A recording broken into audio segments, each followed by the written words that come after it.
any longer, I want to bring forward to you Brother Bobby Hemmitt, a brother that's born right here in Los Angeles, raised in Mullins, South Carolina, and he's back here where it all began for him on the planet. Let us all stand and give him a righteous black hand this afternoon. Brother Bobby Hemmitt, give it up for him. All right, brother. All right. All right. Hotel. Okay. All right. Like I said, this is a joyful occasion for me because it's actually, it must be something spiritual. Must be something spiritual here because, like I said, I was born here in Los Angeles, and my first time being back since I think age 1. And it was interesting because I've crisscrossed the entire country. I got tapes in Africa, Japan, Virgin Islands, all over the country. I got over 150 videos out, and I've been everywhere that you can imagine except here. And I could have been here about 6 years ago, 4 years ago and all, and some reason it just didn't happen as far as I didn't feel the energy. And I think, is this right? Testing? Oh, shoot. Man. Testing. You got it? Okay. And I didn't feel the energy, and then all of a sudden, I guess the time was right. And I think the Spirit was saving this time for right now. You know, this was interesting. One time I had one of these on in Philly and had to go to the restroom. They just heard the tingling and shit, and I come back, everybody just laughing. I don't know what y'all laughing about. They say, you didn't turn that off when you went to the restroom. I said, well, hell, good thing it was a number 2. You know. But anyway, so I'm back for the first time in, I guess, 38 years. And I guess it's right on time also, too. Basically, what I deal with is the scholarship part of the ancient mystery system. I came out of the school of Dr. Ben, John Henry Clark, you know, the whole host of quote-unquote ASCAC scholars, what we call our illustrious scholars, Ivan Van Sertima and the whole 9 yards. But I often heard them talk about mystery. Hi. You're going to put it right there? Right there. Yeah, okay. That's it. All right. I often heard them talk about mystery system, but nobody could really say what it was for the simple fact they were historians. And that's the difference. They were not occultists. They were historians. So the whole concept of the stolen legacy was basically an overview, but it had nothing to do with the real mystery system. Basically, that was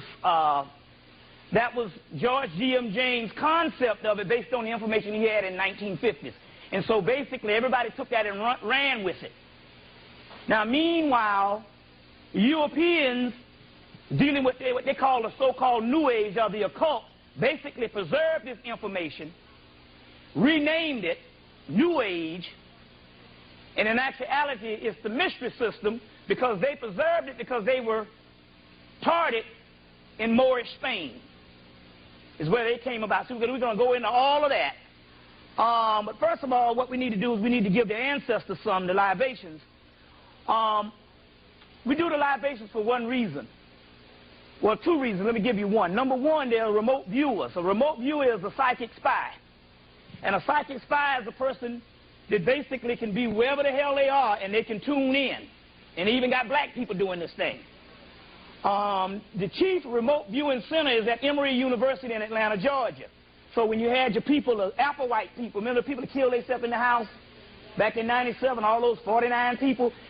All of a sudden they raised their heads and they said, yes, this is Courtney Brown and Lieutenant Ed Dames, and we do this remote viewing. That they developed this remote viewing, this psychic spying in the 1940s. So what happened here is you pour your libations to block that out. Now, I was in Jacksonville, Florida, back in '94, and I poured the libations, and what it is, they got this central church, this Baptist church that runs everything down there. And basically it's a whole bunch of occultists and Wiccans that run this thing, and they spy in on the black community. So when I poured the libations, they couldn't block things out. Oh, you're going to put that? Oh, well, you're good to go now, right? Okay. All right. I blocked things out and shield everything, and as a result, what happened was they had to send some Negro over to try to get me, invite me to come over so these people could give me a whole bunch of books. Now, the whole thing, there's zones. Now, these zones is I blocked out, and I got the spirits blocking for me, and I leave like a fool and go where they are, and they got their entities blocking for them, and I get up in there and they zap my ass. So there's certain zones, and you got to stay in your parameters in the spiritual warfare. So you pour the libations to block things out. Another thing also, too, what you think is ancestors, in actuality, when they die, they live as entities inside of you. They go to the nearest person. You see those things, those movies like The Hidden, where this thing is possessed the people, or the movie Puppet Masters, and once it leaves that host, it goes to another host. Well, your ancestors, what happened is, when they die, they come and they live inside of you because you are your own universe. Your own universe.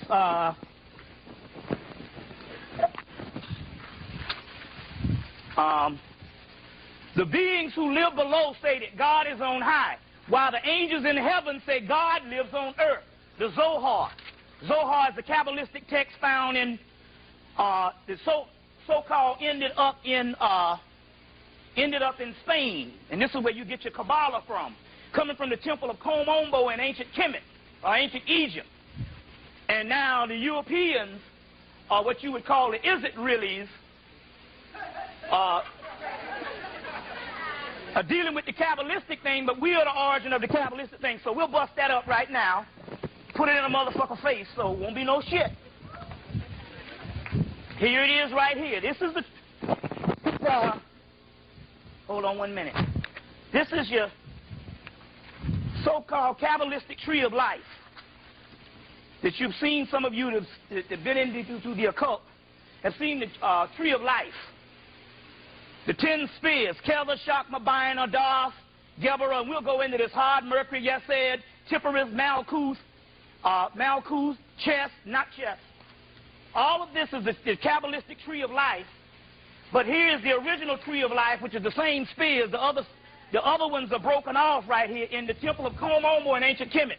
So, like I say, you put it in a person's face. So, what we're dealing with here, number one, let's get this straight. This is not history. You can argue about history all day long. Hell, it was our history, and all of it was black.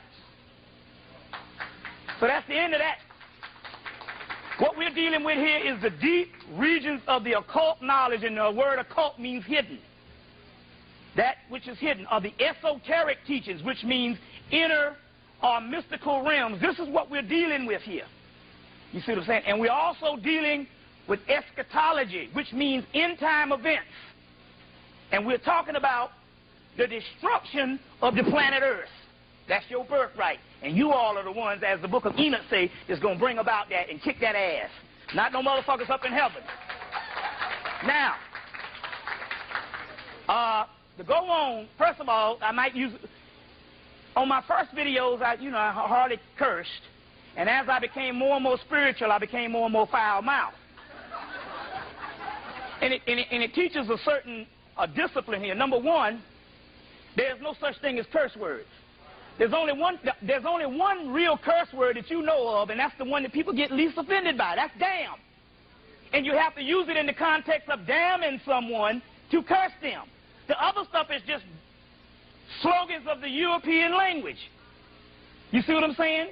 Fuck, man, an English prostitute. You see, shit, do you know the word shit is one of the most ancient names for God? Shut, or soot, which is one, we'll break that down, is the most ancient name for God, shit, so shit is good. The word bitch, female dog, is good. That's the dog star, priestess of the dog star, the bitches, priestess of the dog star. You get the word bitch, you get the word vitch, you get the word witch, or Wiccan, which is when it becomes witch or Wiccan, that is the Moors brought up the mysteries of Isis and taught it to the European women. This is all scientific and all historical.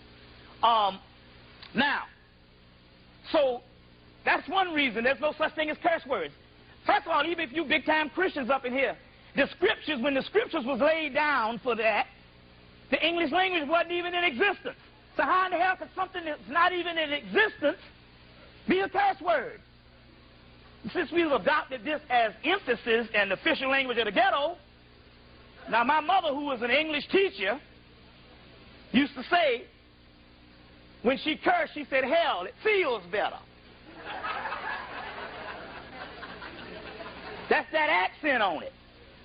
That's one reason to teach you that in actuality we got to get.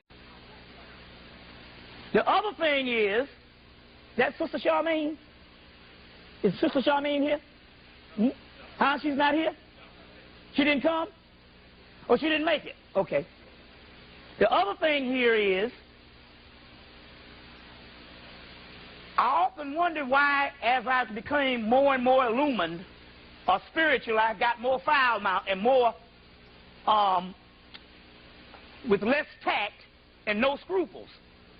Well, number one, because we understand that the government can take your stuff and put it on the doggone TV, and character assassination is one of the number one things for the government. The Spirit later on came and said, well, you know, we raised that energy in you to curse like that because if they put you on TV, all they have is a whole bunch of beats. So they can't use your material. So this is a doggone safety device to block out the bull. You understand what I'm saying? So we must clarify this for those particular ones who are shallow enough to not go deep into their minds and understand there's no such thing as curse words. And that's just a programming.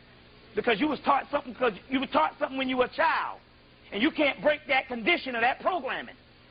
You understand? So we do certain things spiritually so you don't get programmed. Is Sister Shakira back yet? Or whenever she come in, just tell her seat is up front, you know. And it's interesting because Sister Shakira was then a pillar of the black community for years. She moved to Atlanta for 6 years, and she was a part of the whole concept of the whole birthing of my career, basically, when I was early into it. And then she moved back here, I think last year, or this year or something, in '99, and fell right back on the scene. And it's interesting because she's born on November 28th, and I'm born on November 28th. I'm 38, she's 68. You see? So this is spiritual, real spiritual thing going on and all, and we were related in another life. So this is how things go. So on one hand, we pour the libation. The other thing is when you pour the libations, these entities that you call out, they line up inside of you. And when they line up inside of you, they make you stronger. So in actuality, you're supposed to pour libation when you go to court. We'll go through some magical stuff you can do. You know, to keep people from fucking with you. Keep the bill collectors off. We'll give you a money ritual. We can give you one that you can receive money in 7 days, and then we'll give you one for big money. Big money. Hey, I know y'all like that shit. You sisters, we're going to give you one. This is a tragedy, and this whole world has to end because there's a tragedy that is going on in the United States, and that tragedy is we have at least 15 million black women can't find no mates. And when the black woman, the species half, cannot find a mate, it's time for the great goddess to end this bitch. But since we got black men defecting your ass at an alarming rate going to the other side, I don't know, white, Asian, whatever, they don't want you. So we're going to give them an attitude adjustment so we got a good love ritual for their ass. And don't, to try to curb that shit the other way and bring them brothers back to you. So yeah. So we got a good love ritual for you behind and put it on them. Before the Chinese girl get them, hit them in the head. See what I'm saying? You know, and this is interesting because my mate for the last 7 years just departed. So I said, man, this is the worst place to go, all these beautiful women, and you single now. But one of the keys here is she didn't depart. It was a mutual agreement. The sister that I was with I met her when she was 20. So I got her when she first got out of the house. And then she looked up about a month ago, and she just turned 27, and she was like, damn, I never stayed on my own. I never did anything on my own, so I just want to go out there and see how it is to be on my own. And I said, I guess you're right. I said, because shit, I partied from age 14 to 30. I said, I used to open up clubs for niggas. I said, personally, I said, being spiritual enough to understand this, I said, I think you need to, I said, it would be different. I'm 11 years older than you, but it would be different if I met you at 27, when you was 27, but I met you at 20. You just got out of the house. And, I mean, we had a good run. We flew all over the country, and we did a whole lot of things together. She's a master psychic. You see, I'm going to miss that. But, I said, I think you need to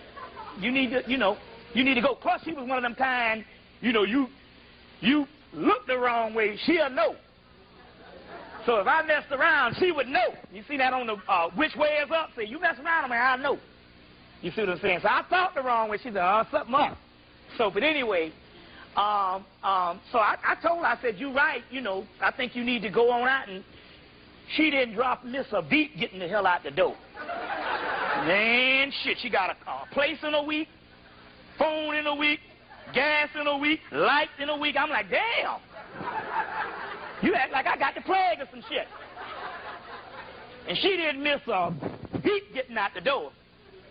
You know what I'm saying? So, I mean, that's good for her, but that ain't too good for me. And also, all of a sudden, I'm back on the single zone after all these years and stuff. And you know how it is? It's like, that would be cool, but it's one thing if, if something wasn't going right for years and you just had your eye, but, I mean, it just was abrupt, and we both agreed, hey, because we did this major ritual. And after the ritual in January, she said, I got to leave. I said, yeah, they forcing you out. But anyway, so, since I'm not even socialized, I don't even know how to even act around a woman, you know what I'm saying? Because, you've been out of the game, you used to everything, so, you ain't even socialized now. Because there's a whole socialization when it comes, So I'm like, but I also, it's kind of messed up because I am the brokest man in the Western Hemisphere. Literally. I gave up everything, and the only money I have is the money I have in my pocket, and right now I think I got about $5. So I'm the brokest man in the Western Hemisphere. So, I mean, so I guess that'll cut that in half. All right. But then again, I can stimulate you mentally. Yeah. Yeah. Yeah.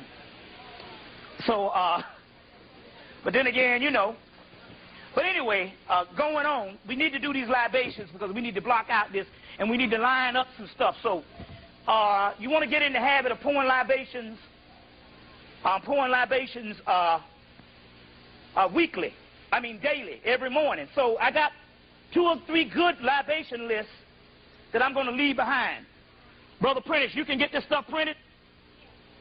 Brother Prentice, can you get these 3 libation lists printed up? Print these up. Print up about 100. Print up about 100 of these, and they can stop back by the shop. Next, and sell it for like $1 or $2. And these libation lists, they have the Voodoo, the Yoruba, the Kabbalah, the Egyptian, the Hindu, the Santeria, the Greek, which is Etruscan. The original Greeks were the black Etruscans, the Phoenicians. And they started Greece and Rome. So these names are African names. The Etruscans, the Phoenicians, the Eturians, and they were the Typhonian Egyptians that was pre-dynastic Kamites. We'll go into all of that. So we're going to, for the people that are interested in the libation list, we'll leave this behind. We'll leave this behind.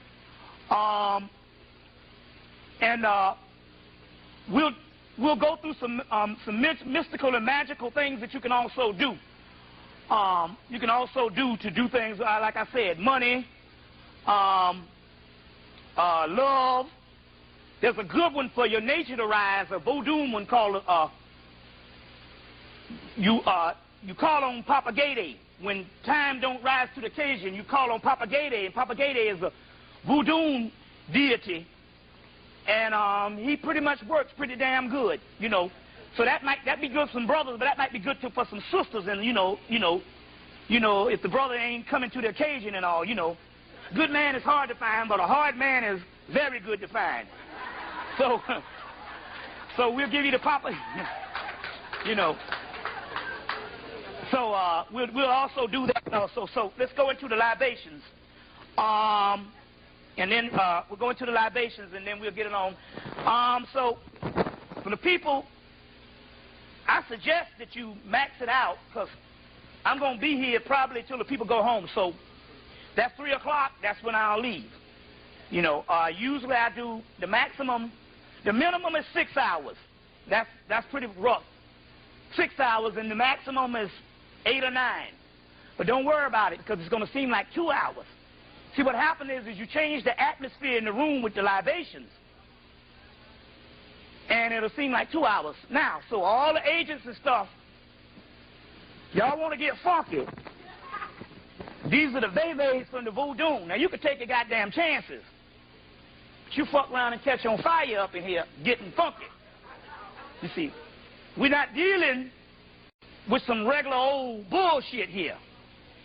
So all the agents or the people that come and disrupt stuff, remember, you're doing it at your own risk. Because you mess around and you get them babies, they're voodoos, and I got another set called Apollo. You get them mad and stuff. You see what I'm saying? Your ass might catch on fire.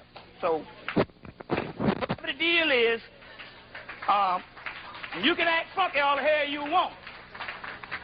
But all your hair you want.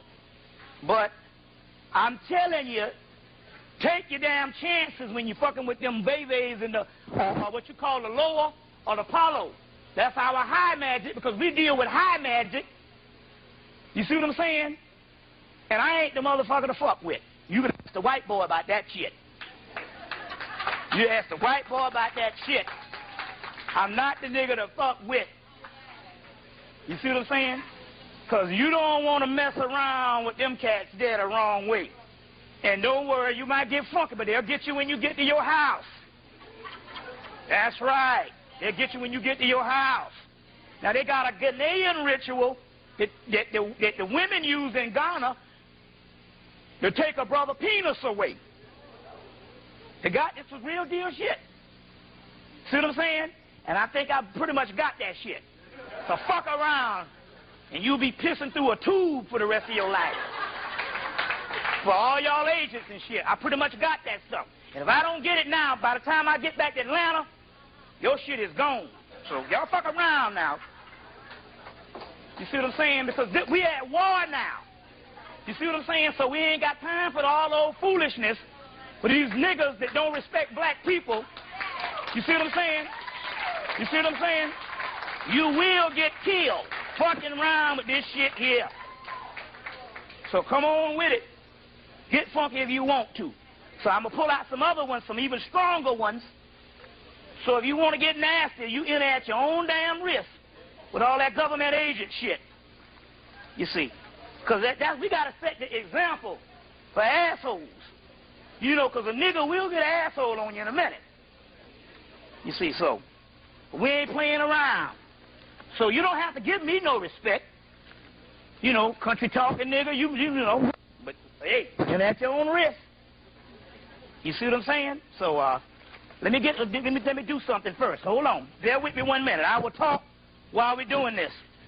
While we're going through this, while I'm looking for these other ones, and it's interesting because it popped in. I guess they must have told me, you better put us up, brother. Because it's interesting. These other ones. You all right? Okay. Number one, I have a book out. This is a small thing coming from a white Luciferian group of upstate New York. We have a limited amount of copies, probably about 20 copies, so first come, first serve. And what I'll do is I'll leave one behind with Prentice. And if you don't get one, you can get with Prentice, and he can probably produce them. So that's what we'll leave it behind. And if you don't get one today, just come back up here, and they can go and spend their money to get it. It's only 20 pages, so 20 pages times 5, you can produce some. It's called Melanin People, How to Eat and Devour Their Energy. White Luciferian Group Reveals Their Secrets, edited by Bobby Hemmett. And you need to stay out of them damn churches. That's why there's one on every corner. That's one on every corner. You don't think the white man love you that much to let you build a church on every corner? Come off that shit. Who do you think gave you that church? That's to zap your energy. That's right. And so I got it on several tapes. I did one in Philly during the day of the Million Woman March, and the spirits came and gave me this information. And then lo and behold, here it is. I got the white boys talking about how they do it. Zap that energy. We're going to go into all that today, too. So that's one place you don't need to be messing around, is a doggone church. It's very dangerous dealing with the Lord. You know what I'm talking about. Because that ain't the Lord at all. That's slavery. You see what I'm saying? That's slavery. And other than mind control, but it's very dangerous. You know, see what I'm saying? But, you know, it's cool, whatever you do. But, hey, you've been warned. I want to get these follow. And I'll talk as we go on. This esoteric science, well, I know what I'm going to do. I'm going to just pour the libations, and then as I talk, I'll be able to line them up. Yeah. Yeah. And so we can do this and all. Obviously, they hiding, because they must have said, you know, maybe there's somebody up in here and they don't want to kill nobody, so y'all spared. I don't know. Yeah, but anyway, let's do this. Get me water. Okay. All right. Let me call out an invocation to Ishu first. And for the people that never seen libations poured before, we'll call out the invocation to Ishu Elegba. It's Ishu Elegba in Kemet. It's Anubis. It's Anubis. It's Tahuti. All this is the same entity, the opener of the way. Ibaku, Ibaku, Malambu, Ishu, Ishu, Ibaku, Malambu, Ibiku, Marambu, Mayambu, Omi, Kangichu, Ibaku, Omoki, Akau, Mabu, Ishu, Kalu, Ibaku, Malambu, Omi, Ku, Ibaku, Malambu, Obiku, Ibaku, Malumbu, Aku, Ishu, Kala, Aku, Abiku, Malumbu, Aku, Ishu, Kalua, Ibaku, Malumbu, Malum, Omaku, Ku, Oko, Ashi, Orom, Laro, King, Lori, Ishu, Colombo, Ishu, Koma, Colombo, Aki, Anaku, Lea, Anaku, Lea, Aku, Chi, Ibaku, Guana, Ishu, Laro, Akanu, Aro, Aroli, Aroli, Anaku, Anaku, Lori, Anaku, Lori, Anaku, La, Guana, Lori, Ashe. You all right? Okay, ready? Ishu Oro, Ishu Ipun. There you go, Ashe as loud as you can. Ishu Oro, Ishu Ibakun, Ishu Akutu, Ishu Osi, Ishu Ogobo, Ishu Mari, Ishu Jatu, Ishu Ayi, Ishu Adora, Ishu Dodo, Ishu Agawan, Ishu Gabya, Ishu Okon, Ishu Orari, Ishu Alua, Ishu Katasi, Ishu Kori Doni, Ishu Elegba, Ishu Imaja, Ishu Lori, I say Ishu Akani, Ishu Okruni. I say, okay, all right, let's do it. Okay, y'all ready? Okay, let's do this. Agasu, Agari, Edo, Zane, Barasundi, Basmati, Bridget Uttaraquax, Dambala, Azuri, Wadi, Wahanbari, La Serene, Legba, Zaka, Marasha, Mystery, Ogun, Simbi, Papa Zaka. I say, Omi Tutu. I say, Ani Tutu. I say, Ili Tutu. I say, Tutu Alegba. I say, Kosi Ku. I say, Kosi Arun. I say, Kosi Ofo. I say, Kosi Intina. I say, Abba Kasa Babawaya. I say, Mato Ogo Olasmi. I say, Aka Babawaya. I say Mogoko Alatu. I say Mogoko Orisha. I say Mogoko Ilatun. I say Mogoko Iku. I say Ilarame Orame Osun. I say Moko Ikamasi Ogogo. I say Babalasa Yogo Ilasa. I say Nikamasi. I say, okay, let's do this. Aim. I say Aim Soda Uda. I say Aim Salt. I say Dab. I say Keva. I say Shakma. I say Bina. I say Tibber. I say Say. I say Jizia. I say Tamarama. I say Tibberus. I say Nexid. I say Had. I say Yased. I say Malkut. I say Cthulhu. I say Yosatos. I say Nilin Hotep. I say Azathoth. I say Hestar. I say Subnigara. I say Great Ones. I say Great Old Ones. I say Kulu Kulu. I say Nakumpa. I say Amelinga. I say Sutnesit. I say Sutnubit. I say Lakshmi. I say Jansia. I say Edoedo. I say Ewa. I say Oba. I say Iva. I say Inanna. I say Ishtar. I say Vashashetu. I say Pataneta Unra. I say, okay, let's roll on.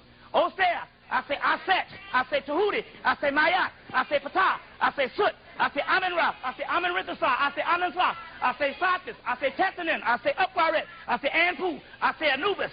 I say Brahmin. I say Bravini. I say Ramasandra. I say Siva. I say Inasuda. I say Sita. I say Hanuman. I say Asura. I say Hinsaman. I say Lakshmi. I say Jinsia. I say Dambawalawedo. I say Marasha. I say Bridget. I say Adam Gwerdi. I say Ogufarelli. I say Ogushengo. I say Ozuli. I say Edoedo. I say Zaka. I say Alapi. I say Loa. I say Ife. I say Oshosi. I say Olakun. I say Olaroon. I say Adudawa. I say Alafi. I say Obatala. I say Aruna. I say Ogun. I say Shango. I say Oshun. I say Legba. I say Yemenya. I say Orisha Oku. I say Oya. I say. All right. To all gods known and unknown, I say. To all ancestors known and unknown, I say. The Hemic family, Davis family, all my family members, 1, 2, 3. Start calling out your family members. 1, 2, 3. I say. I say. I say. I say. I say. I say. I say. I say. I say. I say. I say. Zarabanda. I say Zarabanda. I say Zarabanda. I say Makumba. I say. All right. Now, you're at your own risk now. Okay, let's deal with some stuff. We'll roll with it. We're going to deal. We're going to start off with what I call the, well, yeah, I guess, yeah, shoot. That's a lot. Yeah, you might as well give me all that. We're going to start off with what I call the hard copy.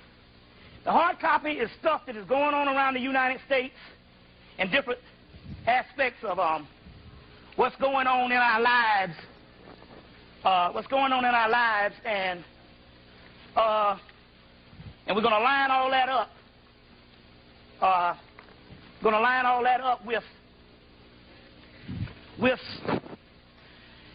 To present the whole esoteric aspect of what's going down. So, first of all, I want to go into some things that's actually happening at this particular moment. Now, like I said, there's a million black, let's say it's almost 10 million to 15 million black women can't find no males. So we got to curb that.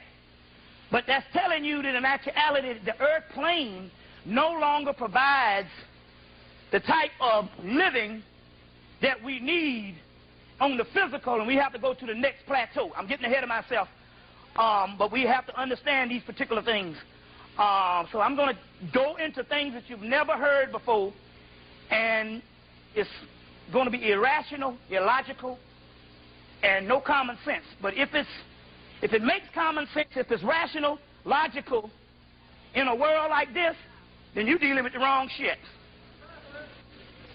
You see, so this is the spirit realm does not supposed to line up with what is apparent and what is left brain and what is what we would call good sense.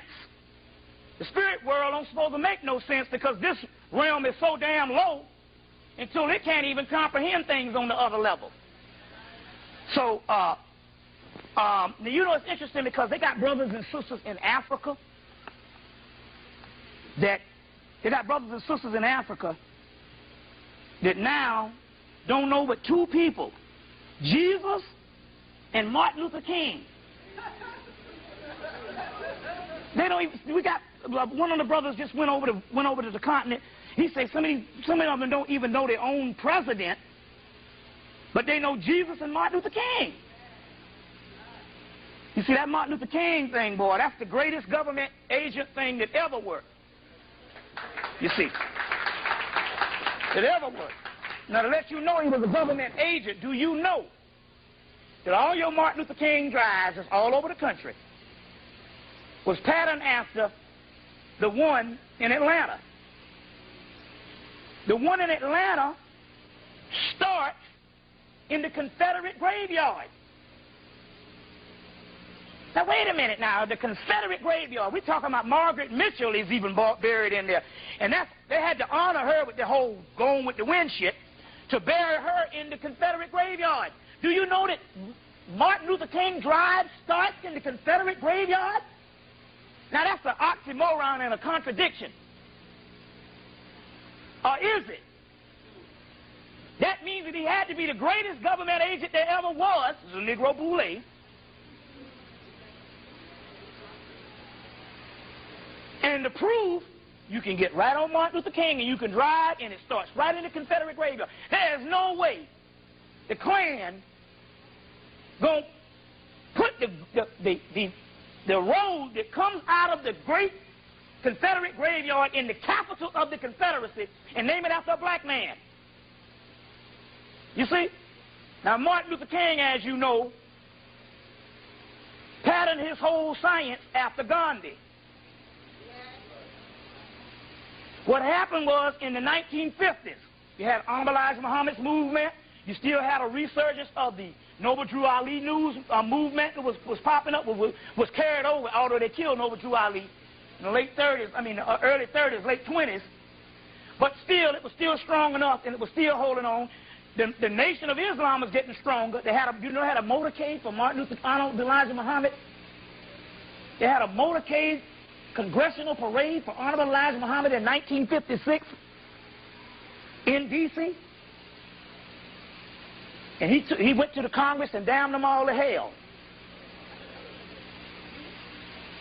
You had the real civil rights movement started in Harlem with your boy, what's the preacher, Adam Clayton Powell. You had another movement in Mississippi that was going down, and they said, wait a minute, if we got to get on top of it, we got to fashion a movement that can be counter-revolutionary. During the same time, Malcolm had already started teaching, and they needed something to balance that. So the British intelligence called and said, hey, we were successful a couple of years ago with Gandhi, and Gandhi was an agent for the British intelligence. And we was able to get out of India with the nonviolent bullshit, and Gandhi being an agent of the British intelligence, and we staged the whole thing. And you know that Britain is still the father of America. See what I'm saying? You know that whole Rothschilds and all that whole 9 yards. So they said, look, why don't you find some black person? They were supposed to get Ralph Abernathy at first, but he was a little older. And they found Martin Luther King because he just graduated from Morehouse and the Boston University and all that stuff. And he was a little more fine-tuned. They needed a charismatic person and a little bit younger. And that little Camelot thing with the little pretty wife. You know what I'm saying? And we'll find him and we will give him these doctrines.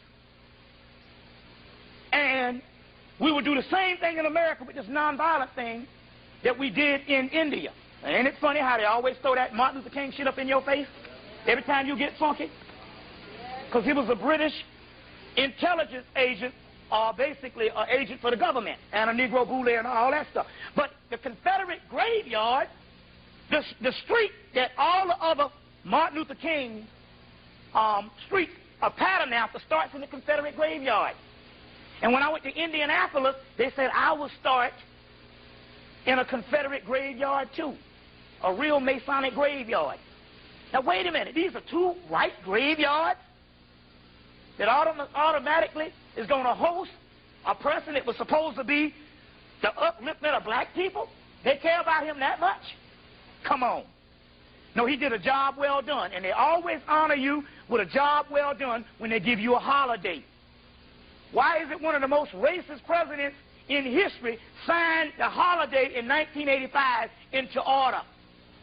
Because it was a dream realized by the whole conservative faction of the Klan and the United States government. You see. And so all of a sudden they took this same black figure over to Africa, and now they know Martin Luther King in Africa. And Jesus, the other government agent, if you want to put it that way. JC done took more black women wives than any player out here. Now, you know Alton Maddox. We're going to go through some things that's happening. You know Alton Maddox, who is the brother that stood up, the lawyer that stood up with Tawana Brawley and C. Vernon Mason. They stood up for you. Got that candy bar? See, I got a way to do this shit for like 9 hours straight. Did the brother ever get that? You got that? Up there.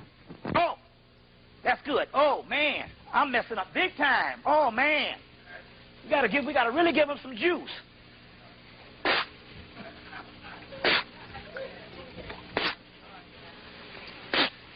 Excuse me, we didn't get on you.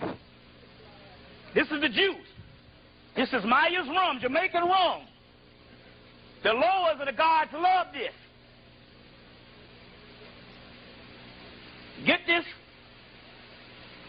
And we know it works. You ain't got no insurance and you drive with no insurance, split this four-way in your car. You ain't got to worry about it. I know a sister was driving with no insurance, split this in her car, got stopped by the cops, and she gave him some old shit for about 10 years ago, and they said, oh, move right along. You see. This is your protection. So we got to get that. And also, if I give the lower some, you should take. Never give them nothing that you won't take a sip yourself. Don't mind if I do. This Myers rum, Appleton rum from Jamaica, any rum from the islands, Antigua, Barbados, any rum from the islands. You see? Get this rum. Got to line stuff up. Spit it 4 ways in your house, and also spit it in 4 corners. You see what I'm saying? Spit it in 4 corners. You see. So get that particular rum. First of all, I want to say this. This month, they're going to do the ultimate disrespect to black people. Now, what we're dealing with here is this lecture is not just another theory and another talk. We're getting ready to go to war with the United States government,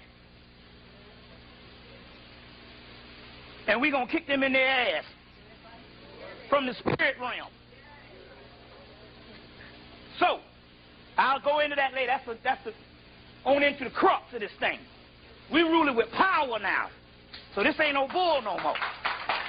You see, so now, they're going to give the ultimate disrespect to black race this summer in this month. Now, they have savaged all aspects of black people in the media in Hollywood. There's only one person that they wasn't able to savage, and that is the black woman past 60 years old into 70 and 80. She just exudes all that is good.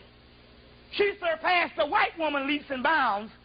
It's just, you just can't think of an old black woman as being fucked up. She might be an asshole. But the icon of all that is pure on the world stage is the black woman past 60. Especially 70 and 80. This is an icon that's worldwide. So this is the last frontier that they had to savage. They've savaged black children. They've savaged the black male. They've savaged the black female. Prostitutes, pimps, drug dealers, all that. The only person they have not been able to savage was the grandmother. And that's where we draw the fucking line. We go into war. We go into fucking war. Mark my word, we go into war. We already done started the war. We'll go into that science in the metaphysical aspect to kick ass. So this ain't just no stuff we dealing with here. We go into the powers of the dark side. So don't get all scared. We'll explain what that is. The stuff that they don't want you to know about, which is your science and your African power. Now, they're getting ready to savage the grandmother. They first introduced this thing with the Nutty Professor 3 years ago. But they made it such a Disney icon until it's a movie that you can just show to everybody. It's so funny, whatever. And they show the basic, fundamental black family, although they got them all fat and stuff. But, good, wholesome movie, patterned off the original Jerry Lewis Disney flick. But, that's to bait you to accept the other thing, and they're going to run it past you, and you're not even going to get it. But you're going to get it today. They're getting ready to savage the grandmama, because the one that's going to get real freaky in this is the 80-year-old grandmama. Now, have you seen this?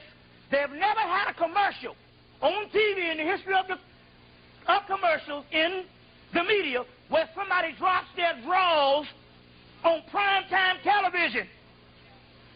And they got the grandmama standing up there, dropping her dress after Eddie Murphy, and then dropping her drawers. And they're going to savage you. Then they got, if you go to the movie, they have a trailer where she gets naked, jumps in the pool, and goes down to give him head.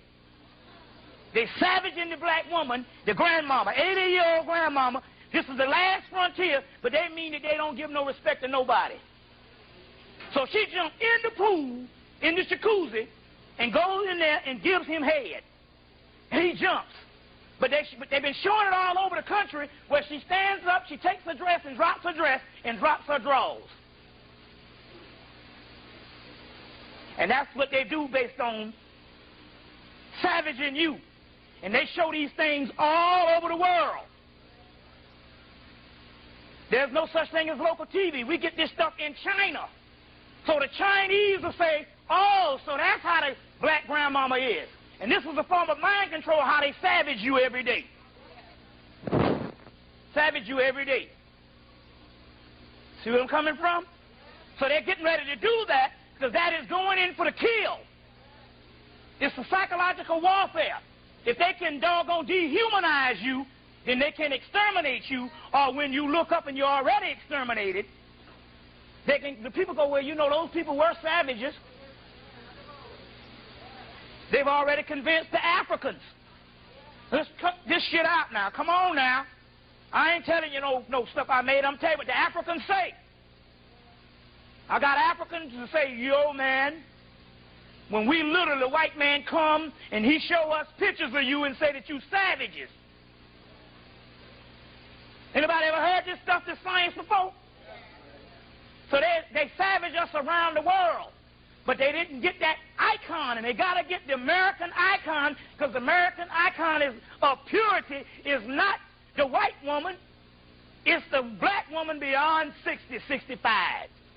And that's the one they got to savage. And they're going to do it with this Eddie Murphy shit. He started savaging with the whole PJ thing. So this is the ultimate thing. That's why I say I really, personally, I don't give a damn about nobody in entertainment. None.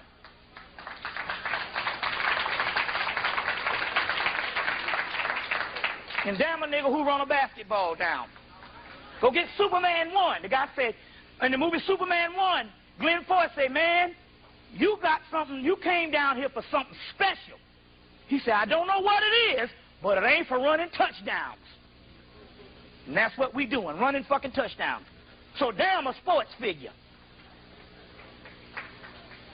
It's really asinine for a grown man to be playing some sports. You're world-class people.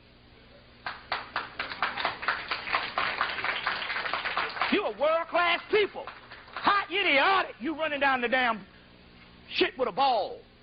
It ain't nothing but organized homosexuality. You sticking your hand between a man's ass to get a brown piece of turd. That even jumps past the Francis Crest thing. Sticking your hand between a man's ass. You can't hand off other ways? Come on, man. Everything is everything. Don't let nobody fool you. You see what I'm saying? But that was reserved for the white boy at first. No, but now you want to stick your hand between somebody's ass. And in the 80s, over half of the college football people, quarterbacks became black. Now you stick your hand between the ass. Got to understand the science behind this shit. Sticking your hand between somebody's ass to get a brown piece of turd. That's science. You got to know what time it is. You think it's raunchy? No, this stuff is real. They savage you on every level. See what I'm saying? So they're going to do that with the whole Nutty Professor thing. They're going to savage the great-grandmama. But we coming for war. Now, Alton Maddox, who stood up for Tawana Brawley, him and C. Vernon Mason back in 1988, he got disbarred because of that, because they refused to go to the court, and they disbarred him for 10 years. And he was supposed to receive his, they disbarred him like in 89, he was supposed to be let back into the bar last year. So the brothers up in Harlem was like, hey, what's up, man? Why you didn't go back? He said, well, I'm going to drop something on y'all. He said, I could have went back 7 years ago. He said, Charlie Ringo called me upstate. He said, you know the deal. You can come back now, but you know what you got to do. You see, our professions are privileged. We are not citizens. We are property of the United States government. And they showed you during the Million Man March, when they said, wait a minute, at the end of the day, they say 700,000. They said it was well over a doggone 1 million people. 1.5. But we're still 3/5 of a human being. 3/5 of a human being of 1 million average out about 700,000. That's what they were telling you. Based on the 3/5 of a human being law that was never eradicated. You see what I'm saying?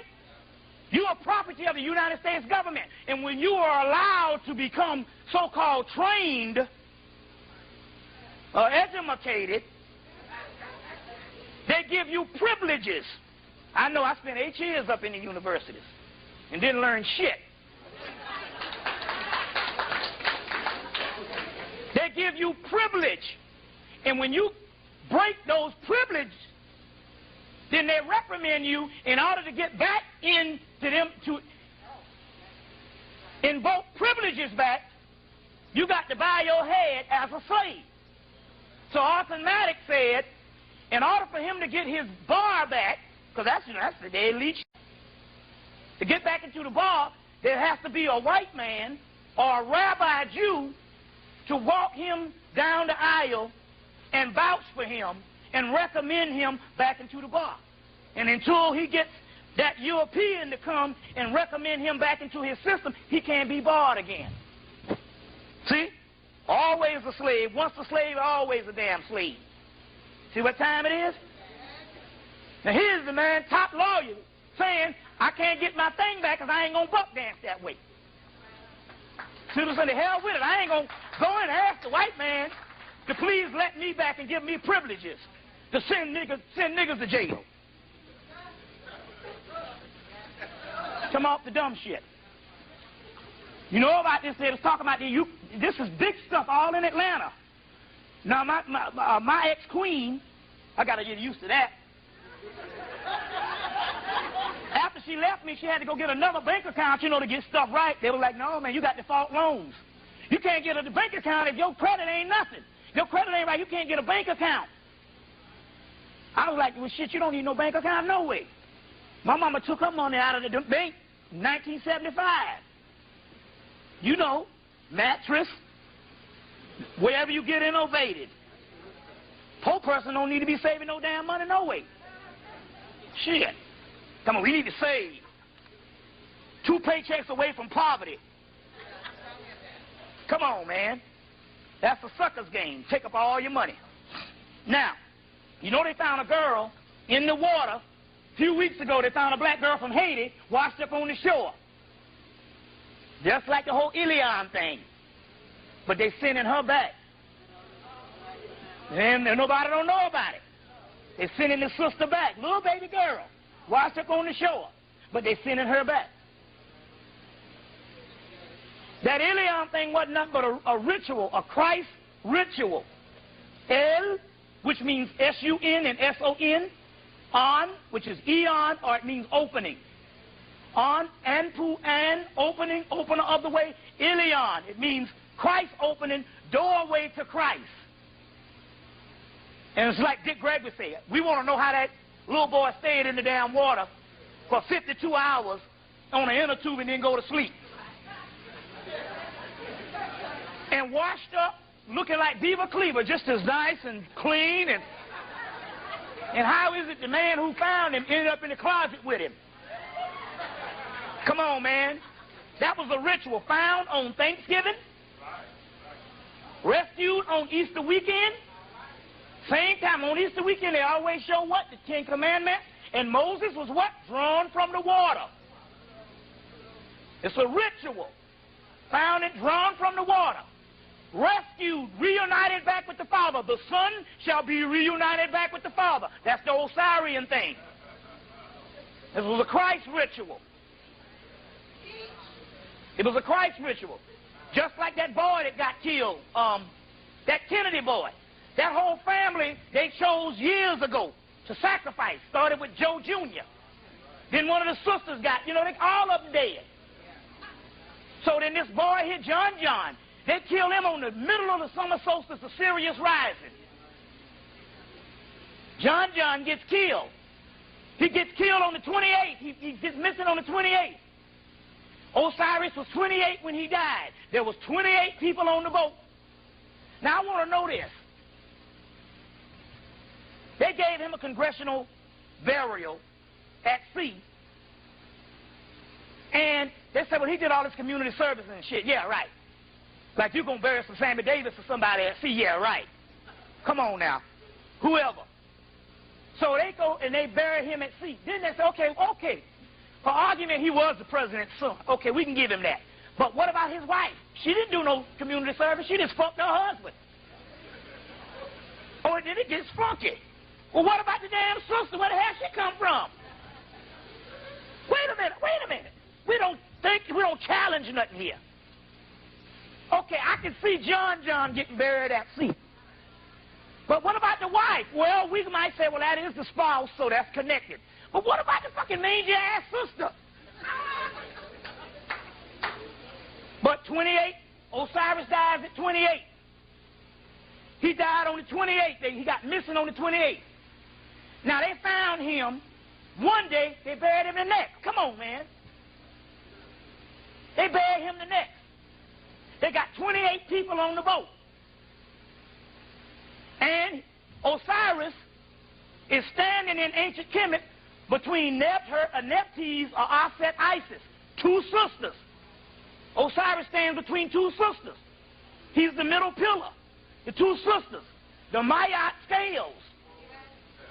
All a ritual. You see what I'm saying? Now, anybody know what a Breitling is? A Breitling is a watch that's probably the most elite watch on the planet. This is a knockoff Breitling. This will cost you this costs about $5,000 real. Cost me $30 on Canal Street in New York. You see, this costs about $5,000, and no, this one has the gold in it, so this would be $7,000. And if it was all gold, it would be $20,000. Well, they got one called a Breitling Emergency.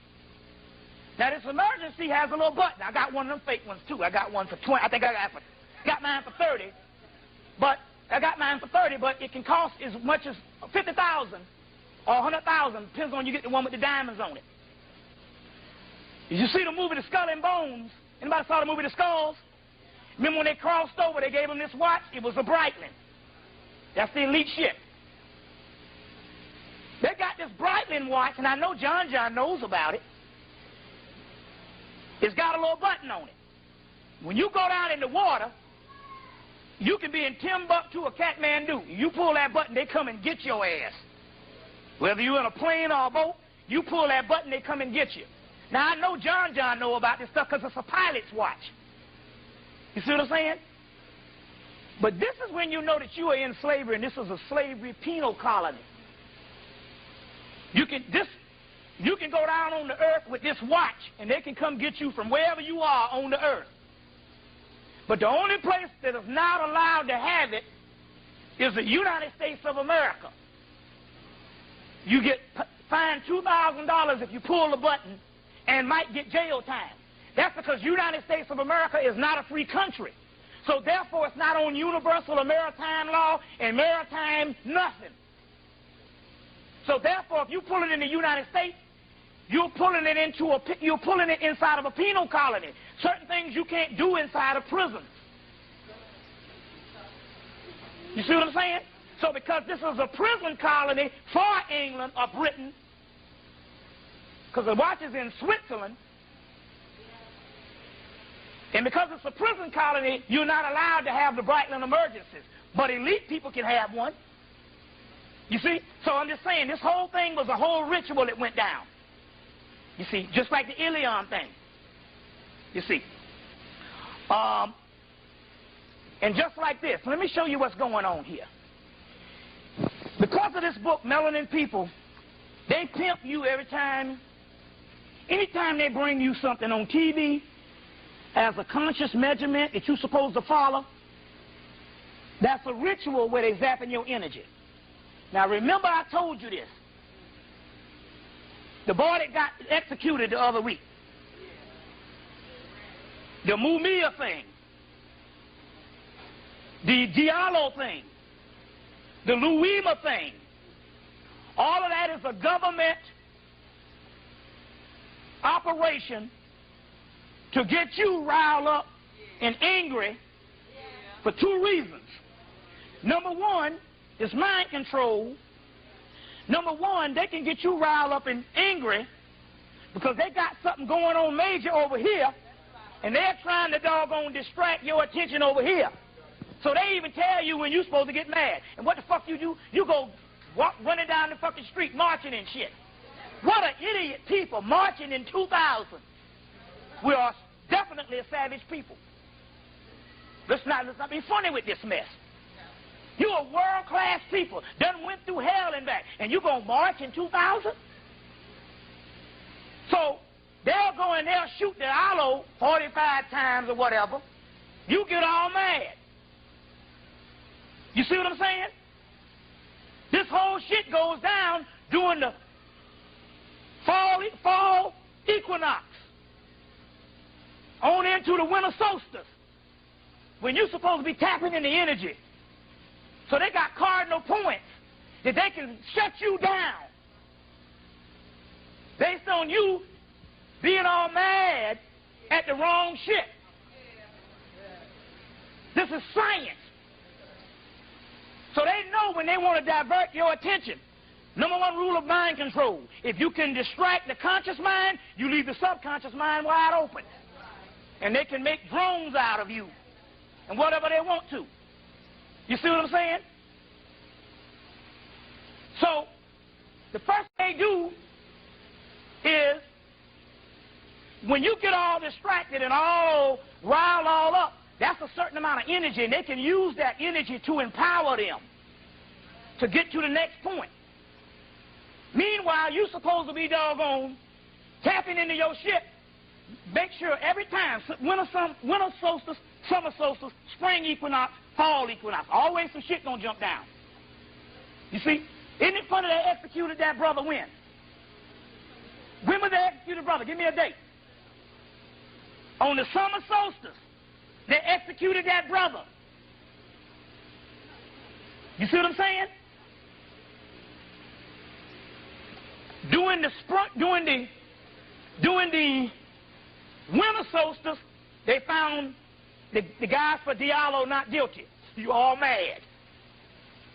You see what I'm saying?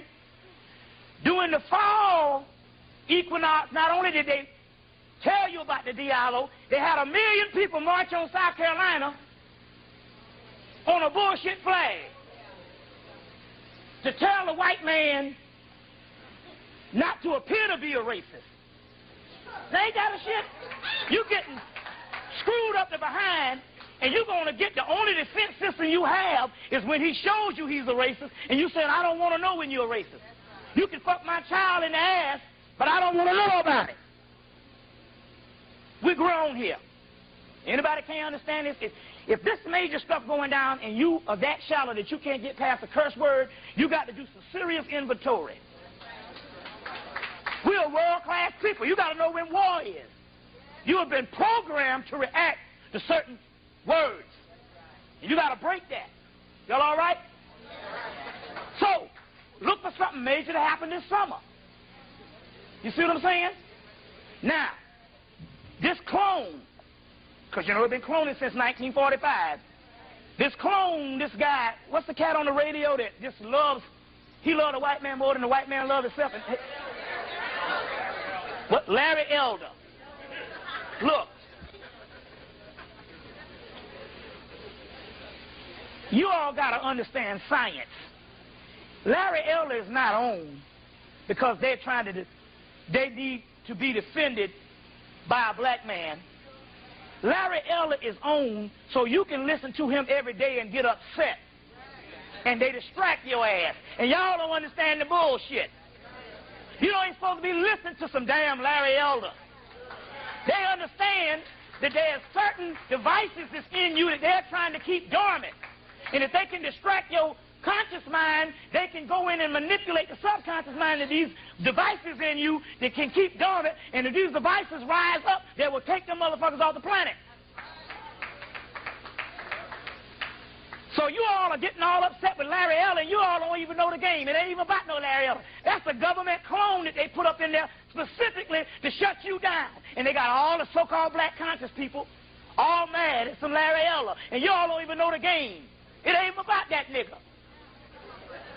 Nobody can be that asinine and stupid to just negate history in everyday life.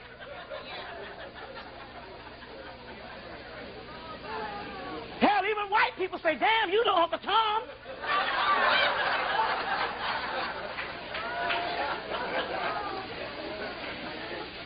And do you all think that white people are that stupid? They know that shit. They know all the shit that's going on. They're laughing at you for you getting upset over this food, and you don't understand it's a government conspiracy. It's designed to shut you down. It does what it's supposed to do. And they'll have another one after him. These are robots. You got to know the science on this shit. You're supposed to be getting with your shit to take them off the fucking planet.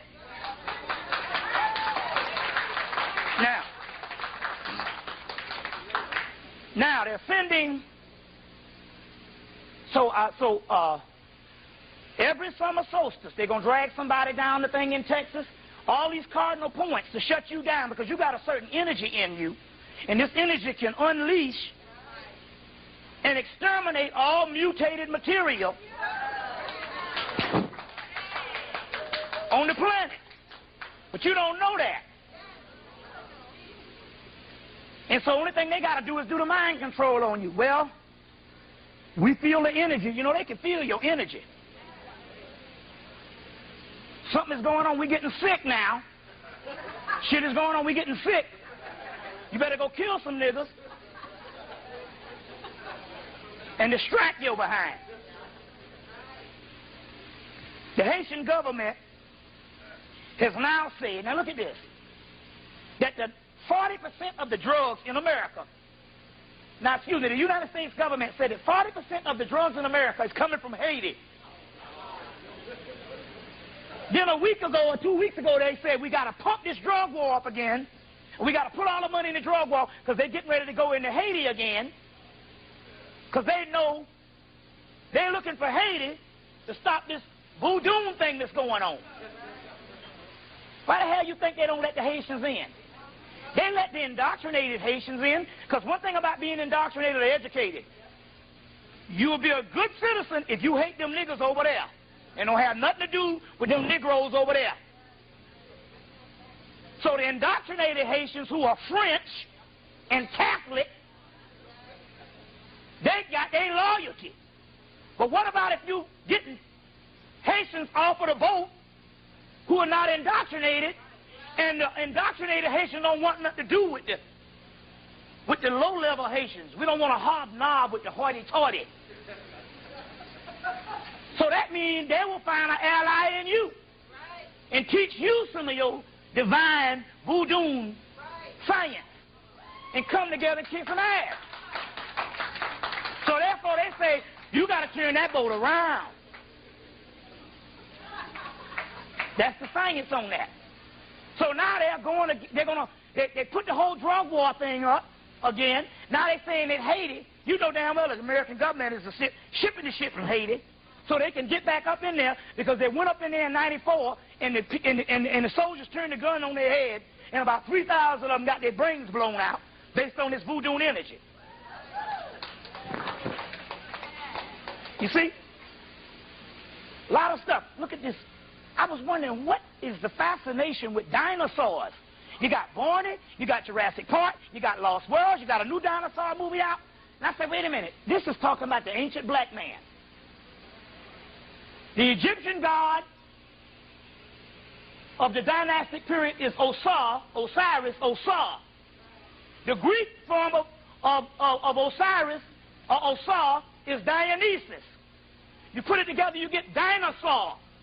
And what they're talking about, when they talk about the genetic cloning of the dinosaurs, they're talking about the genetic cloning of the ancient black people. And all this stuff about dinosaurs is talking about you, code word. Just like they put the whole Simba in Lion King shit, which was the Osirian drama. You see. Now, going on. Y'all all right? Okay. Oh, damn, shoot. About to turn into a drunk round here. That's for them and shit. You know, that must be some genetic stuff. Black man seal bottle.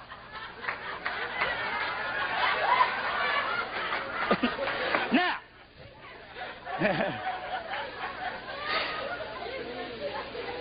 Now. Your whole census thing. Stand up and be counted. Stand up to be counted. The 1990 census was a disaster. Now they're gonna come and tell you if you spill out the census, they're gonna give you money. Now let's look at this shit here now. In the 1990s, they done cut out every entitlement program known to man. And you mean to tell me they're gonna take a little old thing like the census and you fill it out and they give you money? Then all the commercials black. Then they say, we're gonna really fool with these niggas because we know that they're savages. They had a little census man talking. Hey, you seen the commercial where they had the census thing talking? Hey, if you fill this out, you could get some money. Meanwhile, y'all all fill that shit out. Had the AKAs and all y'all standing up to be counted. Just like you stood up to be counted in 1995. In 1995, the 1990 census was a disaster. The only person that they couldn't track down was black males between 18 and 30. So they held a 1 million man march. You fell for the fucking okie-doke. That shit was stand up to be counted in the 1 million man march, led by Turncoat Farrakhan. Y'all know what time it is. You're not bullshit around with this mess. Now y'all jump now. We got the shit. 1 million man march. Y'all went and marched down there. And not only that, it shows how asinine we are. Here you are world-class people marching. You did that in the 60s when you didn't know no better. And like Tip O'Neill said, when he was retiring, he said, you know, he said, the only thing that I saw that went down in my whole time with the government is the black people who put forth all this stuff in the 60s And all other kind of interest groups benefited off of their struggles more than they did. Homosexuals and all them took your shit, and women, white women, took their shit, and they benefited from the whole so-called civil rights movement than you did. They got a powerhouse in damn San Francisco, the capital of that shit, and you got welfare. You put two and two together. The same time they had the census here, they had a census in Africa at the same time. They had a census in Africa at the same time. You see? Meanwhile, from 1776 to 1990, it took them 114 years to get 1 million people in prison. It only took them 10 years from 1990 to 2000 to match that million. And you best believe who that was. Your ass. Black man. Did you hear the Farrakhan call Billy Graham and apologize? Around the first of the year. And apologize? That's what I want to know. What the hell black people apologizing some shit? We want to get kicked up the ass. You the victim apologizing? For what? What you apologizing for? To the elite. Some stuff. Malcolm X's daughter sells the man out right on TV. Tell me we need not look for no conspirators. My father wasn't killed behind the grassy knoll. Well, hell, Stevie Wonder can see that. You see? Call him a man, Uncle, what's the name? Uncle Mike Wallace. Isn't it funny how Mike Wallace always shows up when people selling out and getting killed? Showed up for Farrakhan. Farrakhan go and sign a deal with Edgar Brockman to open up a hotel in D.C. Now, Edgar Brockman is the man that's the owner of Seagram's Liquor, Gin. Now, wait a minute, hold on. Crack cocaine ain't got shit on alcohol when it comes to the government welfare, what they gave to the Indians and the oppressor people. And you mean to tell me you're going to line up with Edgar Brockman to open up a hotel in D.C.? Better get it. February 27th, New York Times. Just look for, you ain't got but 4 Mondays in a month. Monday, New York Times, February 1997. New York Times, February 1997. You can go, you go to the library and they got the periodicals. You probably can find it on the internet, on the front page. And you don't get on the front page of the, not the New York Times, the Wall Street Journal. Let's correct that. You don't get on the front page of the Wall Street Journal because they don't even use pictures. They use engravings. And they got him all engraved with his slick back hair on the front page. You don't get on the front page of the Wall Street Journal not unless you down with the government. Tell the truth. You see. But do you know that Honorable Elijah Muhammad, the last, Honorable Martin Luther King met with Elijah Muhammad for 3 hours and bared witness that the white man was the devil. He said, yeah, we know that shit. That same Martin Luther King, even he didn't buck that when the knowledge came down. He said, yeah, you shit, you know that. And do you know the Honorable Elijah Muhammad told him, say, look, man, he said, get your wife and your children and bring them to Chicago. He said, because if you leave out of here today, this will be the last time I see you again. He was going to protect him and offered the protection. He said, if you leave out of here today, we will never see you again. And Martin Luther King said, I know, man. Because you're like a government agent. You get your orders, you know it's time up. He knew the last speech was coming down, and he sounded like Malcolm on that thing. You see, but it's interesting how things go down. How things go down. Now, this is the new thing. The Euros know that something is going down, because it is. So they say, well, listen, if we can't win this war, we can try to breed ourselves into the next millennium. So all of a sudden now black actresses couldn't get no jobs, and all the brothers were working in the 90s. You know, Angela Bassett and them would get a movie, they might get one 2 years later. But all of a sudden now, they can get movies, but they got to be in them with the white boys. So they had the little girl, Tandy Newton. Now, she had it, now, come on now. She had a love affair with Tom Cruise. That's the top gay white boy. And it was so much of a love affair until I forgot she was black.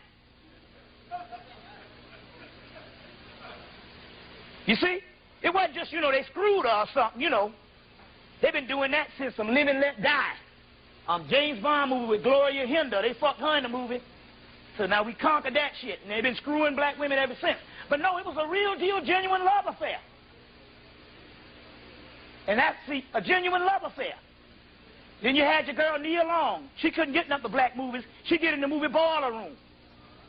You got your Angela Bassett did a movie Supernova. She kissed the doggone white boy. The white boy ends up with a brown eye. She ends up with a blue eye. That's that union. She kissed the white boy in Strange Days. So now they're pitting all the sisters together with the males, and they're saying, see, that's how they send the message. It's all right. It's all right. Meanwhile, they're trying to breed themselves for the new millennium. Say, well, we can't make it. We can still get a black child that will carry on some part of our genes. New shit going down.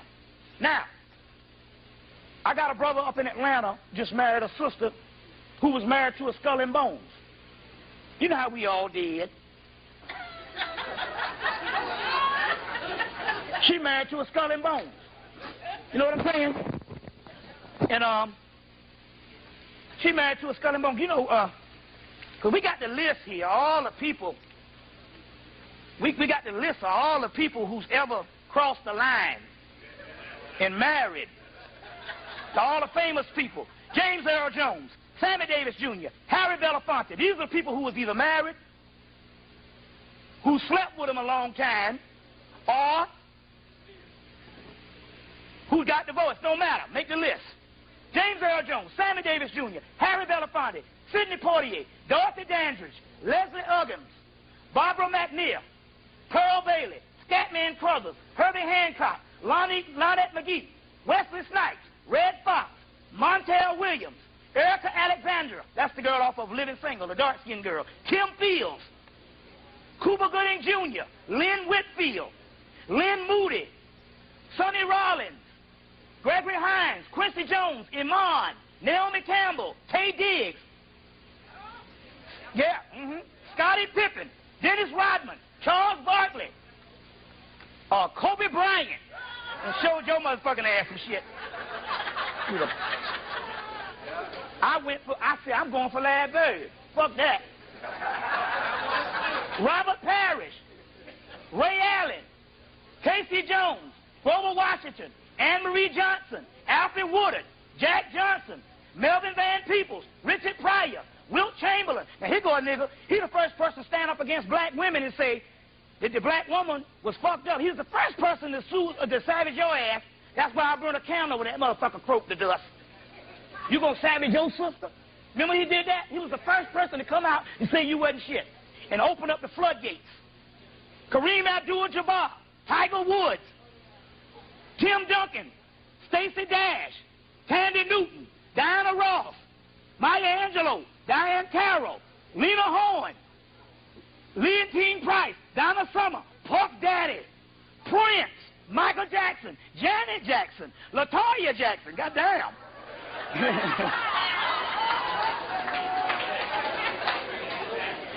Debbie Thomas, Dorian Haywood, remember him?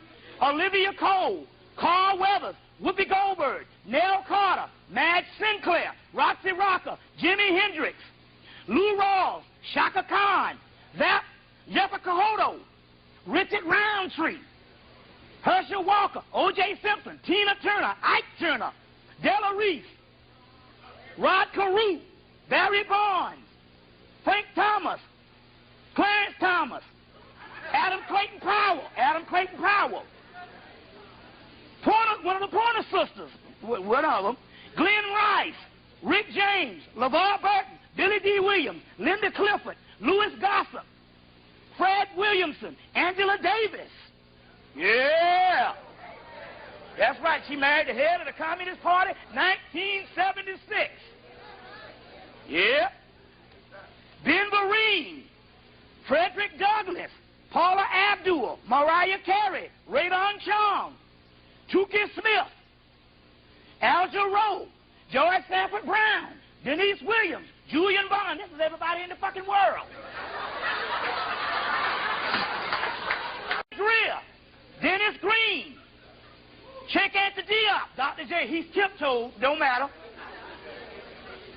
Sinclair Drake, Black J.A. Rogers, Ivan Van Sertima had one for a little bit. Reggie Jackson, Todd Bridges, Henry Louis Gates, Leela Rashawn, LaFonso Ellis, D. Brown, Coolio. Didn't Coolio got? Mookie Blaylock. What's your boy? They played in Bang Rain. Marcus Allen, Danny Manning, Quinn Buckner, Sly Stone, Vanessa Williams. She did about face when they dropped on that thing, you know, but still, yeah, you know. Bill Cartwright, B.J. Armstrong, Tatiana Ali, she got one. Bobby McFerrin, Alice Walker, oh shoot, Kofi Annan, he's over the UN. Bill Russell, Minnie Riperton, Howard Hewitt, Mercer Ellington, Paul Mooney, David Thompson, Leroy Jones, Amira Baraka, Gordon Parks, Lorraine Hansberry, Frantz Fanon, Octavia Butler, Josephine Baker,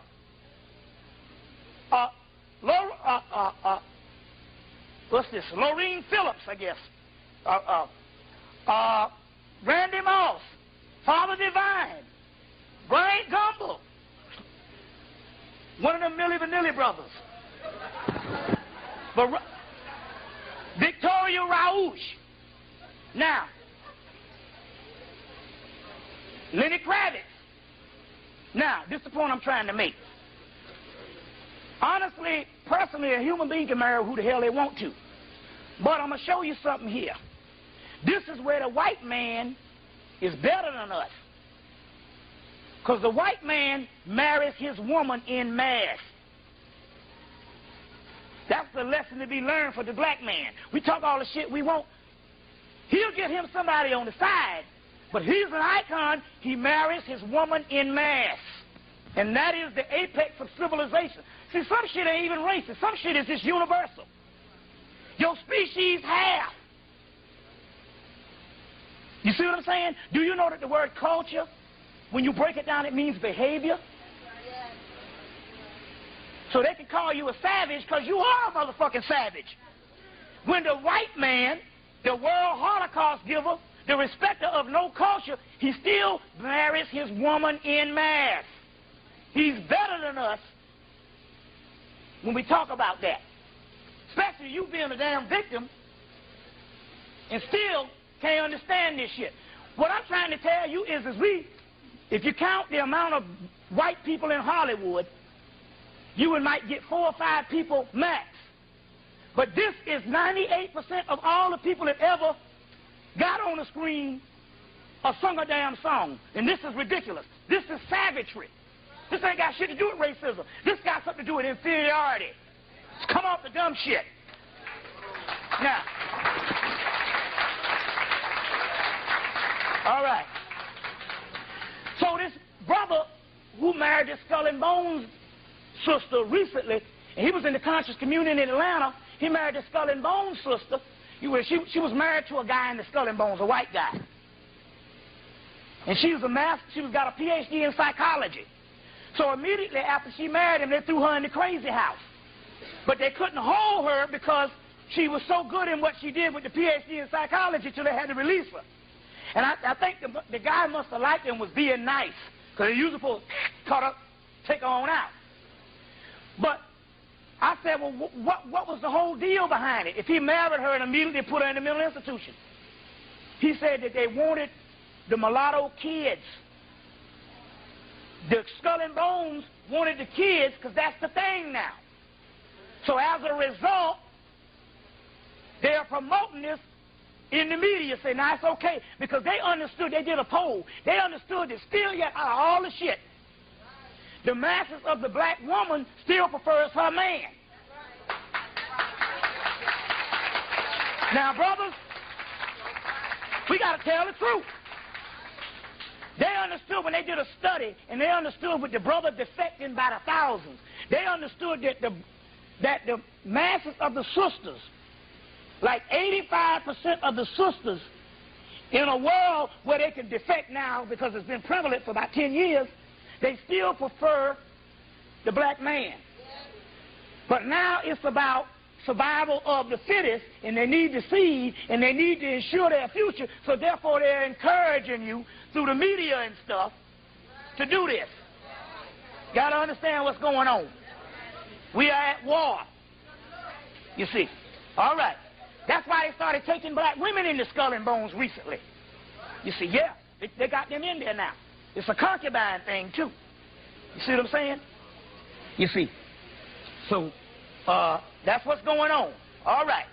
Even in the movie Spawn, he dies, goes to hell, comes back. It's got a lot of metaphysical stuff. But one part where his friend, who was the white boy, gets with this woman, and they're battling, and in one part of the movie, he say, you all belong together.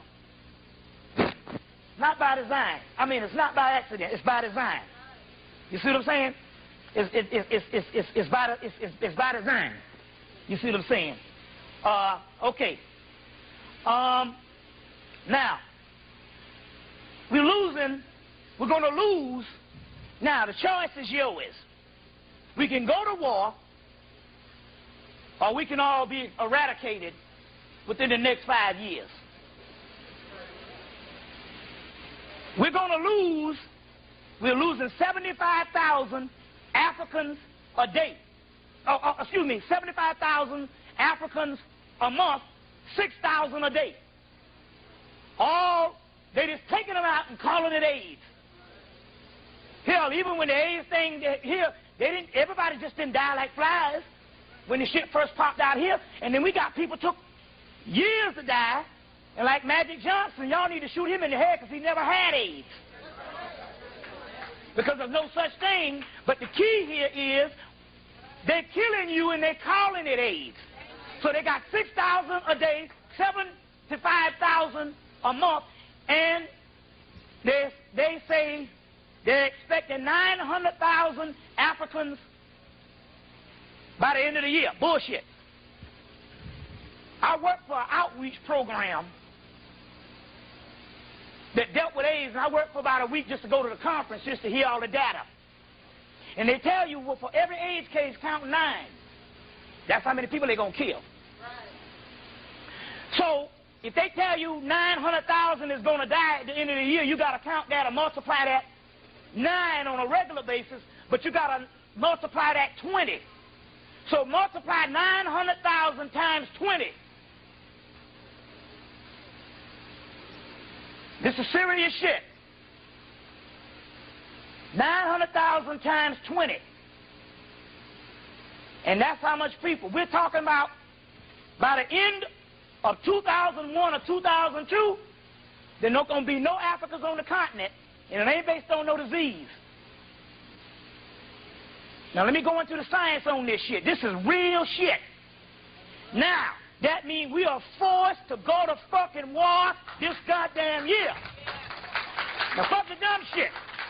And we ain't going to go physically. Now, we're going to break into this stuff today on how to do this shit. But we are at war. Now, the choice is yours. Now, the 5-5-2000. Everybody heard about this 5-5-2000? 5-5-2000, number one, the planetary lineup wasn't a complete lineup. It was a zigzag damn near. They had a real lineup in 97. But the 5-5-2000, Ice the Ultimate Disaster, Richard Noon's book, 1978, that particular book was based on this. He talked about a planetary lineup. The Illuminati and the whole Masonic order say we're going to set our sights to make our move on 5-5-2000 Ice, the ultimate disaster, means Iceman cometh, the ultimate disaster, when they retake Africa. And he says it in the book. Well, what's going to happen on 5/5/2000? He said they're going to retake Africa. Well, they've been retaking Africa, but 5/5/2000 marked the starting off point where they migrate to the motherland in mass. So they got to clear off the whole terrain of the continent. Now, what they're not telling you is they got a city in Africa, in equatorial Africa. This is the state of the art. This city is greater than anything the white man has built on the planet. And it's got the state of the art, including weather modification, that they can live up in there with the same temperature they've been living in the United States or Europe with. On the equator, with the HARP program. This city is state of the art. And when I was in the I did a lecture in Philadelphia, and I was doing the Million Woman March. They had the march that day. I did the lecture that night. And the sisters came and was beating them down, boys. And the brothers say, we're going to drum for the sisters. Some sisters showed up. Start beating the drums. The energy was so strong, I was talking about this city. And after a while in the lecture, I started seeing the vision. I said, oh, shit. I see the city. It's a crystal-looking city, state of the art, right on Africa. They've been building it for the last 25, 30 years. You ever notice you go to National Geographic, they have a little picture. They'll come on there and say the Lion King. And they'll follow the lion. You know, they take these shots, be 2 hours, but they have to follow the lion for several months. The lion be a little baby lion, then the lion grows up. You ever figure how out of all them months of filming, you don't never see no Africans tipping through? Because there ain't hardly Africans on the goddamn continent. They done clean most of them off. And when you go to the doggone major cities and a little bit into the bush. But remember now, the continent of Africa, you can fit America in the continent of Africa 5 times. So we talk about something so vast until they can do what the hell they want. Hell, they got shit here in the United States you don't know about. So you know damn well on the continent, they can do what the hell they want. They've been cleaning them off since colonization. Now, remember when Clinton went over to Africa? Clinton went over to Africa to christen that city that they got. And they started the migration on 5/5/2000. Meanwhile, at the same time the migration going on, they got Africans dying like flies. If they say 6,000 a day, double it, 12,000 a day. We are at war. They're taking our brothers out. Now,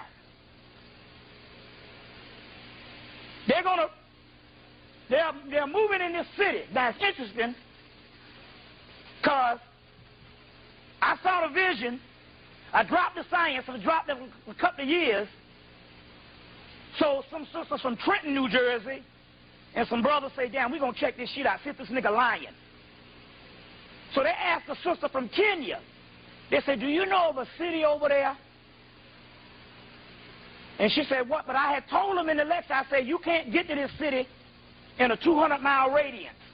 There's a certain point you can go, and they stop you. The sister from Kenya said, oh, that's interesting you say that. She said, there's a point in Kenya that we can go, and then they stop us, and we can't go beyond that point. She said, well, I see hundreds of airplanes going over this point all day. She said, yes, I heard about the city because they printed a book in Africa about it. And she said, I was able to look at the book. You see? And so when Clinton went over, they christened that city. So 5/5/2000 was based on that. Remember now, when 5/5/2000 came out, the date, they put out the movie with Kim Basinger, I Dream of Africa. The woman Jane Goodall wrote a book, came out the same week, Africa in My Blood. They do this for propaganda to tell the people now it's time to go. See, their whole thing is if some shit go down that if they, this is their rationale. If some shit go down, if we get on the Garden of Eden, then maybe we may be safe. That's just the way they think. You see what I'm saying? That's just the way they think. They just figure, you know, well, if all the shit go down, we figure we'll be a safe haven would be Africa. Go get the Omen 2, 1978. And there's a point where they're in the classroom and they're talking about they're going to retake Africa. It's all up in there. You see what I'm saying? This is what's going down. Y'all all right? All right. Let's see.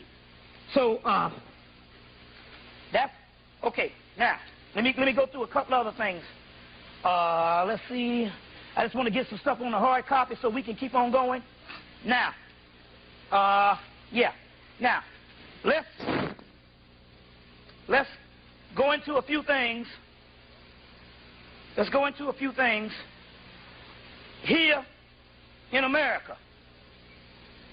Between 1990 and 1997 or 1998, in Atlanta and all up the East Coast, they closed down, in Atlanta they closed down 25 housing projects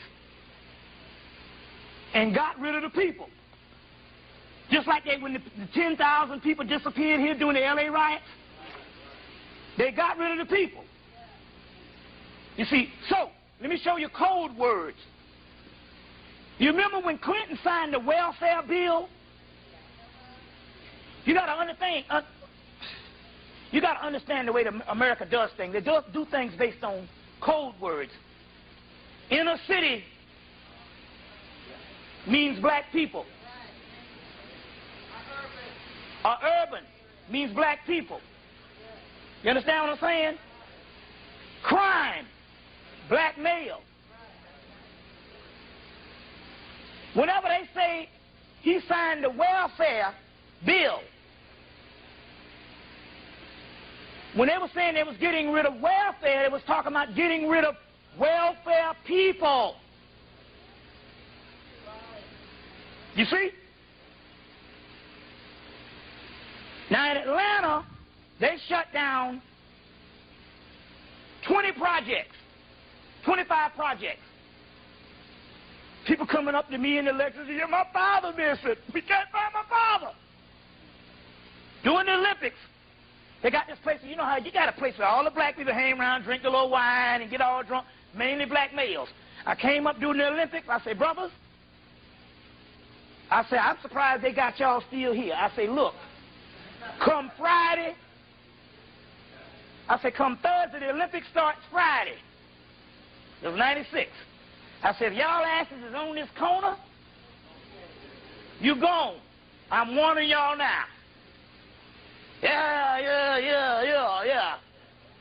You know, I told my boy, I said, we got up Thursday. I said, Thursday morning, I said, let's take a damn drive and park somewhere and see this shit. They roll up in 5 or 6, 7 buses. They had liquor, crack, cocaine, herb, food, and $25. And them niggas lined up in a line getting on that bus. Loaded them buses up, 40 deep. Took them to Macon, Georgia. Dropped them off there for a little while. Then exterminated their ass. They took some of the... So, it was interesting because your husband was working in the security over there at the projects right over there off of Martin Luther King. And he said he was working one day. These white trucks rolled up. He came out and said, what y'all doing here? They said, he the security. They was like, what y'all doing here? He said, they was like, we supposed to be here. He said, and the cops came up and said, it's cool. They supposed to be here. Next week, or the next 2 weeks, they close down the project. Now, this is how this shit goes. We looking and we going, damn, how can they close down the project and nobody in the neighborhood see the damn exodus? Nobody see them go. My brother laying in his bed, and he hearing train tracks up under his house. They they got an underground Atlanta. Well, if they got an underground Atlanta, if you go down there to have the downtown, the old downtown, they built a new downtown up on it. So if they got an underground commercial Atlanta, that means they had to have an underground residential Atlanta. Okay? We said, wait a minute, how can they close down? In my line, she was there. They got a damn street, Simpson Avenue. You ride down the street for 8 miles and the street is vacant. The whole street, 8 miles of low-income housing, gone. The people moved out. We said, well, how can they come in and move people out and nobody knows? Well, you must understand the history. The projects started from the Atlanta projects in Atlanta, Georgia. That's the history. The oldest project is Techwood Homes and John Hope Franklin Homes. And from those, they built these low-income housing, and Roosevelt in the 30s did his Great Society housing and built the high-rises by the 50s and the 40s in the north based on the Atlanta project, which was a project in the south. Who's over the Atlantic project now? Jimmy Carter. Now, how this bastard end up doing more internationally outside of his presidency than he did in his presidency, I don't know. Okay? So, they moved in, but when they built the projects with underground trap doors. So they come in from the underground and clean the projects and vacate the people from the underground, and they put them on trains. If God is my witness, I know where they ship them. All of that shit. Right there in Atlanta in a construction yard. Now, I go up the East Coast, Trenton, New Jersey, Newark, New Jersey, Columbia, South Carolina, Chicago. And it's the same thing. See, this is how they do it. They will come in and they will build 1 or 2 townhouses. About 20 units. You are not capable of understanding genocide or conspiracy. We got a problem with that. That's based on our nature. We fail by that because we still don't understand how diabolical this beast was. They say you can't fathom the depths of where this cracker will go. You see, when we first went to the Native American mountains and they opened her up so she can channel, one of the spirits say, man, if you took his mind and put it in yours, you go crazy. They think different than you. And your problem is you keep thinking or keep trying to perceive how they think with your mind. And that will fuck you up. You be thinking that the white boy thinks like you, and he don't. And that's why you can't break this shit. See, that's what we do. We think a certain humane way. And we think with feeling.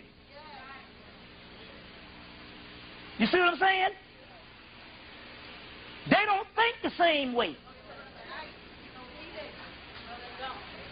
So that's where you fuck up. They can't do that. No, motherfucker, you can't do that.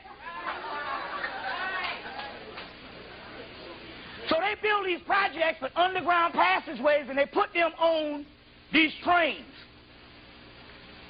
They cart them off to centers and they chop the bodies up. They pull out the pineal glands, the pituitary glands, the hypothalamus glands. They go and they get the lower gastrointestinal tract, which is full of melanin.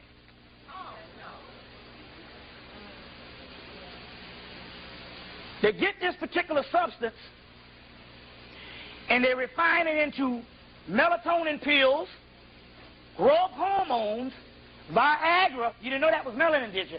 Oh, yeah, Viagra. Okay, you want me to start? Okay. Save your ass. Now, half of the stuff in the health food stores is treated with melanin. You got a loaf of bread, you put the melanin on it, it makes it a super loaf of bread.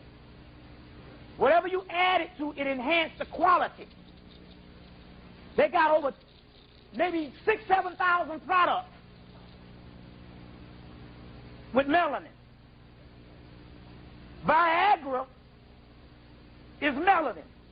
Some forms of Prozac keep them from going crazy is melanin.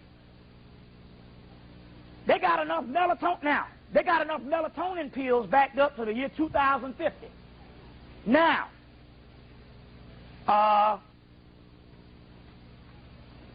so some doctor told me, no, it's bovine, which means it comes from cows, because cows have pineal glands. I say, well, wait a minute. In that case, they learned about melanin in 1953. All them damn burgers we done ate at McDonald's, they'd have had melatonin around a long time before then. So, let's break this down to let you know what's going down. First of all, the first jars, and I got Xerox copies of these things, it says that melanin is a protein constituent of crushed pineal glands. Now, I met a brother, I was speaking in Baltimore back in '97. I met a brother that drove me to the airport. Brother said, look, man, he said, I graduated high school in 1969. He said, I saw a brother in 1990 that I hadn't seen since graduation date. And I was so happy to see him. And I asked him, what you doing in that big-ass truck, man? Because he was driving a truck from Johns Hopkins Hospital. He said, what I do is this. He said, now this is 1990 when they're killing black people in D.C. I mean, literally, hundreds of black men dying a day. He said, what I do is, whenever a black person dies with homicide, I go to the hospital and I go to the emergency room. And what happens is,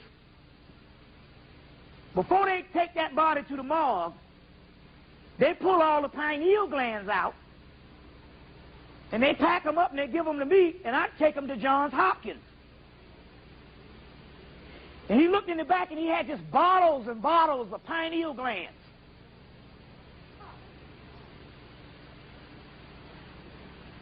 Well, first of all, he said it was at least 400 or 500 bottles.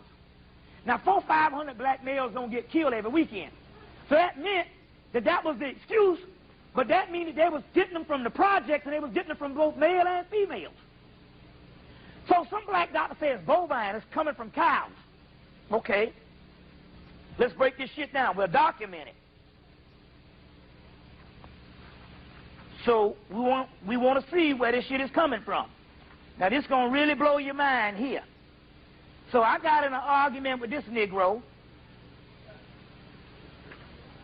because immediately, this book is called Your Body's Own Natural Wonder Drug, Melatonin, by Russell J. Reiter, R-E-I-T-E-R, Ph.D., and J.O.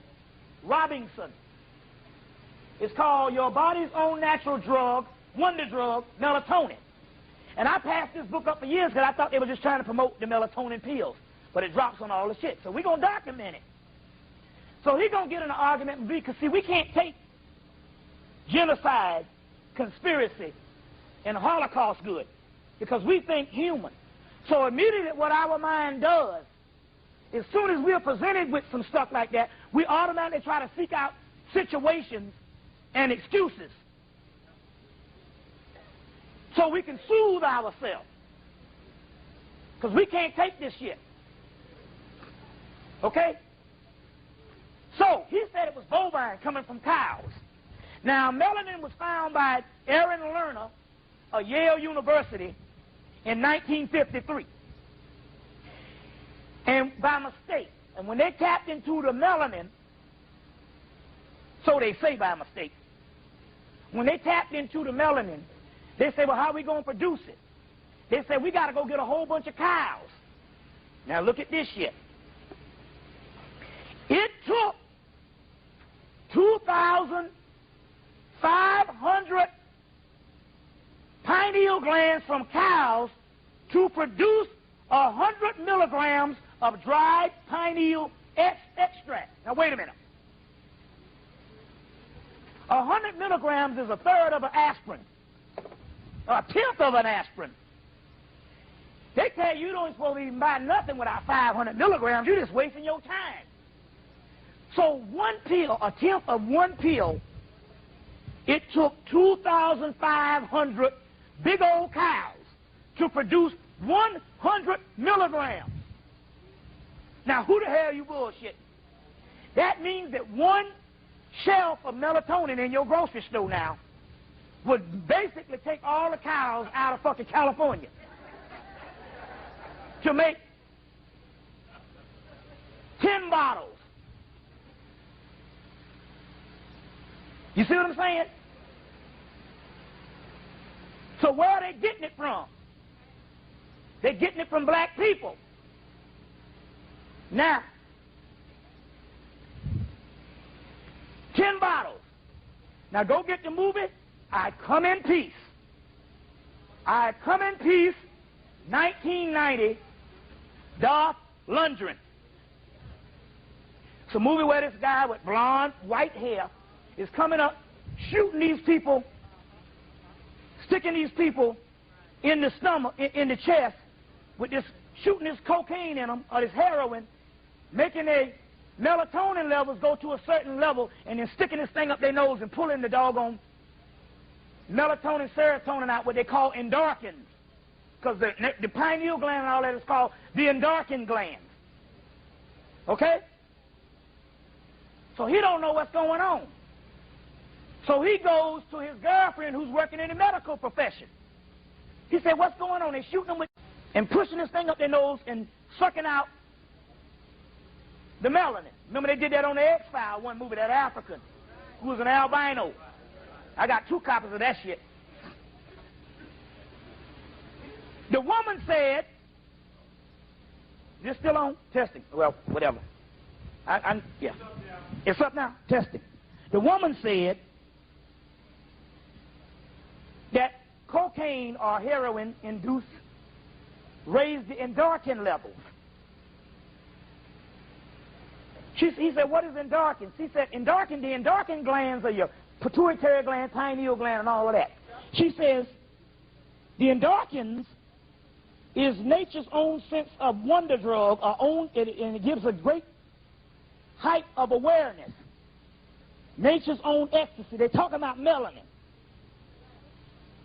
She said, 1 ounce produces 1,000 doses. Well, there you have it. Makes sense why your ass is a high commodity. 1 ounce of melanin makes 1,000 doses. Right in the movie, 1990. Let's go on. Crack cocaine, the reason why it was so effective, you've got the Claiborne stuff, melanin, Peter Black greatness. Here's some other stuff. The reason why crack cocaine was so effective is that they started putting melanin in the crack cocaine when they gave it to you. It bonded with melanin because it had melanin in it, and B12, which is neurotransmitters that go straight to the brain. It's all in a movie called Bringing Out the Dead with Nicolas Cage. And at the beginning of the movie, they say 1990. The whole the whole country was hit by this stuff called Red Death. And it was a mixture of cocaine, or they say heroin, that's to throw you off, mixed with amino acids. And remember, melanin is amino acids. You see? Let's go on. They found out for the first time to get you to kill each other off. The melanin, they found out that they can take the melanin and put it into crack cocaine. And they can use certain components of the melanin based on aggression and emotion. You take the doggone crack cocaine, and they could monitor what part of the melanin they put in the doggone crack cocaine that will make you violently crazy. And you start killing each other off wholesale in the streets of L.A. and all over the country around 1990. All this stuff is connected. You see what I'm saying? All this is connected. Meanwhile, in 1994, in Rwanda, they killed off, what, 100 million people? How much was it? 3 million people. What happened to the bodies? They take those bodies, cut them up, ship them to Europe. They got melanin camps on the planet. They cut the bodies up and process it, ship the meat to Europe and make melatonin pills out of it, and growth hormone. Now, what is growth hormone? The melatonin pills that they got now, if they took true, pure melanin, like Dr. Richard King said, they would go crazy in 48 hours. So they cut that. They cut that melanin. They go crazy in 48 hours. So they cut it. They got a higher form of melanin. They got a higher form of melanin called growth hormone. This is regulated by the pituitary gland, which regulates the amount of melanin you get. And it takes $800 a vial to be administered by a doctor. So all your movie stars and shit, they go and they get the growth hormones. They're saying, man, I'm seeing colors that I never saw before. Because, you know, the Europeans, they have problems seeing colors, and the problem is hearing. Because they don't have a certain amount of melanin. He said, I'm hearing things and all this. And so these growth hormones, you see, that's why it is important that so what happens is this. When you are a child, your body produces these growth hormones. This is a substance in the melanin that makes the body grow. But after you grow to a certain age, 18 or whatever, it keeps producing this growth hormone, but you're supposed to grow in consciousness and awareness. But most people become ignorant at age 20. As soon as you tell a motherfucker you grown, that qualifies you to be an idiot. I'm grown. I'm grown. I'm grown. So you stop learning. You're supposed to, in ancient Kemet, they say every day you live is a day you're supposed to learn something, and the day that you didn't learn something was the day that you didn't live.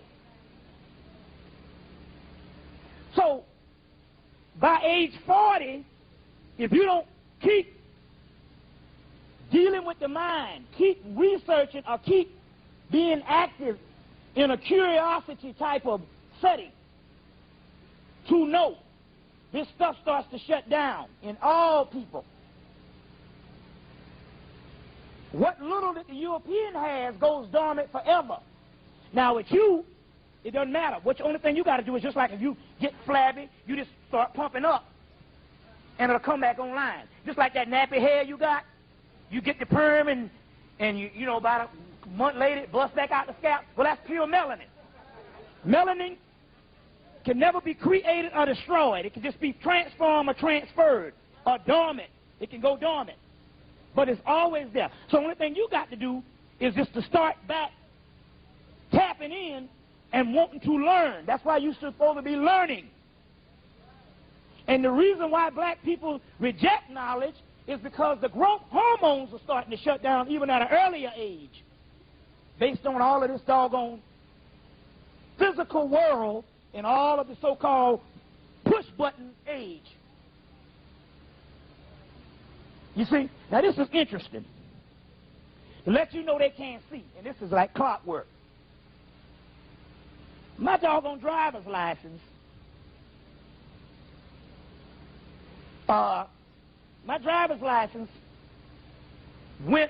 expired somewhere in the early 80s. So, you know how my brother need his face to get some new car, some new insurance, because you know how his shit all fucked up. Since my stuff is inspired, he know that my stuff is pure, like 7 years. So he go down and get a new set of license for me with his face on it. Niggas is something.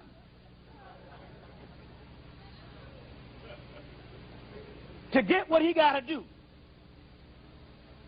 My license, my birthday, everything, social security number, whatever, his face.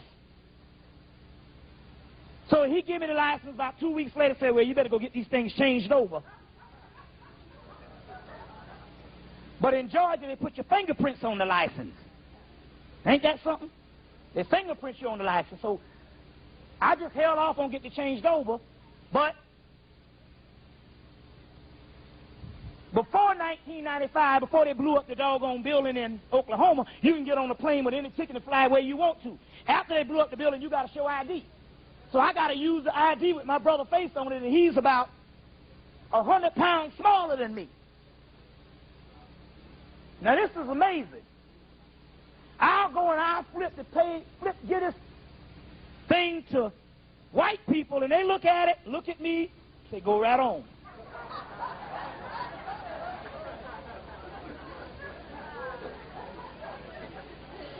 And you could say, well, they just think we all look alike, but that's bull. So I'm going to tell you what happened. I give it to black people. They go, that ain't you. That ain't you. Come on.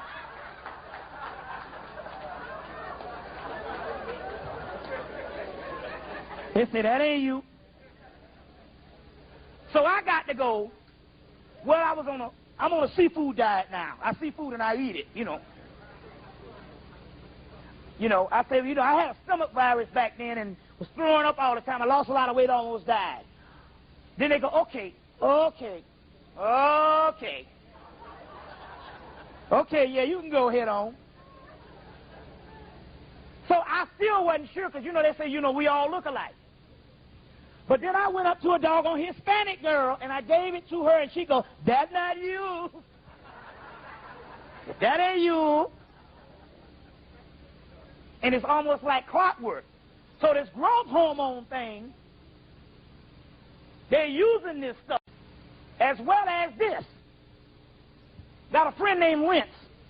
Saw him January of 1999. He said, hey man, this Christmas I just had a cousin to die. She died and she was in her late 30s. Said she donated some organs. He said, tomorrow called the house when we was all over there with the husband. We all ran over to say we sorry or whatever. We over there with the husband. She my first cousin. DeMar called. Asked the husband, checking the list out about what the organs she had that she's supposed to donate. That's why I don't donate no fucking organs. Before they hung up the phone, they said, well, are you interested in donating her skin? He said, hell no. Hung up the phone. What they do is, you donate the skin, they leave enough to dress it at the neck and the hands. And the entire rest of the body, they take that skin and strip it off. They're taking all the other shit too. Dry it out, and that's pure melanin.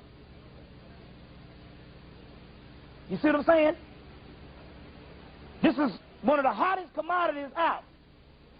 So the point I'm trying to make is, how is it that all over the United States, I suspect since 1990 or the late 80s, they have murdered over 20 million black people right here on the Melatonin Project alone.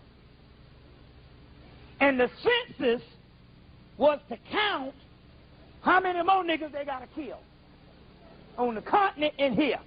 And we bullshitting. See what I'm saying? We bullshitting. You see. I want to know, now it's one thing to be here in California, Texas, Nevada, and see the Hispanic population, because hell, this used to belong to the fucking Hispanic or the Native Americans. Well, let's put it this way. It didn't belong to the damn white man. We know all the logistics about the brothers and the Moors and all of what you call it. I'm saying it didn't belong to the goddamn white man. That's another story, and I do agree, but you know what I'm saying. But it's another thing when you go to South Carolina, Georgia, Chicago, Virginia, North Carolina, and all of the doggone workers, all of the manual labor workers are Hispanics. That's impossible. That means that they would have to make unemployed the entire original people, mainly black people who was just underclass workers. They would have to fire everybody on the job to get that many people working in the United States. That's because they exterminated these people. And if you exterminate your underclass workers, the country will fall. So what you do, you exterminate them and import the Hispanics. Now they're talking about they got an economic boom. They're saying this is the greatest economic boom in 35 years. I'm like, wait a minute. What planet am I on? Because I know 10 niggas ain't got no job. Hell, I'm hungry myself. If my mama lived in Atlanta, I'll be up in the crib. I know 10 niggas ain't got no jobs. But yet they're talking about an economic boom. That's because they exterminated you and they paying them 50 fucking cents all over the country. Okay? Now, let me go in this one thing and we're going to close. We're going to go to a break and we got to go into all this esoteric thing. What time we got? Six. How many hours is that so far? 3 hours. Oh, we going good. I got a good enough 6 more to do. Now, so y'all take your fill. Some of you got to go. You can leave, but I'm going to be here. All right. This is the other thing. You remember they had all these white homeless in the 80s? Just tons of white people homeless. Then they just disappeared. Right? Let me give you the science on this. They got Reagan in. Reagan came in Reaganomics, and they say, listen, you white folks, if y'all can bite the bullet for 10 years, and we can cut out all the entitlement programs, we can funnel $20,000, $30,000, or $50,000, depending on your income, extra in your bank account, and you can get paid for being an American citizen. So, brother, if you ain't getting paid, then obviously you don't make the cut. Because that, you know, if they ain't funneling in and stuff, you ain't part of the group. You know, maybe you got something in your ancestry or something that they think is a tinge of the more. Because this is the shit. They're paying them. If you make $20,000, you can get $50,000. If you make 30, you can get 40. If you make 50, you can get 20. Money extra in your bank account. But the reason why you don't know about it, because it's only added in the bank account, and you got to have a bank account. They don't do it by checks. And they get paid for being citizens, just by biting the bullet. So therefore, the banks and everybody said, look, we got to cut out all entitlement programs and all these other things that we was giving out, and that's what the whole conservative thing was about. And meanwhile, we can afford it because we got slave labor again. Those with the Hispanics and with the prisons. Now, the prisons, you got Unicorp. Unicorp means United Corporations. All of the factories that was on top of the ground in 1980 now is operating in prison. So it go like this. You got a factory. You paying $10 an hour, $7. I say, damn, I can't afford this shit. What you do is you go out of business on top of the ground. A few months later, you open up in the prisons, same factory, but you relinquish your name and you go under the banner of Unicorp and other prison parts. So we're talking about literally thousands and thousands of jobs that used to be on top of the ground is now in the damn prison, and they're paying these motherfuckers, what, 50 cents a damn year? Then you can understand how you can have an economic boom to the point whereas they can pay these people a stipend and funnel it into their bank account, and you don't know nothing about the shit because you ain't a goddamn citizen. See what I'm saying? Now, let me get on this. I mentioned it on the radio. What I said was that 85% of black people, when I say they don't wear their own hair, I'm not talking about false hair. I'm saying you don't wear the texture of your hair. You wear a perm. Now, let me explain this to you. In 1978-77, they got together and they understood that they can affect your pineal gland and make it go calcified by putting the perm in your head. Now, don't be alarmed, because this melanin can never be created or destroyed. Just made dormant, transferred, or transformed, whatever way you want to do it. So anytime you see your head get nappy after a few weeks, that means it comes back online, but you keep dumping that on your head, and it makes it a flabby paste. Now, it's interesting because you're talking about, it's no lie relaxer. Fuck that. Your brain, anything can straighten your fucking hair is dangerous, goddammit.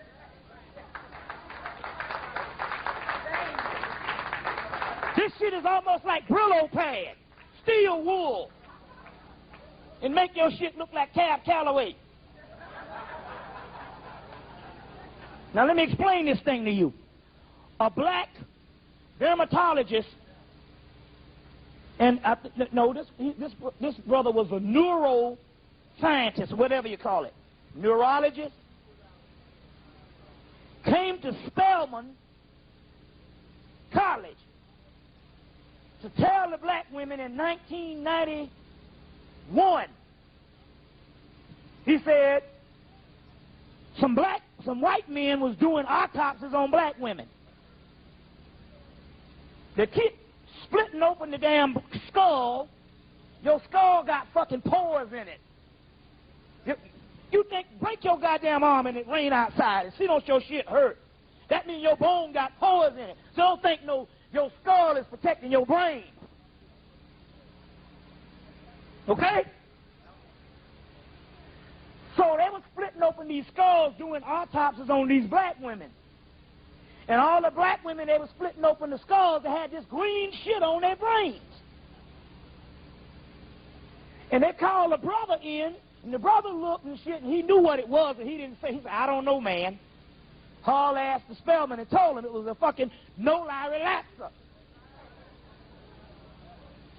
This stuff makes your pineal gland go dormant.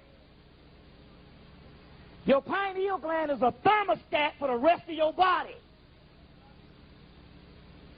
And it makes the rest of your body regulate, and the pituitary gland regulate to kill germs and to heal. And because they put the perm in your head, now you got fibroid tumors, breast cancer, and all the other shit. Do you know, with you, that if your shit was in top order, the only thing you got to do is to heal yourself, is to get you some chamomile tea or some valerian root and get into a deep sleep. And when you get into a deep sleep, the melanin can go and bathe the body right and heal yourself. It's just that you got a career and you can't get the right amount of sleep. And that's how they fuck you up. That career shit. If they can make sleep deprivation, they can shut the melanin down.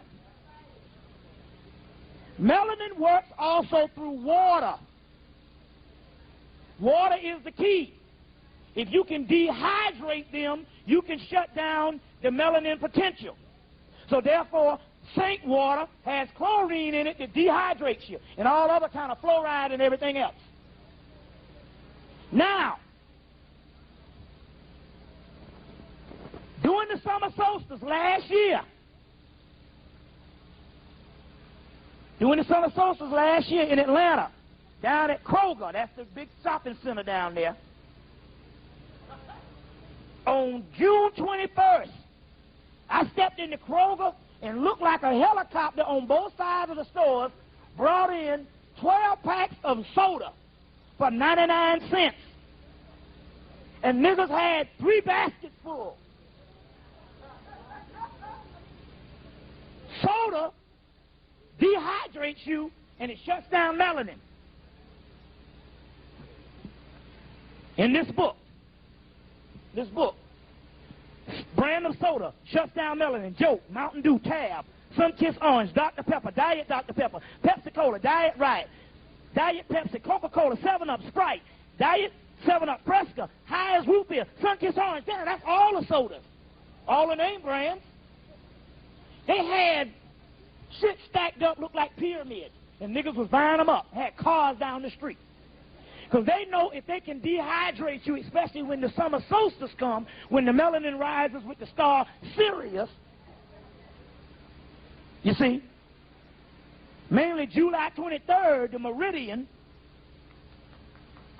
if they can shut you down during the summer solstice and then distract you with some nigga they done killed somewhere, they can shut down the potential dormant, latent powers that will take them off the planet. So dehydration, water, if they can dehydrate you, you see, I met a sister in the project, she said, I ain't drunk water in 10 years. I only drink Coca-Cola.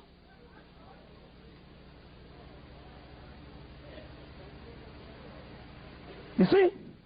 Isn't it funny when everything, you go in the supermarket, you get 4 items and it's $25, and things is going up, but the Cokes and the sodas is 99 cents, especially these little off brands. Now look, the reason why they got you on crack cocaine, and it was so powerful in the black community. Now remember, you know, ain't it funny how a white boy can get on crack, go get some rehab, and the shit don't even fuck with him no more? You see what I'm saying? Let me tell you what happens here.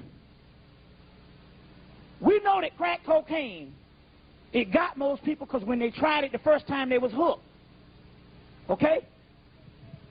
They had already hooked you on cocaine first before you took the crack.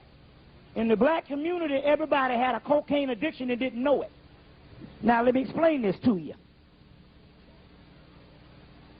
One of my friends said that in the early 90s, early 80s, he had some boys from Alabama that used to sell crack. You know, they used to sell coke in the woods. This was before the, you know, crack cocaine was introduced. You didn't know what crack was until Lenny Bias died, because they killed Lenny Bias. Remember the brothers supposed to go to Boston Celtics, took the crack over the summer and died? They killed Lenny Bias' ass so that they can make the crack law that locked you down before anybody knew what crack was. Tip O'Neill said, we got to pass this law. Then they introduced you to crack cocaine, the masses of the people in the rest of the country, when they killed Lenny Bias. Well, before that, they made coke a little cheap in the early 80s. You know, coke was a rich man drug in the 70s. They made the coke cheap. This brother went down in like 82 to some of his boys in Alabama was selling coke. He said, and he said, man, he didn't really mess with it. He said, but every now and then he saw the people on TV, the narcotics agent go. So he said he did that.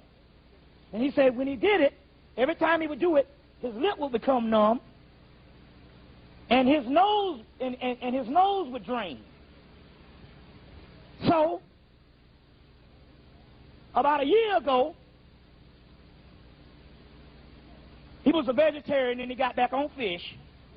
And he said, you don't supposed to eat it in no McDonald's, but they had 2 fish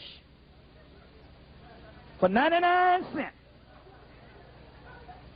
Remember all of 98, they had that Wednesday, they had them damn burgers, 99-cent cheeseburgers. Then them niggas went to a double cheeseburger for 99 cents. Now, come on, man, everything in the world going up. And all of a sudden McDonald's going to give you a double cheeseburger for 99 cents? So he went in there and got a fish sandwich, 2 fish sandwiches. He said, that's my weakness, that fish. Ate the fish sandwich, and his lip became numb, and his nose started draining. The reason how they got people hooked on the crack is they precondition you through the fast food in the black community. Well, me, I was a vegetarian for years, then I went on protest. After about 6 years, I saw spicy chicken one day. I was hungry as shit. You know how you get so hungry you can barely walk. I said, yeah, I got to go in here and get this 99-cent spicy chicken. And I noticed my throat started getting sore and my lip got numb. They precondition you. Also, them burgers, there was 99 cents, all the 98. Remember they were selling 99-cent burgers on Wednesdays? And they still selling them? After they grind up and they get all the melanin products out of black people, they grind that meat and they ship that meat back to the black community. And them burgers that you eating for 99 cents, they got to get rid of that excess meat. And they processing it in with the ground beef. And that's the shit they feeding back to the black community. It's niggas that used to be walking around eating the same damn burgers. Solid green. Solid green.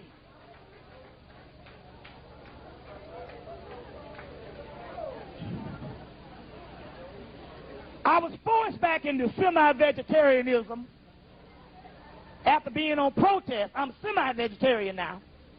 And I'm getting ready to lose weight. I start going down. I was forced back in it. I'm on protest, goddammit. So I go to the store, and I go to this restaurant downtown and eat some fucking stew. I go home and I'm laying on the doggone floor and can't move my arms. I had total paralysis. I'm just on the floor like this. My girl, a psychic, she said, you ate somebody.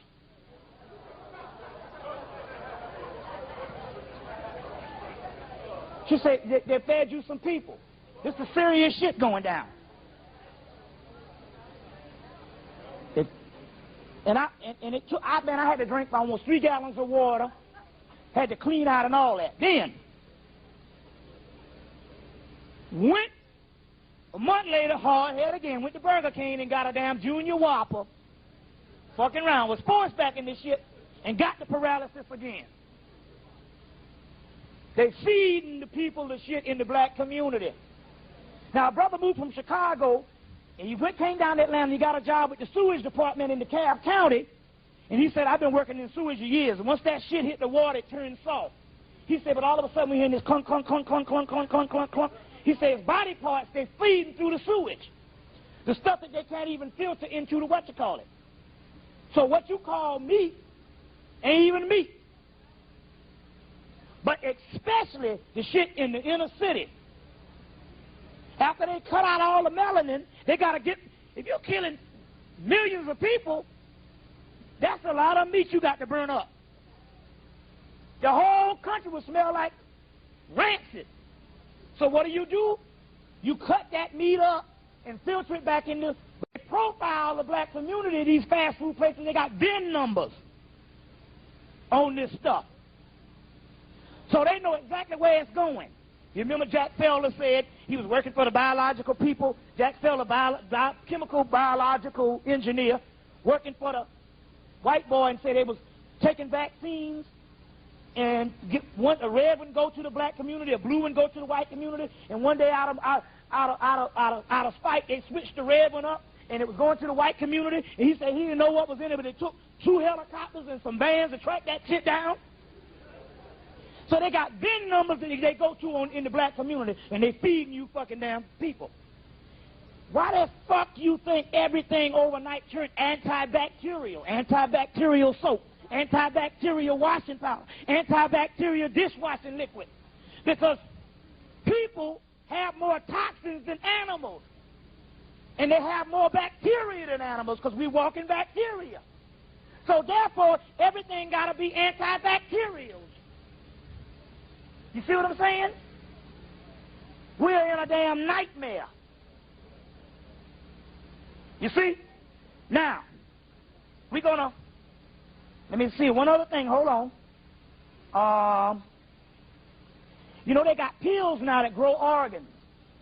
You take a pill, what they do is they crush up the organ,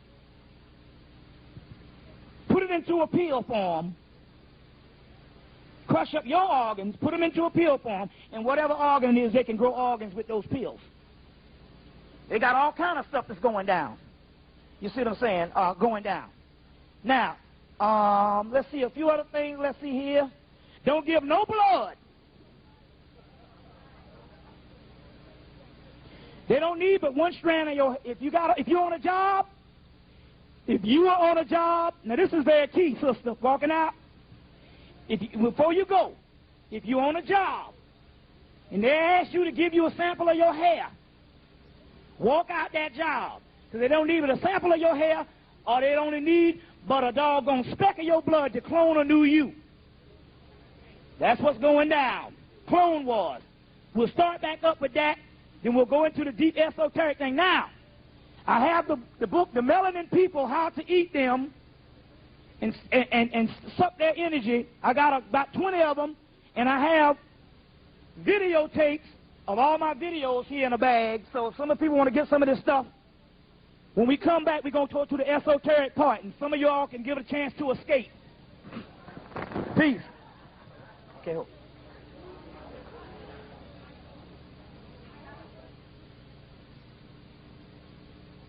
Yeah. Let me see. All right. Okay. I need you to do one thing. You can't talk while I'm speaking because it distracts me. So yeah. I mean, we can go with this. Now,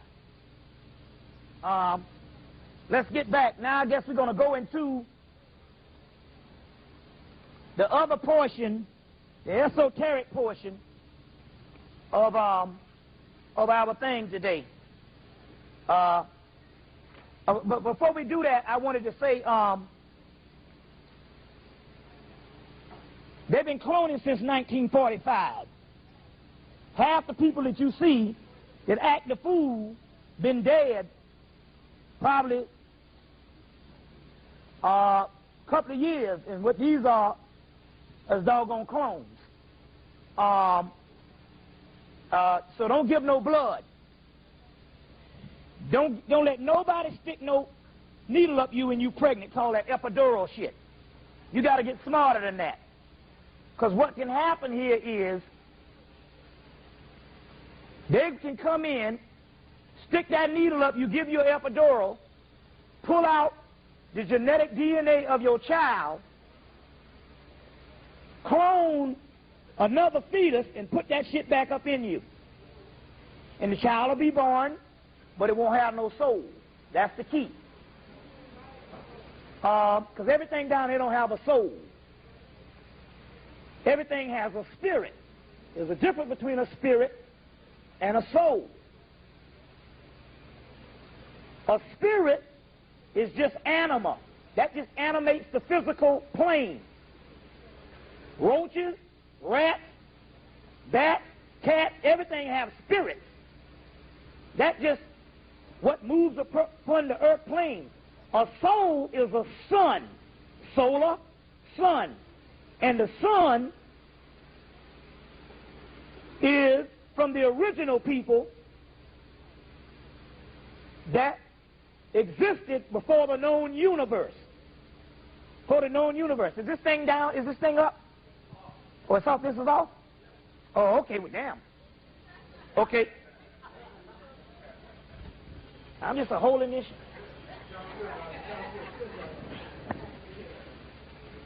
That existed before the known universe.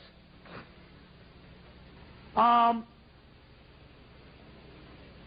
me get these things here. Where the plastic overlays? Where the overlays? Somebody picked the overlays up, and what did you do with them? Oh. Okay, when somebody came to the table, I had the overlays. See if I can find the damn overlays. Don't tell me. Who the hell? Now, what did they do with the overlays? Huh?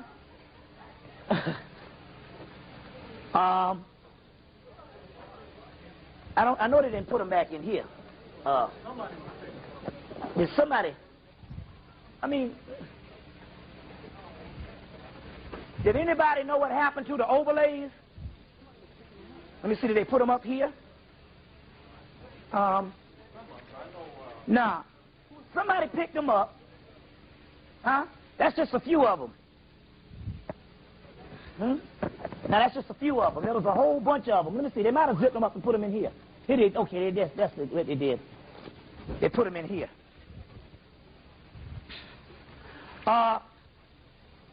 Yeah, okay, yeah, you just throw them on the ground. Yeah. All right. Y'all all right? Not yet. I don't. Did the sister buy that history of the KKK? Is she still here?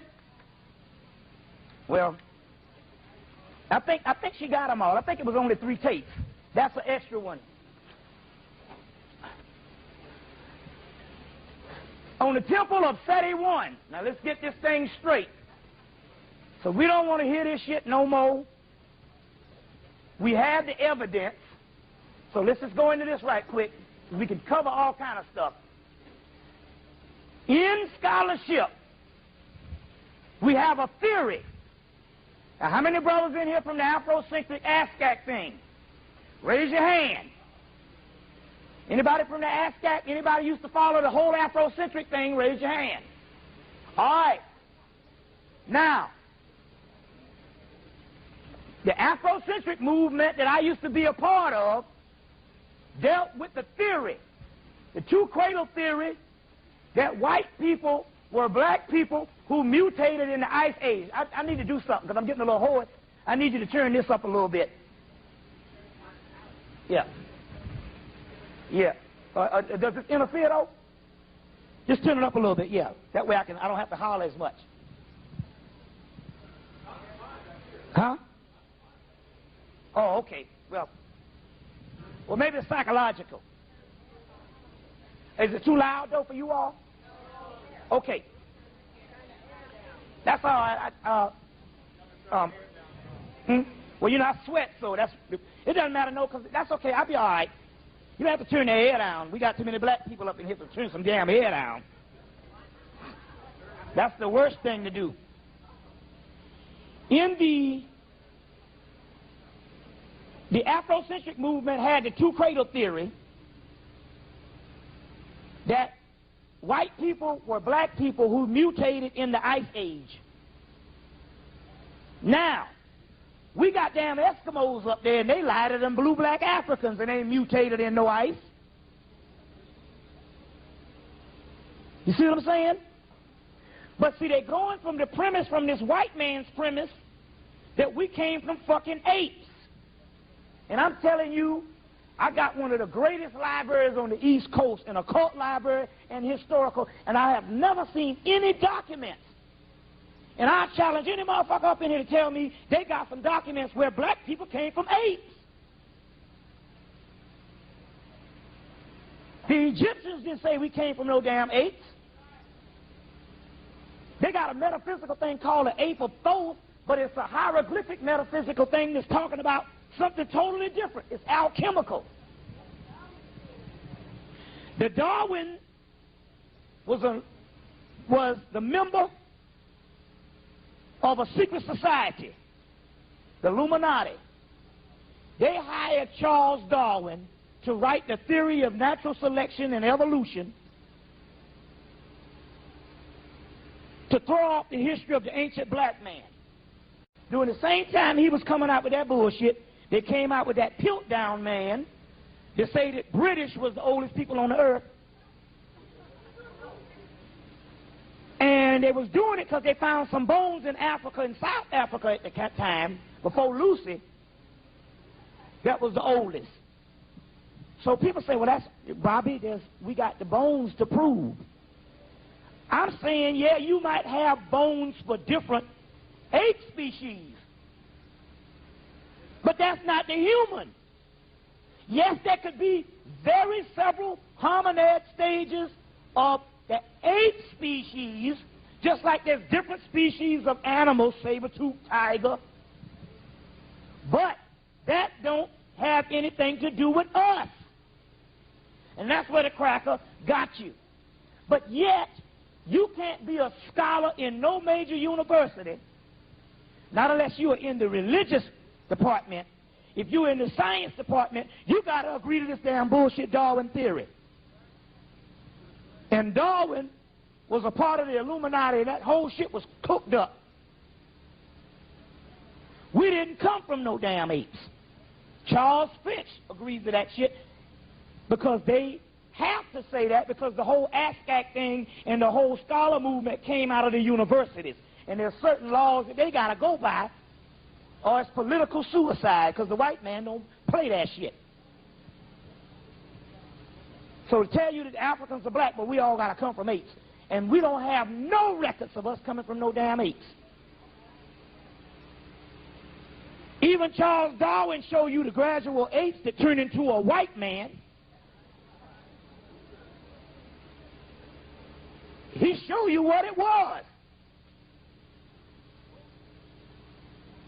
So the theory, in science and scholarship, you have a theory.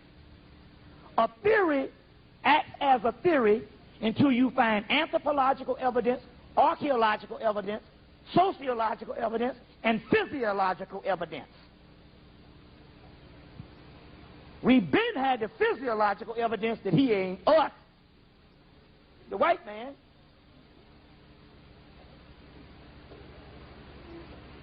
You live in the cold and you ain't mutated.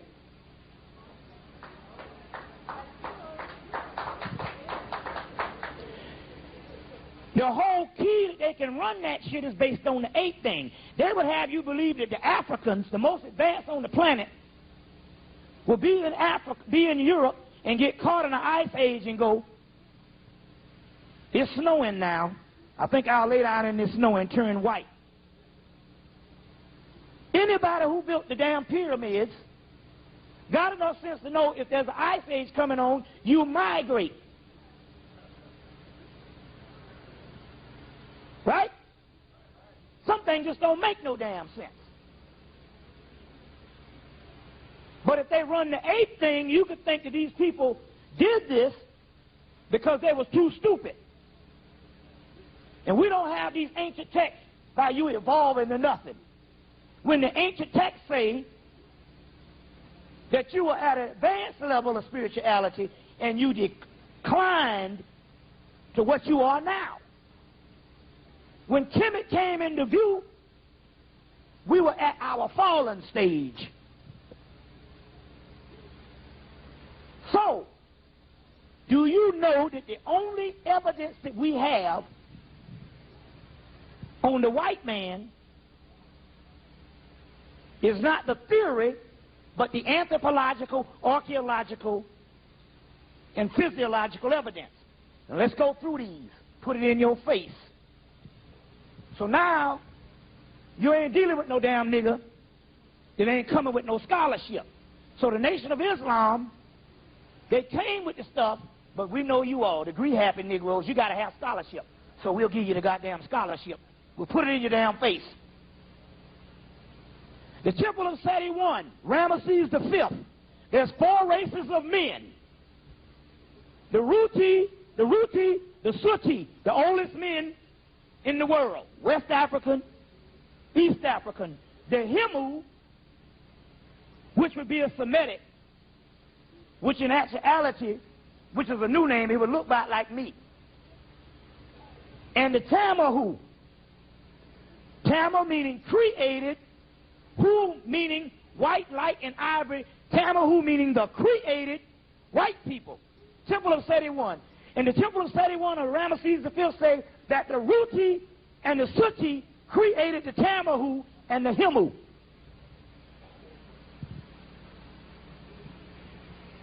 Document, Gerald Massey, Book of the Beginnings, Volume 2, page 27. Document, Sheikh Anta Diop's book, African Origins of Civilization, Myth and Reality. He goes into the Tamahu, but he leaves out the part about the created white man because he was married to the white woman. Get both books, put back the missing page of Gerald Massey's Book of the Beginning, Volume 1, page 27. Let's go on. Documentation.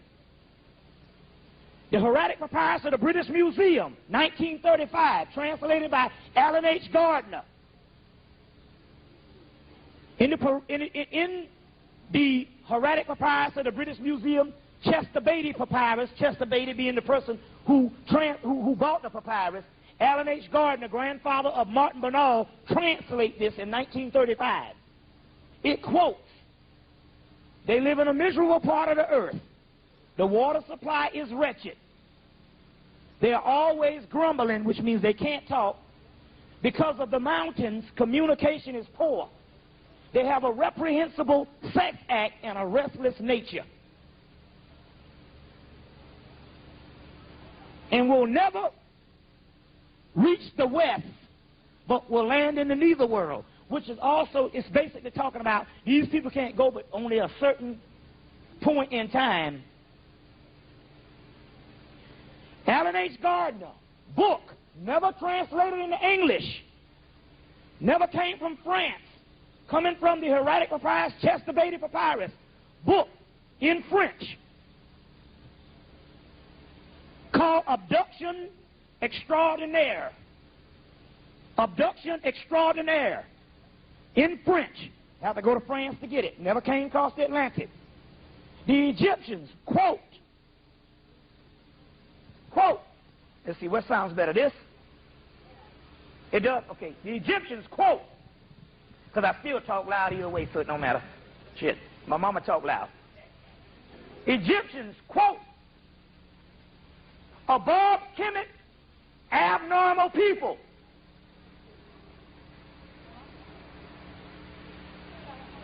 Above Kemet or Egypt, abnormal people. Below Kemet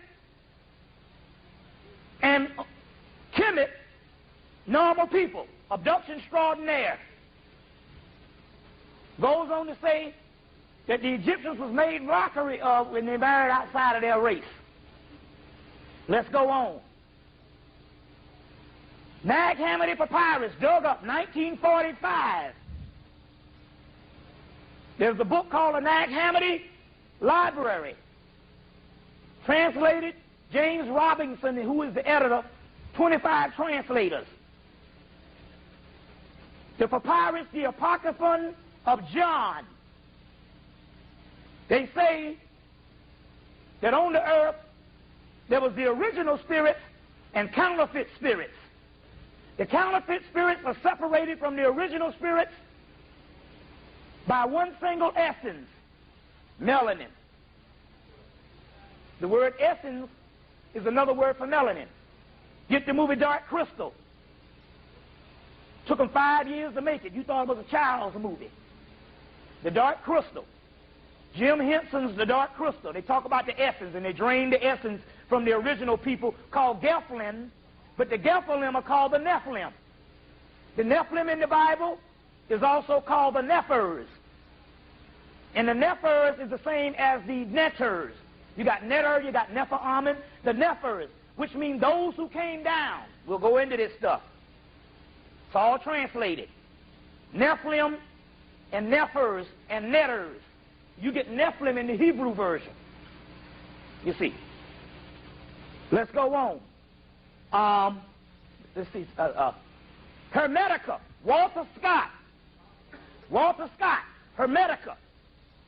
1935. In the chapter, Asclepius, who is Imhotep, Greek Imhotep, quote, the Egyptians, quoting, our biggest problem is we created another race of men. There you have it in black and white.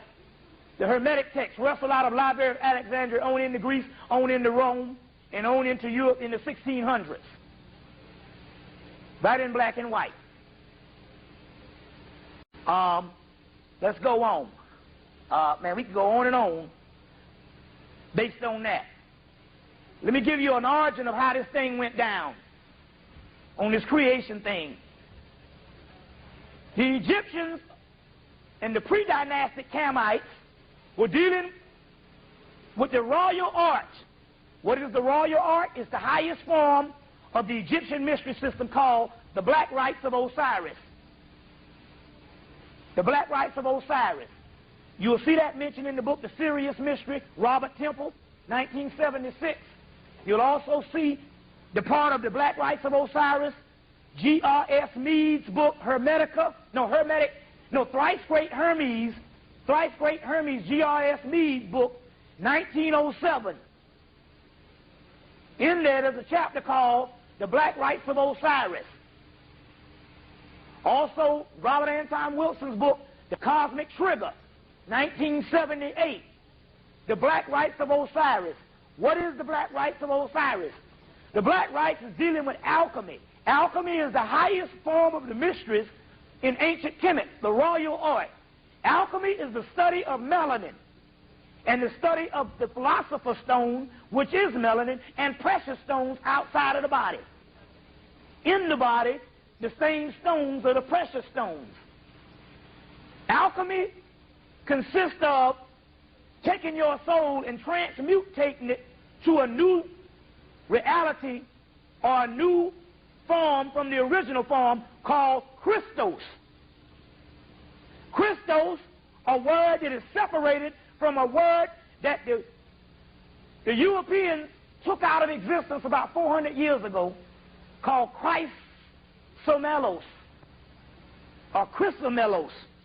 Melos meaning black. Also means apple. Apple has what? Melanin. Melos meaning black. Christos. Chrysomelos means black Christ. Took it out of existence.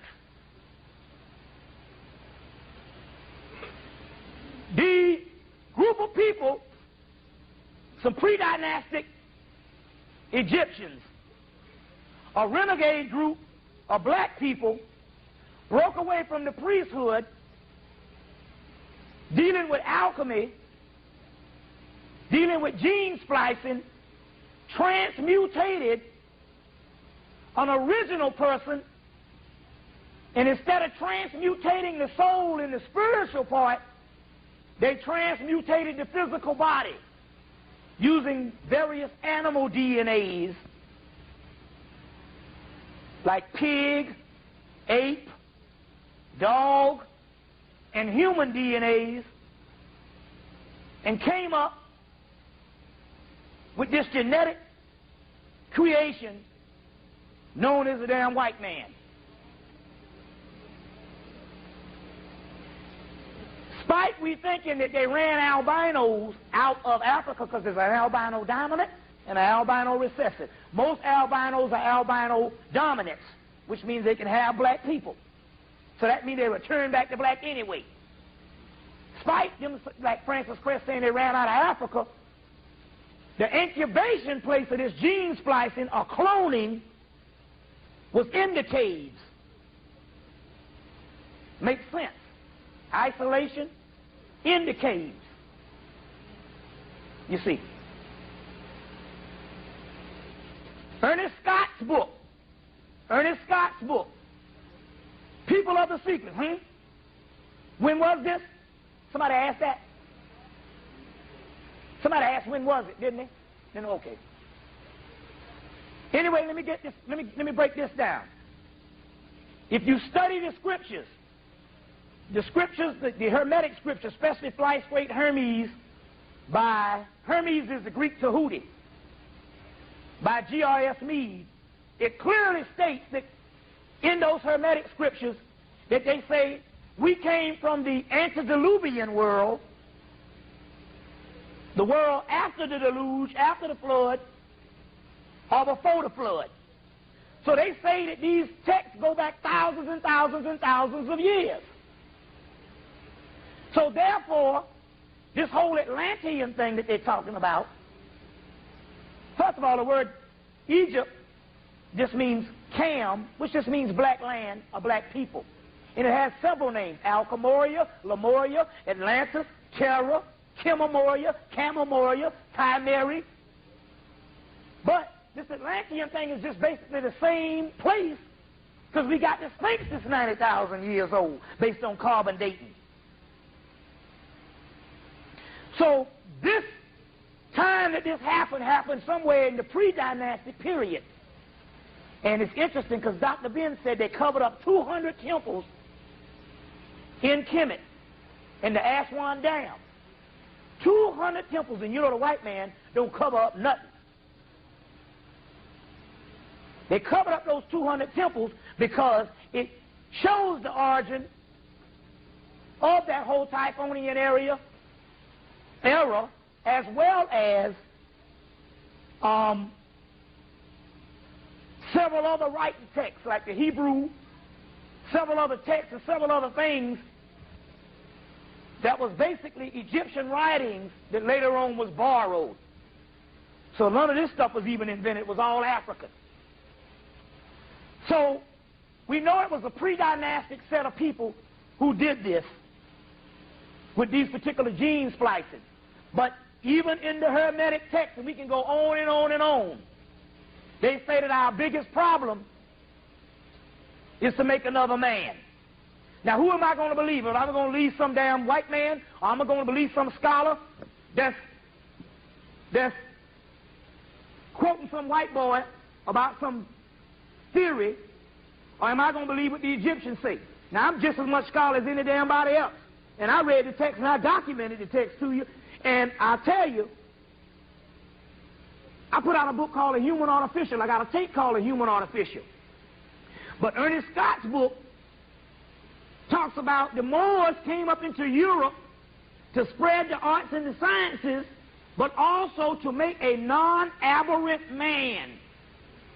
Look at the word aberrant. It means abnormal, unusual, unnatural. Ernest Scott's book, People of the Secret. Awesome book. Talking about the Moors, but they just say Sufi. But the word Sufi means what? Woolly-haired one. Means woolly-haired one. Suf, wool. So that's describing something. So you hear the word Sufi now, because you don't hear the word Moor anymore. They'll say Sufi, but it was Moor. You see what I'm saying? But it was Moor. So this is also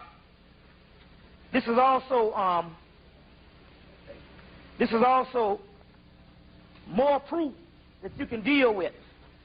Now, I want to get to some other stuff.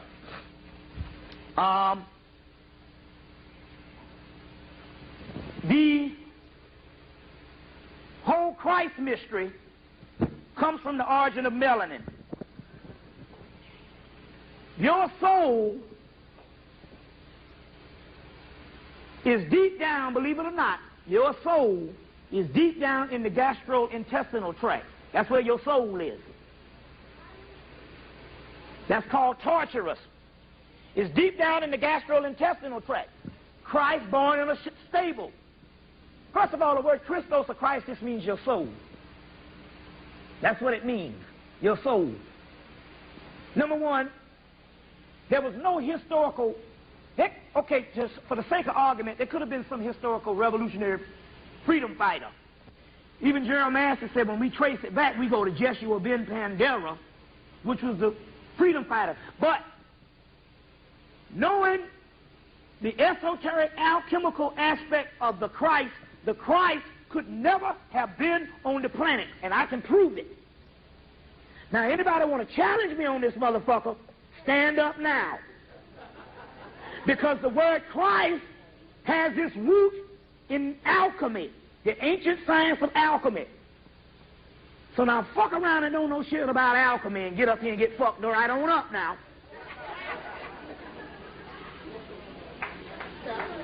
The word Christos, it means something that crystallized from the original form. And that's called transmutation. And it's transmutation through putrefaction. We'll go deep in that in a few minutes. The Christ could have never been on the planet. That's why the ancient Egyptians that was around at that time said that was bullshit. That's why the ancient Hebrews, the black ones that was around, said that was bull. That's why all the ancient world told the Roman government that that could not possibly happen, because the Christ principle is an end-time deity or an end-time principle on the transmutation of the soul from the original formula to the new Christos formula, and based on alchemy. So for the mere fact you got somebody running around teaching some gospel, get his ass killed, and the earth still be here, means that he was not the Christ. Because even in argument, why is it that the preachers, when you ask them where the word Christ come from, they say Christ is Greek for Christos. Wait, well, hold on. I thought the damn Greeks was pagans. There's some shit, wait a minute, hold on. Why you got to go to the pagans to find out what is the origin of the motherfucker? You said that nobody knew it until he came on the planet. We know the Egyptian crest, but the problem is this. We got new people still want to masquerade as Christians. They then became Afrocentric. So what they have done is that they just basically substituted Jesus Christ and put Horus.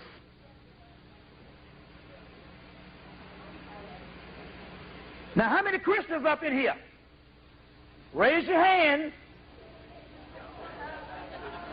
Oh, yeah. We all Christians. How many preachers up in here? No, this is not an embarrassment. I'm getting ready to show you something. How many people up in here who are reverends? Reverends are preachers. Don't hide now, goddammit. I met 3 before the damn lecture started. Now I'm going to prove to you this. You took the teachings of Christ, which is virtually fake, and substituted it with Horus, and so now you calling Jesus Horus. Now remember, Horus or Heru is the original Christ figure. Predates the other Christ figure 10,000 years. Okay? And it's a combination of Osiris. Is the original Christ figure. Now, I can prove to you that the Jesus of the Bible is not the Horus, the original Christ. How many people? Now, this is what you do. So since y'all silent, this is it. Jesus taught love, right? He taught love, supposedly. Well, why is it you can't find nothing about Horus and Kemet that talks about love? If you read the text, and you can rescue me if I'm wrong right now, that Horus don't do but one thing when he comes on the earth. Heru, he kicks ass.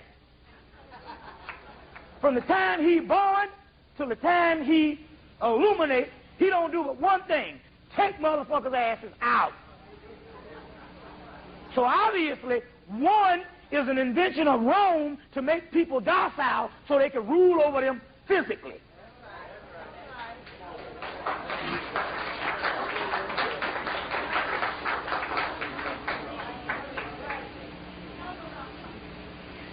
Look in 2 Kings 2 Kings 19 or something, it tells you, because one of the Greek words for Horus is Jehu or Jehu. I think it's J-E-U or J-E-H-U. That's the name for Horus or Heru, Jehu. In 2 Kings it says Elijah will anoint Jehu or Jehu king of all of Israel. Israel, Isis, Ra, and El. Elohim, El, which means S-U-N and S-O-N, son and son, one and the same. Mother, father, son. You see. So, Horus or Heru don't do but one thing, kick ass. So by the time you get to the book of Revelation, they done added the real motherfucker back up in there. The one that coming with the blood on the side, coming in white horses, slaying people. You see what I'm saying? The Greeks were the Etruscans. The Etruscans come from Etruria, Troy. Remember, the Greeks killed off the Trojans. That was the Phoenicians who started Rome and Greece. The language, the Latin language, is a black language. The Greek language is a black language. So I even challenge Walter Williams or anybody on this one, how in the hell can the white man invent Latin and Greek when they couldn't even speak?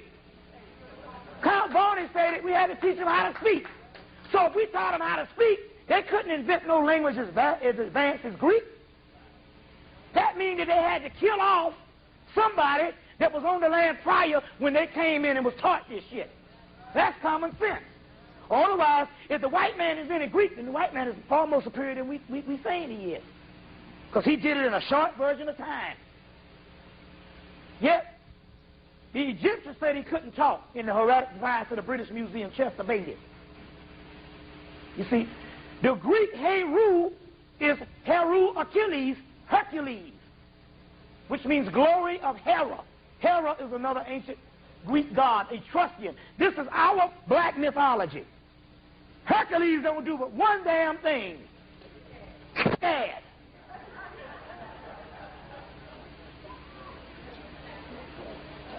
Another form of that is Apollo. He don't do but one thing, kick ass. So all this old shit about Jesus loved the little children and all that old stuff is Roman invention.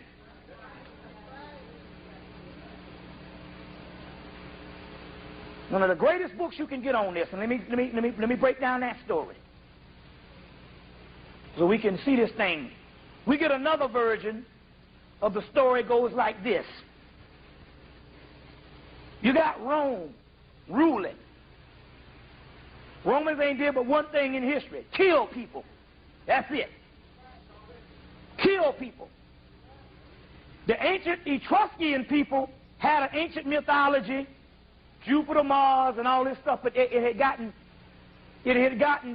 degraded or deteriorated.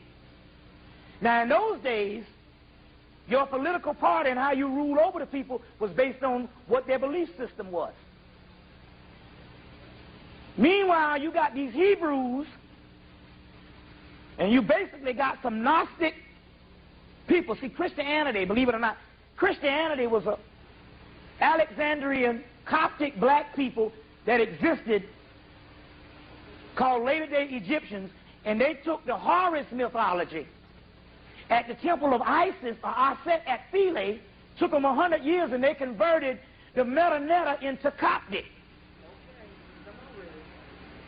Then these Coptic Camite Egyptians had their own worship of an original Christendom. You see, they converted to Coptic. They moved on into Rome. Meanwhile, Rome had Romulus and Remus and all that stuff. That stuff had deteriorated. They didn't even know half of the myth anymore. And the Romans had the Coptics, they had whatever Hebrews, and they had a couple of other people in the Roman aspect that had valuable religious or spiritual systems. The Roman citizens was like, hey, We need to get with them people because these people got it going on. The only thing these people doing is killing everybody. So the Roman government said, we got a problem. We are threatened to lose the citizens if we don't revise some type of religion and get our thing together. Meanwhile, the Roman government and some of the Senate said, hey, look, we conquered Greece. Greece conquered Kemet. Greece raided the libraries in Kemet and took all of this Coptic, Metanetta, and all of this stuff out of Kemet. Then we conquered Greece, and we got libraries of this shit laying over here. Let's get us some scholars, Paul, Josephus, and all of them, go in there and put them books together.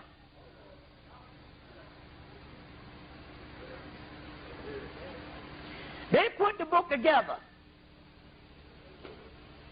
using the Coptic version of Christos or Christianity. The Coptic Gnostics, which means gnosis, genoisis, gnosis, which means knowledge, knowing. Gnosis means knowledge or knowing. The Coptics, they come out saying, we got this new Redeemer, Jesus Christ. And you know, they say we're going to get the last laugh. We're going to take the God from Jupiter, from Rome, and we're going to take the god Zeus, which means Jupiter in Greek, put them together, and although the Christ thing will be something else, we'll still be calling on the same Rome and Greco-Roman God, with the god Zeus and Jupiter together, because there's no Hebrew in the thing. Walter Williams tell you about that. Put it together and get the word Jesus, because also in, I think his name in a minute, Richard something, there's a book, he mentioned that Zeus is called Zeus. The word Zeus is either named Zeus or it's also named Zeus. So you get the word Jesus. There's no J, but you also get Jesus.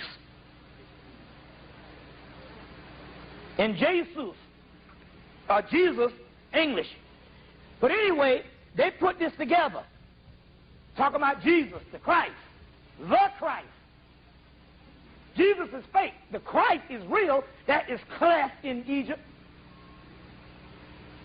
Christos in Greece. And so they was running around saying, we got this thing, this person came, and they was teaching all these people this stuff. And they're here, the Gnostic people who had the real version say, hey, wait a minute, that shit is fake. Because that's our tradition. So what they do, they kill off all the Gnostics. You know how you do, you got somebody's shit, you kill them off and take their stuff and take it.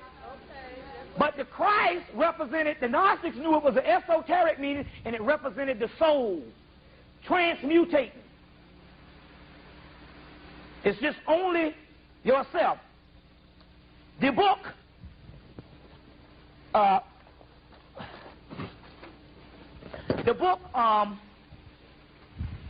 all right? This book, Kabbalah, A.E. Waite's Holy Kabbalah. I got it in my mind, so I'll just go ahead and just paraphrase and just say it this way, because I don't have time to read it. A.E. Waite's Holy Kabbalah. It says, in the last days, a new soul I will put into you. They're saying when this soul comes, men will dream dreams and women will have visions or something like that. It says, and the intruders will be wiped from the earth. Now, what is an intruder? An intruder is a person, it's talking about now, the end days, that wasn't there in the beginning and now is intruding and masquerading as God and as the authority of civilization. It says that these intruders cause an incontinuance towards learning.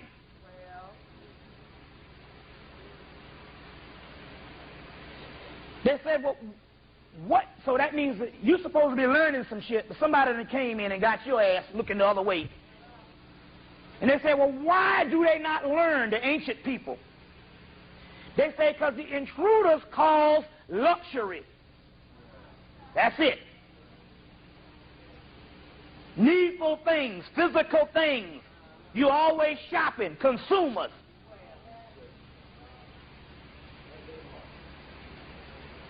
But it says that the Christ who is to come is in all of us. Now, let's go beyond that so you can get past the bullshit. Because you're stuck in religion and all that's fake. All of it. You just got to understand what you need to go directly study. And that's the key. So you can argue about history all day long. All religions are fake. The priest learned something different than the average citizen. And you got to understand the breakdown of the esoteric part, and you got it. You can bypass the bullshit. And let's break this down.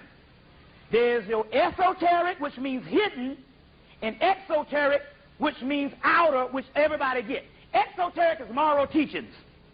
Pray to God and hope you don't bump into nothing.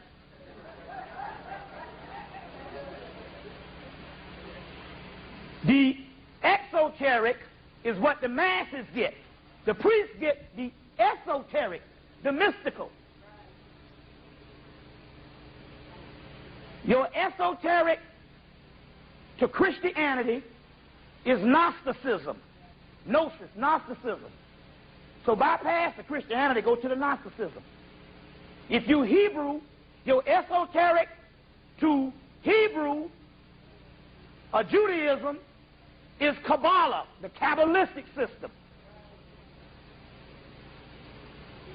If you Islamic, the esoteric is Sufism. Original name is Malianism. That was some stuff that Islam came from. But the Cushite Arabians, who Muhammad's father was, Muhammad knew certain things, and they carved all that little shit up, and Bilal basically wrote that thing. Bilalianism is what that is, and that's the Hebrew, the Ethiopian. So Gnosticism, Sufism, and Kabbalistic is your esoteric. Then you have your esoteric cultures before religion. Your esoteric cultures, Kemet, you see the Kemetic stuff? Now, Samaria and Mesopotamia and all of that type of stuff, that is nothing but provinces of Kemet. You see what I'm saying? Even in Kitzkill's book, he said when Egypt ruled the East, they got a big old square on where Kemet ruled, and all of that stuff, the white boys calling it Mesopotamia and Babylonia and all that now, but all that is northeast Cam, or Ethiops, Kush, Indus Kush. You see, Indus Kush. True spirituality has nothing to do with moralism whatsoever. Nothing. A dog don't need a damn book on how to be a dog. A cat don't need a manual on how to be a cat. Your moralism and your behavior came through your rites of passage in your civilization. You just didn't do certain things. Like I said on the radio. You say, how can you say that? We need doctrine. No, that's what you need now. Because we also knew that the white boy was going to come, and look what he did with the damn moralistic book. Can you imagine if he didn't have one? Hell, he killed your ass with the book. Say, thank you, Lord, and pass the ammunition.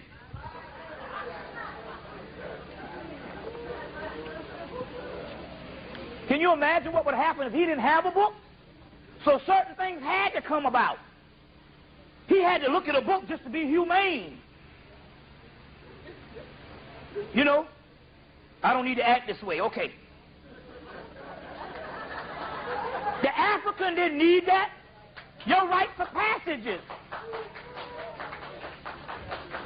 Your rites of passages in your civilization, there was taboos and laws that was unthinkable. Right now, we had that even in this civilization. And like I said, I remember even the Richard Pryor thing back in 1976, that a black man wouldn't admit to giving head. Oh, no, not me. I didn't eat none. I mean, now it ain't nothing to say I went down on somebody. That's because you've been socialized into that. But even just 25 years ago, it was a taboo. There were certain taboos you just didn't do based on the culture. Culture, behavior. So your rites of passage in your culture, you didn't have to spend time on moralism. Certain things were just humane, and you was the best people that act humane. You wrote later on humane books for degenerated people that just had to learn how to be human. So if you didn't spend all this time praying and all that shit, because praying ain't nothing but begging. That's all that shit is. Begging. Hold on 1 minute. So how you say, brother, how can I not pray? Well, shit, I ain't prayed since fucking 1990. You see what I'm saying? But I know another method I'm going to teach you tonight, too. And I'll also, too. Now, so what did you do? You learn how to become gods. That's it. That's the key. It's about becoming gods. And in this case, anti-gods.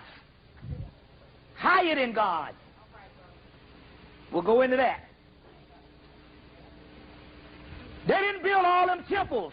And you went to school for 40 years to learn how to be obedient. That was for a savage white Arab. The hell you bowing down to some shit for? You are to Allah, the arm, the leg, the head, the leg, the leg, the head.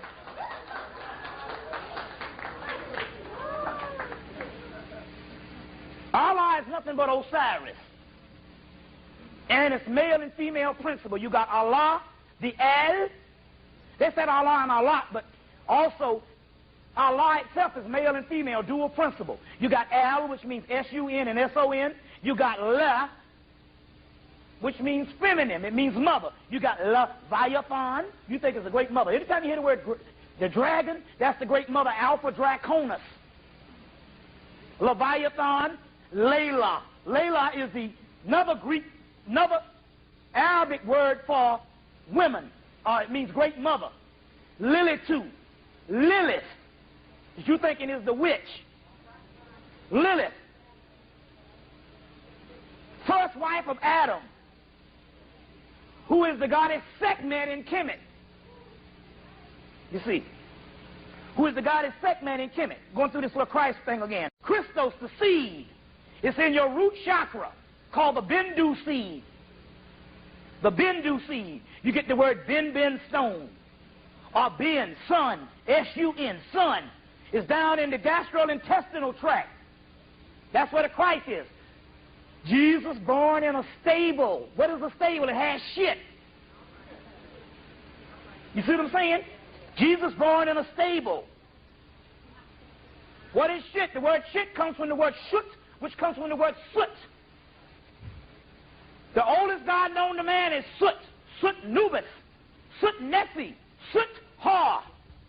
Later on Set, when it was pre-dynastic, you overthrow, whenever, customary to all ancient people, when you want to make another religion supreme, or just your view supreme, you always overthrow, or you always take the chief god of the pre-existing religion and make it the devil. One man's god is another man's devil. You get the word Soot, which means black. You get the word An, Anubis, and Anpu, it means opening. Soot on, Shut on, Shaitan, Satan.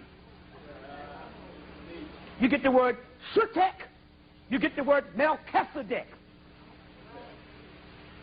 Or Sutek, Setesh, Shut on, Satan, Teton, Titan. These are ancient words for the most ancient god. Lucifer, light bringer, which means the pineal gland. Lucifer, pineal gland.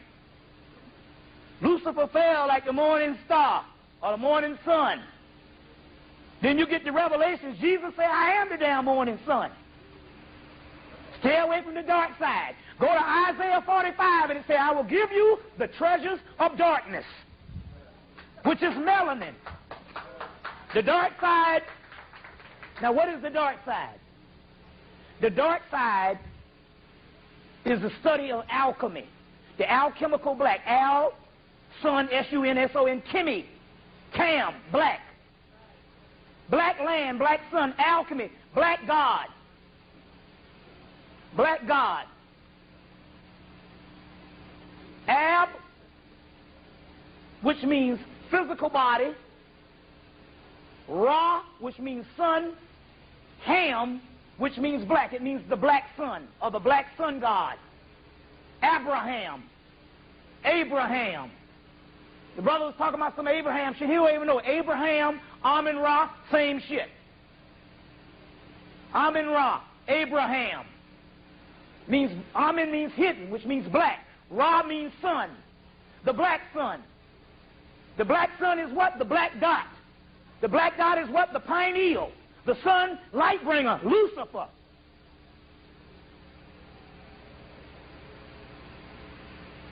The fallen ones, the fallen God, Lucifer, the fallen God. What it means by fallen? You were once in the spiritual realm. Then the vibration slowed down and you gradually took on a physical body. You are the damn fallen God.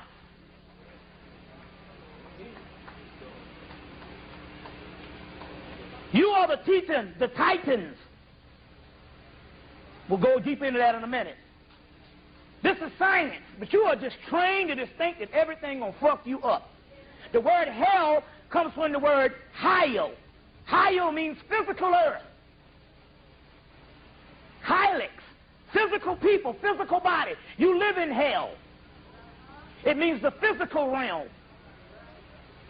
Satan, cherub, means God in the physical.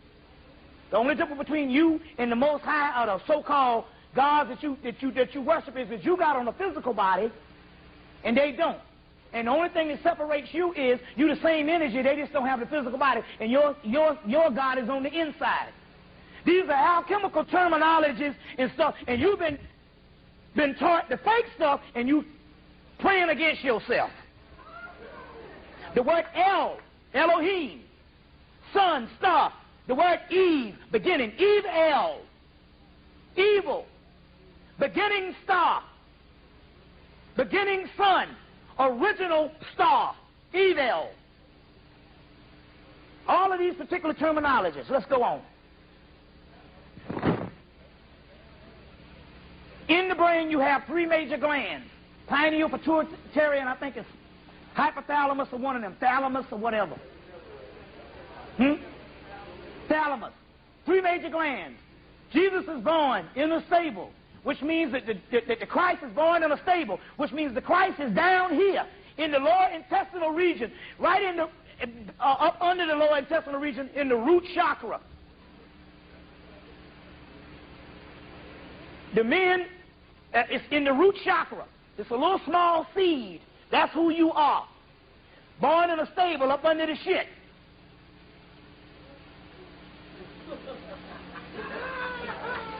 It rises. When he's born, he's met by three wise men. Pineal, pituitary, hypothalamus, or whatever. Thalamus.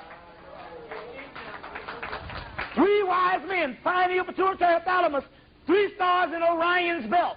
Three pyramids in Kemet. Three crosses on Calvary. Jubilee, Jubilee, Jubileum. But it's talking about the three glands in the head. You see, the three wise men brings gifts. When the melanin rises up and crystallizes, it brings gifts. Anointing. Anointing what? Olive oil. Olives are black, olives are green. The green, the chlorophyll breaks back down to carbon. The black olives is carbon. Carbons is what? 6 protons, 6 electrons, 6 neutrons. 666, which means carbon, which is what? Melanin is nothing but carbon. The triple blackness of space. White people are carbon-based beings. You are carbon beings. You see, that's the difference.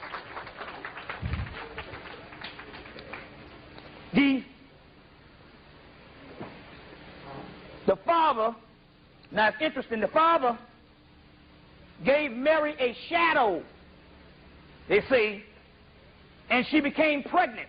Anytime you hear the word shadow in Jungian psychology, shadow means melanin, your shadow self. The word devil means double or doppelganger, your inner self, your dual self. The devil, doppelganger. The genius, hidden genius. Genie, jinn. That's right, you scared of gin. You know what gin means? Breaking down fucking gin, it means melanin, goddammit. The gin, the gin, the gin. The word amen in Greek is amen, in Greek is amen, it's daemon, Damien, and in Christianity, demon. The word demon means melanin. Give me a good example. Y'all all right? Give me a good example.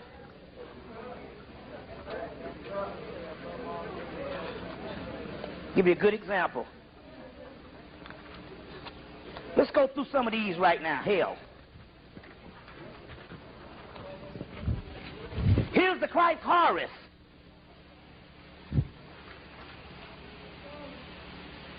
This is Horus, Heru, Christ.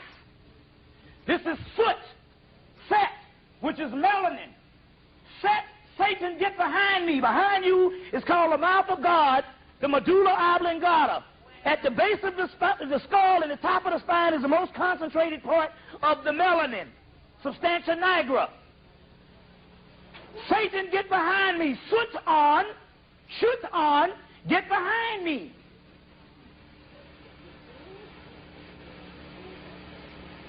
This is called, this black substance in India is called Akash. Akasha. Akash. You get the word Akashic records.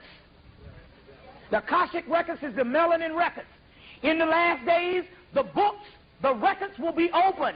And the ones who did not find themselves on the records will be cast in a fiery furnace. The ones who don't find themselves on the records because they ain't got no damn records, because they don't have any Akashic records, they don't have melanin.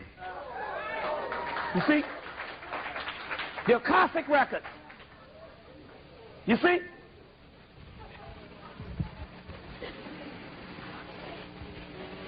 This is the child Christ, Horus.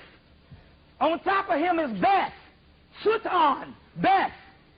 You see this in the movie Star Wars when Yoda is training Luke Skywalker and he got him on his back. This is where they get it from. He's standing on the crocodiles. The crocodiles isn't called Kim. The crocodiles of Cam, or Kim, Sebek, which means melanin. Satan, get behind me. The Horus lock. You get the word Horus lock, you get the word Harlock, you get the word warlock.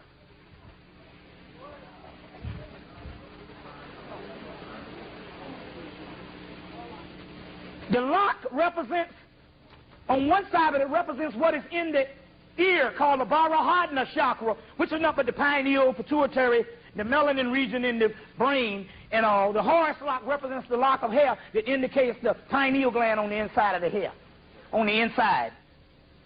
You see, on the inside. Let's go on. Y'all all right? Okay. All right, let's see what we got here. We got to, let's see. The word Chrysomelos, as I said, the word Chrysomelos, the word Chrysomelos means Christos, black, Christos, crystallizing, melos meaning black, meaning apple and black. Adam and Eve ate the apple, tapped into the third eye. When they tapped into the third eye, they what? They saw. They saw. You see? Which means don't tap into your third eye. Because I am a jealous God. and I shall have no God before me. He said, I am a jealous God, and there are none before me. But the goddess Sophia say, Yahweh, Adalabra, Zeus, patriarchal God, don't lie, there is a God before you. He is the man, the first man, and the son of man. So we are higher than the God who created us. We'll go into that stuff. We will go into that type of stuff in a minute. Let's see. I just want to get through some stuff right quick. Let me go through some of these. Let me go through some of these pictures because we got all night here. Let me go through some stuff. Y'all all right? Okay.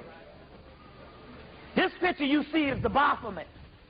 You've seen this several times. This is Alypius Levi, the Baphomet. You think it's Satan. Number one, the Sabbatic goat, the Sabbath, which is Saturday. Saturday comes from the word planetary Saturn. And Saturn is Satan. The new look at the old god. Satan, Saturn, Saturday. You see? Saturday, which represents Saturn, which represents the black planet. Saturn rules Capricorn, the Sabbatic goat. He has the third eye. Out the top of his head shoots the flame. The Kundalini energy is down here, but when it comes up here, it represents the flame energy, which is also a form of the Christ. Which is a form of the Christ. You got the moon, you got the black moon. It's the same as the yin and the yang symbol. Feminine and masculine. You see, these are ancient. This is an ancient Moorish symbology. The Moors went up into Europe. They set up 16 universities. You go to university and you go into a fraternity. Well, they set up, the fraternities were your ancient orders, York Rite, Scottish Rite, Knights Templar, which worship the Baphomet, the Knights Templars. This is the Moors' science, Moorish science. You know, the Christians needed a symbol for devil. So they took the ancient Greek god Pan, which is a form of the god Amun-Ra, because this is the same picture. This is a same converted picture. Y'all all right? I had them on the floor, but, you know, I'm going to put them back down there. Now, let somebody want to come and spread them out. Shit.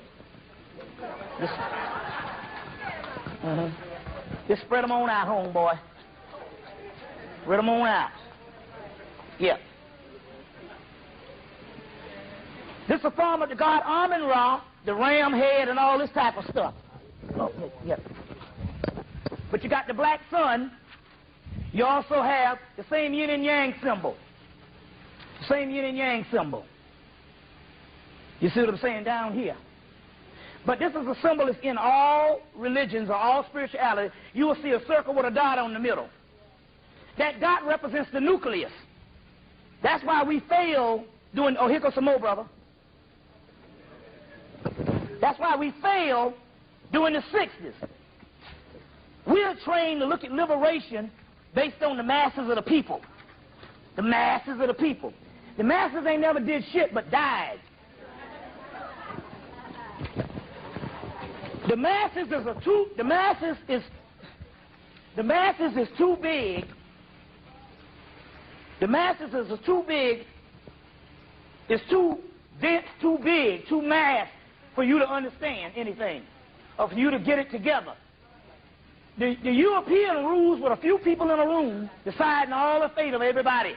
They got that from Africa. That's the way, that's universal rule. And that's this principle right here. The nucleus. The masses is too big. You don't wear yourself thin talking about getting the goddamn masses. But if you strengthen the nucleus, you can pull in the masses. You see what I'm saying? The nucleus, a small group, not a mass movement. All mass movement, get out of groups. If you can read, you have no business following another motherfucker on this planet. Y'all crazy as hell. The Bible says, blessed are those who read. Even the picture of Master Farad Muhammad, he got a book in his hand. saying, hell, after all this shit is over, this is the age where we got to have mass movement. But in the last days, you're supposed to be the most sophisticated people on the world. If you can read a damn book, what the hell you need a nigga to tell you some shit for? Because we lazy. We lazy. And we want to follow some damn body. I wouldn't follow nobody to the fucking bathroom. Hey, but we are addicted to this thing. Even me. Sister say, brother, I'll follow you to Sirius. You see what I'm saying? I'm like, wait, how are you going to follow me? I ain't got but one fuck. I got 2 eyes on my goddamn stove. 2 eyes. Take me damn near 2 hours to cook a damn meal. You going to follow me some damn well. I just lived the last year without a damn refrigerator. That's how I got even bigger. I was eating out all night, all the time.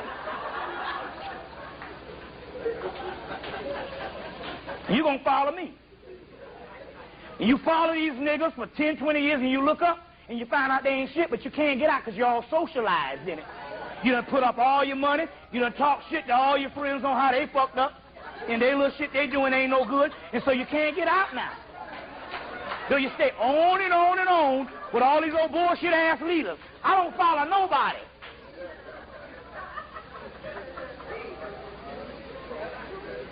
If I don't follow the white man, you know I ain't going to follow his invention. A nigger was a bad invention.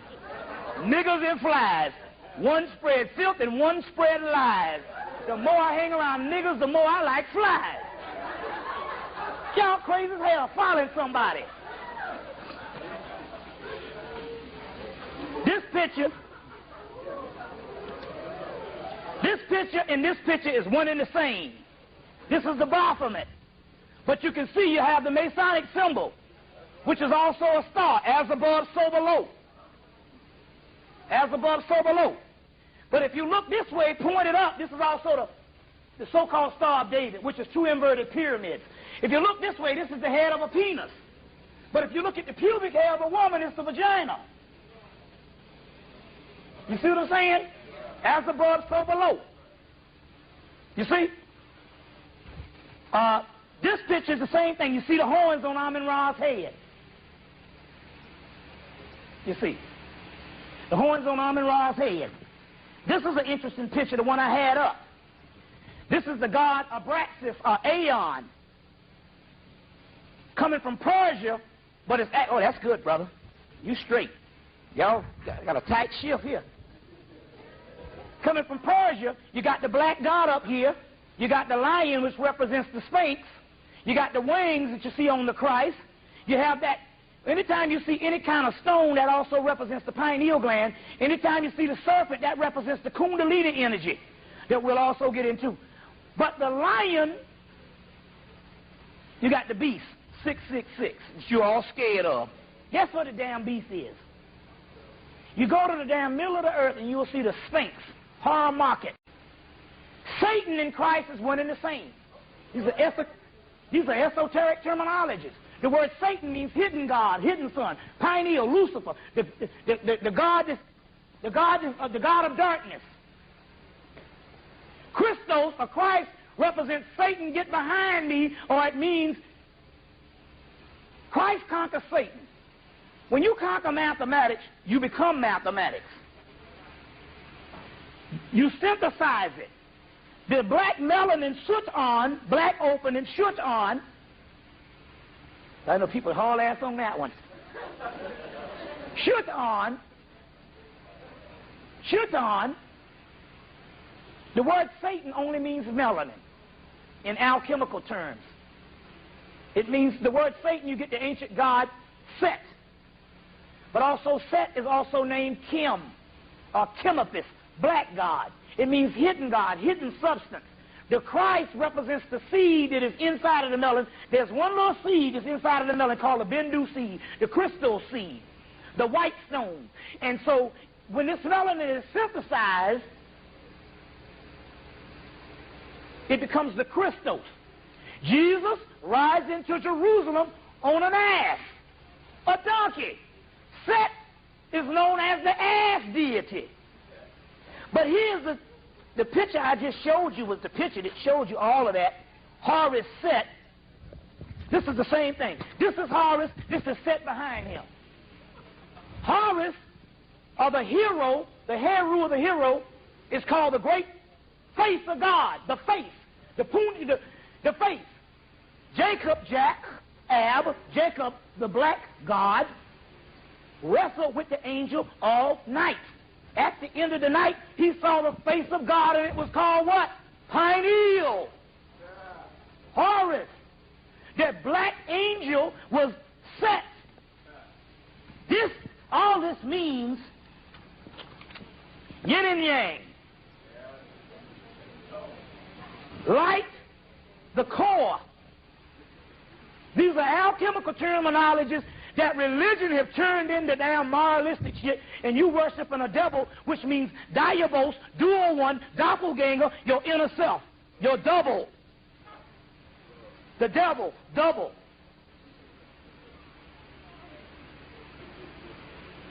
The beast, the lion, the sphinx, the number of a man. Well, it's got a damn man head on the shit, or a woman's head and a lion's body. Where else see all this stuff come from?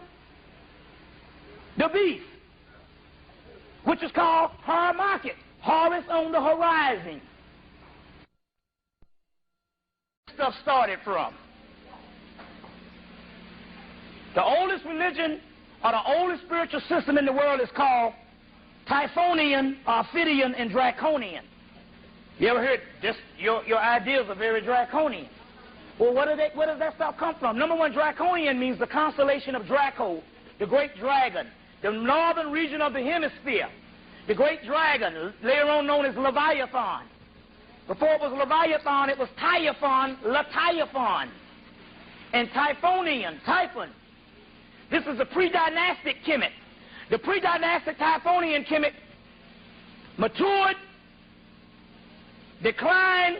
developed, matured, and declined before you get the first monumental phases in ancient Kemet that you know of as the dynastic Kemet, or dynastic Egypt.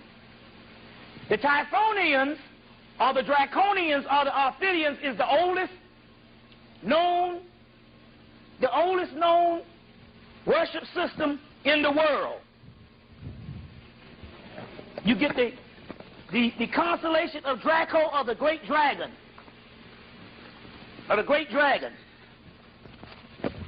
which is basically the great mother being replaced by the masculine principle. Even if you get the creation story in Egypt, Ra comes in and replaces Apep, the great dragon or the great mother. Apep is known as the great dragon, or it's also known as the hippopotamus.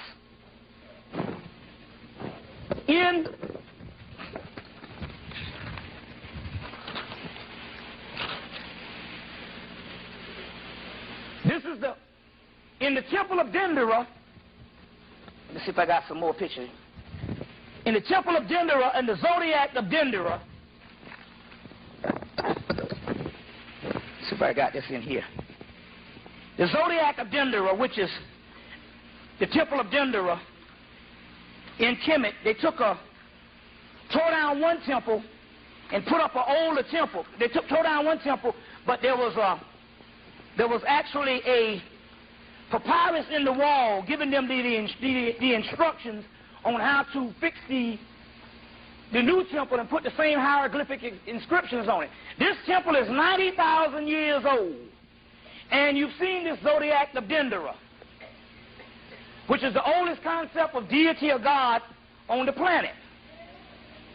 Now, in the middle is this same hippopotamus goddess giving birth to all of this. That's the constellation of Draco. And this particular goddess in heaven registers as the black woman on earth, which is the oldest concept of deity.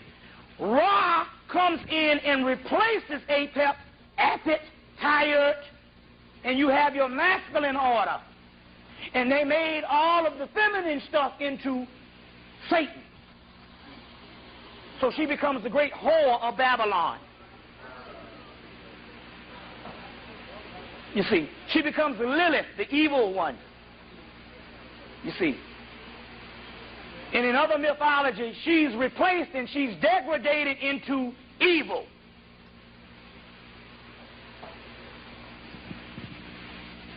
Before you have creation, this world was built off of several other primal worlds. So this is in the middle, the hippopotamus goddess. Our world was built off of several other primal worlds.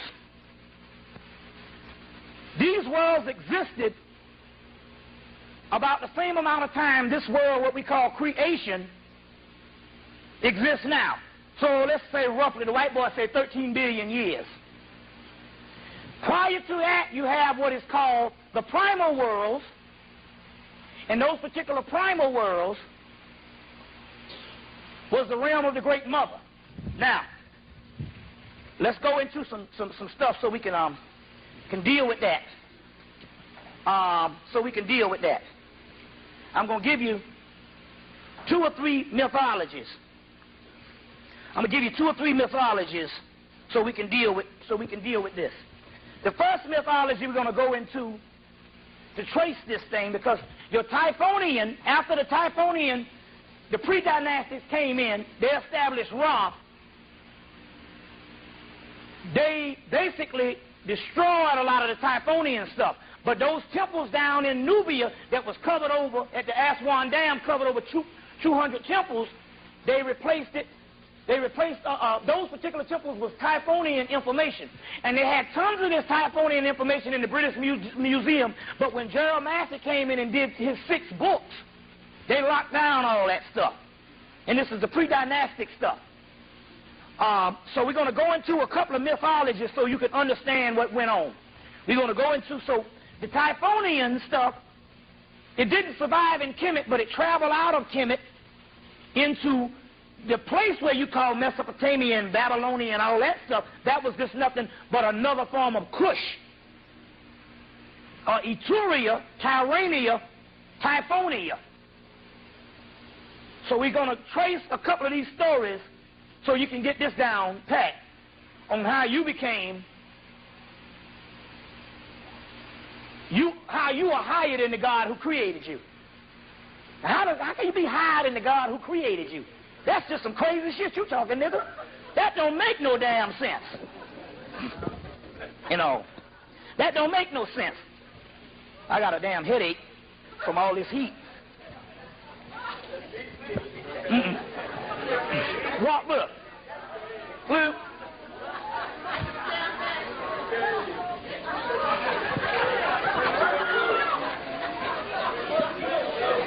See, we down south got a motherfucking remedy. If you from down south, you know what I'm talking about. BC Standback a goodie. That's a goodie. You got a sprained ankle, you take a goodie, you can walk on that shit. When my grandmama, she was 80, and the doctor came back and said, damn, this woman here, she has the heart of a 16-year-old. My mama said, shit, they didn't know that bitch was hooked on goodies. You know? I think she would have died about 20 years earlier, but the goodies kept her ass alive. She was just a zombie, and the goodies kept her alive. Now, let's go home. Now.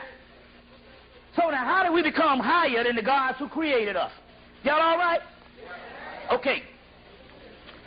We're going to give you several versions of this. All of this is African. We're going to start off with, because we want to get to this pre-dynastic thing. We want to find out what is older than all these bulljive religions. So let's go way back and we'll trace these things, and that's where the scholarship comes in, to piece all this stuff together and weave it together so we can get a clear synopsis on who we are and how this thing goes down. Then we can go into some other science on how we raise up out of here and all this kind of stuff here too. Now, let's go into this remote history. So the first one we'll go to is the so-called, what they call the Babylonian, which we know is nothing but Typhonian Egyptian. But for the sake of words and stuff, the white boy didn't write this stuff. If he wrote this, we in trouble, because this shit is profound. But we can trace it all the way even back to Kemet. So everywhere you go, we can find a version of it, because you ain't dealing with no idiot. Now, let's deal with this stuff. In the Babylonian Genesis, Alexander Hadel's book, Babylonian Genesis, Alexander Hadel's book, Babylonian Genesis, in the text called the Enuma Elish, creation myths. They start off with a goddess named Tiamat.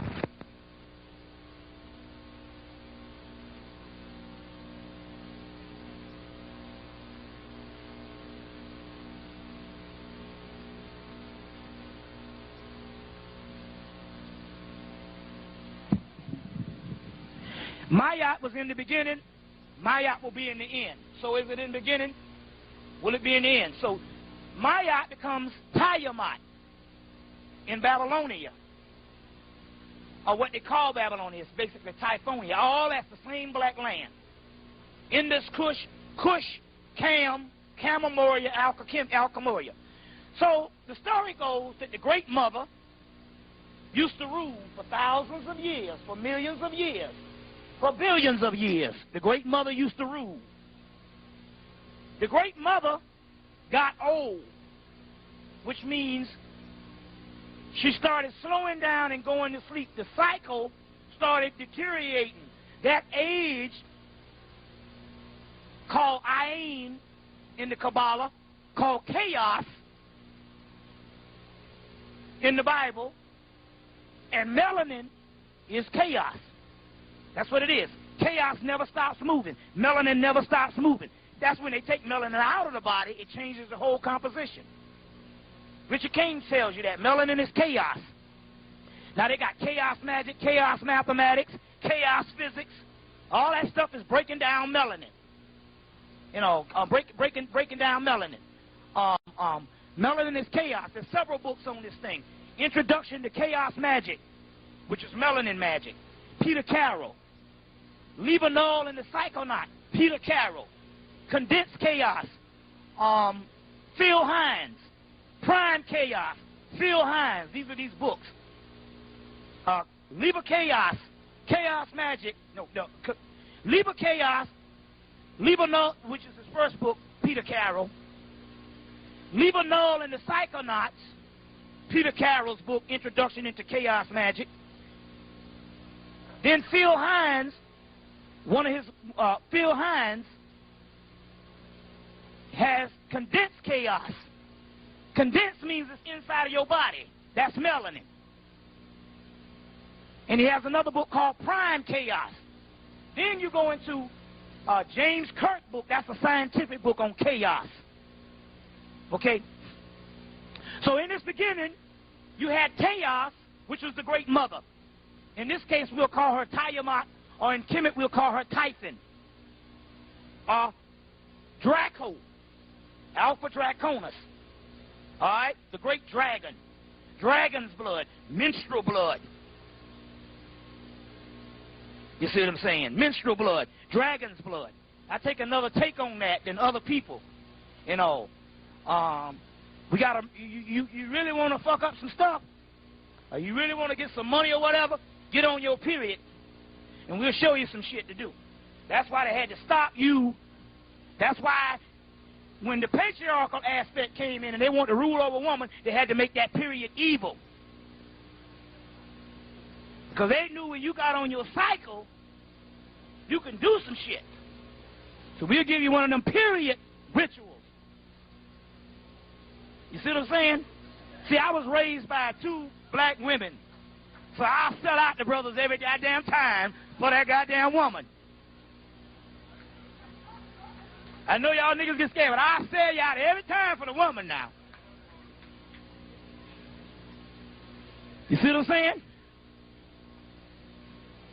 So, this chaos got old. Tiamat got old and started going to sleep.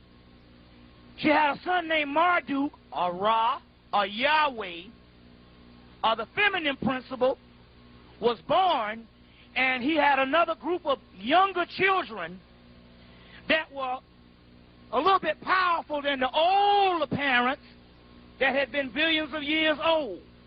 This is this energy, one newer energy taking over the other energy. When Tiamat got old, Marduk or Ra or Yahweh or Apep got old, Ra, you get what I'm saying about these great mothers, Apep, Tiamat, Leviathan, Typhon, Lilith, the Titans. We'll give you that story in a minute. When she got old, the younger energy, well, let me just give you the mythology. Tiamat got old. Her son Marduk came up with a younger group of people, and they started making a whole lot of noise. Tiamat said, I can't take this noise. You know, them children up there acting up. So she got old. She had a friend named Kingu, which was her mate. They both got old. The children rose up and kicked the mama ass. Kicked their ass, defeated them, took Tiamat's blood and made the earth in the physical form that we have now, in the physical universe that we have now, is made out of Tiamat's blood. Then they took her blood and her mate Kingu's blood, and they made human beings out of it.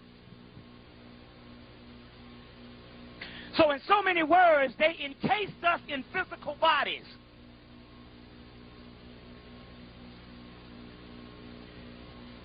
We are the leftover remnants of the primal worlds, the chaos worlds, and the melanin inside of you is what was in existence before the known universe or creation or the creator God that you call a sun out there, you call a universe. That is your sun. The melanin is the primal substance or something left behind. If you translate the word Damien or Amian, hidden substance or demon, it means something left behind. Our world came into existence and was made and was built off of several other primal worlds. Those primal worlds no longer exist, but in minute form. They now exist as the melanated makeup inside of you. And ultimately, your soul is those particular primal worlds. Those primal worlds became Satan, the great dragon, the great beast, the great evil, and all of that. In the Gospel of Philip, the Nag Hammadi Library, the Gospel of Philip, it says that he says, and this is interesting because in this, you get the book, The Other Bible. It's a book by Barnstone, I think his name is. Is it? Anybody know? Barnstone? Something Barnstone, a blue and red book, The Other Bible. In there is the Gospel of Philip, the Gnostic material. You had the Typhonian Egyptians, and when some of them remained in Kemet, and they became your Gnostic people, and so that Coptic Gnostic stuff is a Typhonian order. Seti I in them, Ramesses in them was Typhonian worshippers, and they would every now and then take over the government and all this stuff again. In the Gospel of Philip, the Gospel of Adam is the name of it. The Gospel of Adam. You could also get it in the Nag Hammadi Library by James Robinson, which was the text that was dug up in 1945. That's the shit you want. The Gospel of Adam, it says, Adam is talking to his son Seth, or Seth, all the same thing. And he says, son, I want to tell you about this. He said, when I came into being, Eve took me all over the universe and taught me everything. Ain't that a bitch?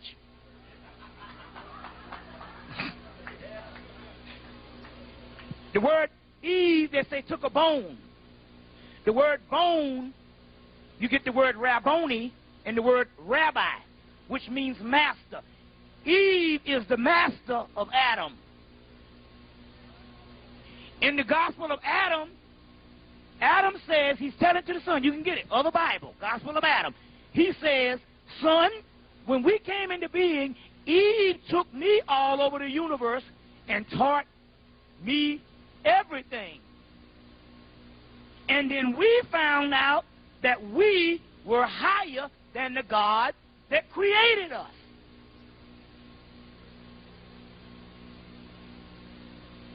You see, now, let's go on. Let me give you another mythology. In the Nag Hammadi Library now, you got your Metanetta. They went to the island of Temple of Philae, and they translated all the Metanetta. Took 100 years into Coptic. The same Metanetta in the Coptic names is this Nag Hammadi Library.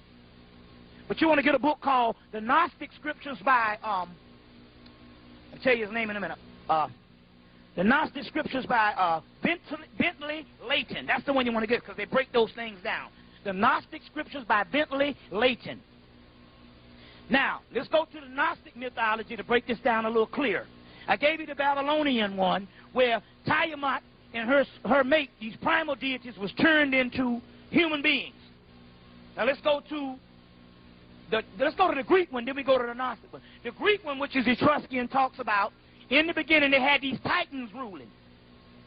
And then Zeus, Jesus, Jesus, or Yahweh, Zeus rose up and went to war with the older titans and defeated the titans and took the titans' ashes and burned them up and turned the titans' ashes into humans.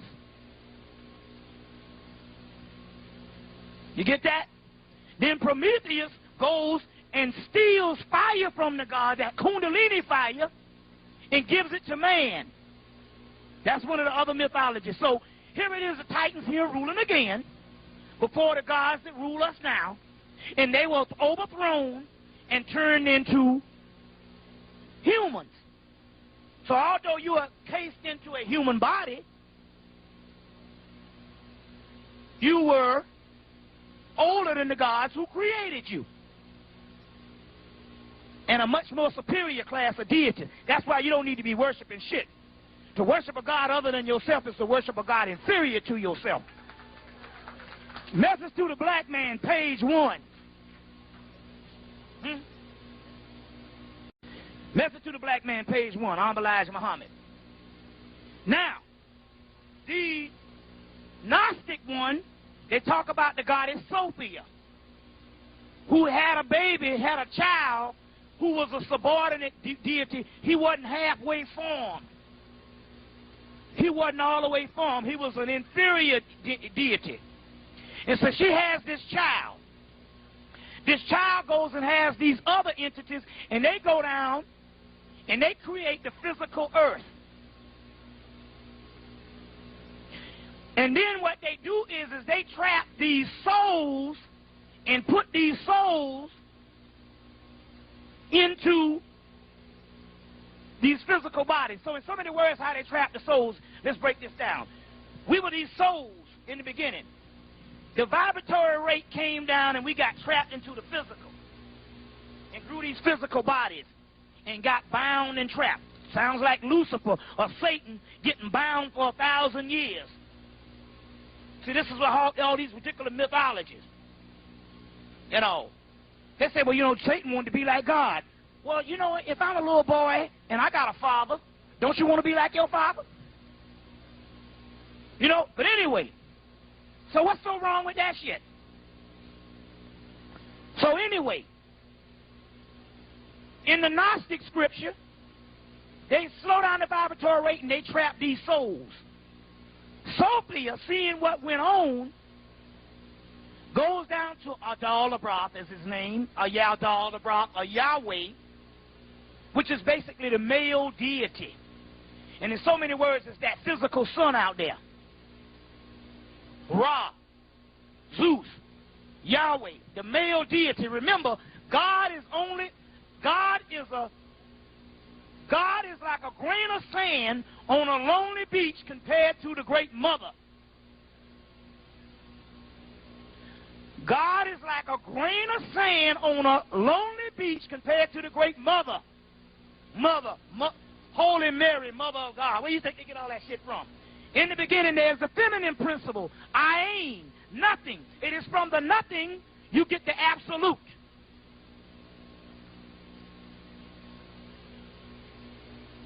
The highest thing is the feminine principle, because there's no such thing as the masculine principle. If you studied before you had the male deities, the female deities had two dual essence. You got creator goddesses that have children, and you got warrior goddesses that kick ass in the masculine principle. So you have all a female is a masculine feminine. You know that when you come out the womb, or before you come out, this is a clitoris until the last couple of months, and then one elongates into a penis. Now that's science. Deal with it. One don't come before the other. You see what I'm saying? One don't come before the other. But all you got to do, see, the thing about it is I can say all this shit here because you ain't following me, and we can give you all the bibliography for you can study. So it ain't about that. It's not about convincing nobody. It's about giving you information that you don't have all the time. It don't matter whether you do it or not. It's not about trying to get some converts. You understand what I'm saying? Don't follow me no damn well. Now, going back, Sophia seen what had happened, or this subordinate deity who had created this illusionary artificial world. We'll get into that in a few minutes. You saw it in the movie Matrix. We'll show you what the real Matrix is in a few minutes. Creating this illusionary world, she goes to Adalabra and say, look, because he created a man that was not upright. Now remember, Adalabra, he came into being because he stole a light from the mother, but he didn't get all the light. But what little light he had in him, in the mythology, she convinced him, she said, why don't you blow your breath in the man so he can stand upright? So she convinced him, and he blows his breath into the man, and the little bit of light that he had, the light of creation that was in him, which is the same melanin stuff in so many words, transferred out of him into the man, and the man immediately became higher than the God who created him. Then he say, I am a jealous God. Why is he jealous? Because you have something that he doesn't have. You ever thought about that? That's the dumbest shit in the world. You know, if I create a bottle, there's no way in hell I'm going to be jealous of a bottle. So he has to be inferior. I am a jealous God. Well, wait a minute. We just take shit without questioning. That's the most asinine shit you can ever even worship. To worship a jealous God is an inferior God. If I create something, what the hell am I going to be jealous of it? Until you get the original story. He's jealous because the light that he used to create you, he ended up giving to you by mistake. It's like Prometheus climbed up to Mount Olympus and stole the fire from the gods and gave it to the man. You see? So I am a jealous God. But he first said, I am a God and there's none. Then he said, I am a God and there's no other God before me. And Sophia said, Adalabra, don't lie. There is a God greater than you. He is the man on earth, the first man and the son of man, because he has the light that you don't have anymore. See, we got to go into other mythologies other than the stuff that you hear all the time, that you worship. Okay? So, going on. In this case, what this means, Prometheus goes up to Mount Olympus, steals fire from the god in the form of a charcoal. There go that charcoal again. That's melanin, carbon. Puts it in a tube. What is the tube? Let's see the tube. And brings it to man. Let's get a tube. Let's see, here's one. Puts it in a tube. brings it to man. In Hindu mythology, you have the Kundalini serpent. You have the Kundalini serpent. Y'all all right? Okay, you have the Kundalini serpent. You ever seen the staff of Tahuti? Anybody know what that is? You ever see the staff in the Caduceus, the Medical Association? The staff in the Caduceus and the torch that you see on the Olympus is the same symbol. It's, in one mythology, it's the staff in the Caduceus. In another mythology, it is it's the sword Excalibur. In other mythologies, it is a tube or this torch of Olympus. And this is the snake, the Kundalini energy. Now, this is one thing you got to understand. Why you can't, okay, go ahead, because this is very important. You ready? Okay, this is what you got to understand. This is why, okay, that's good, yeah. We find my light. Oh, wait, I got it. Hold on. Lost light. Hold on 1 minute. I'll find it. This is what you got to understand. Oh, here you go. Y'all want me to get sophisticated. Okay, yeah. This is what you got to understand. This is why I told you that in the 60s, we had these mass movements. Then in the 70s, when the white man start passing out all this money, and niggas start running, the black conscious people, damn near like they lost their mind. They couldn't understand that, number one, even one of these dots, you always see the circle with the dot in the middle. Very key. It's always the nucleus that's the only thing that's real. Even in science, everything that you got breaks down to one single atom. Atom, Adam and Eve. It's all the same scientific aspect. The nucleus. You understand what I'm saying? Right now, if you want to make a sculpture, you can't go sculpture no big-ass mountain. You have to take a piece of the rock off and sculpture it. You know what I'm saying? Right now, you got a fucked up family. They say, look, we got to get you up out of that family. Come on, one person, come on. We might can save your ass, but we can't save the rest of them idiots. You know, that happened with Janet Jackson. Remember that? Terry Lewis and Jimmy Jam? They had the Jackson family. They say, look, first of all, she said, I want to be a star. They said, first of all, we got to get your ass from around them Jacksons, take your ass to Minnesota, and that's when she came out with that nasty. They said, we got to take you out of the mix because you around all them old crazy-ass people cutting off their noses and shit. Now, let's go on. It's always the nucleus. Now, the reason why you cannot get the masses of the people is this. Your consciousness starts down here in the genitals. And most people that's walking around, consciousness is down here. So whenever they hear stuff on a higher level, it comes down here and it bounces off. They can't get it. Comes in, it bounces off. They can't get it. Comes in, it bounces off. They can't get it. But they can get ignorant shit. They can get idiotic stuff all day long. I'm sorry to give you a bath, sister. They can get idiotic, they can get foolishness all day long. That's because their consciousness is in the genitals. You cannot get this stuff, and the reason why you are in here, and you can only get this in when you're radiating at the heart chakra. That's why you ever heard your heart ain't in it.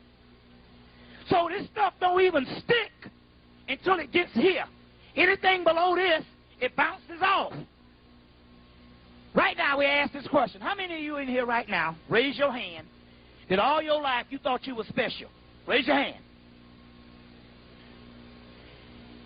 Raise your hand if you thought you were special.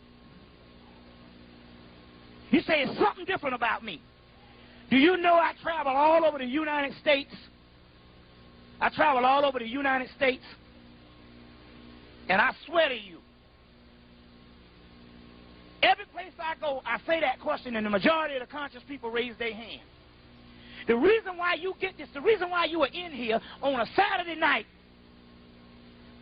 you see what I'm saying? Just longing for this kind of information, eating it up, just loving it, is because you came on the earth, opened up to the heart chakra.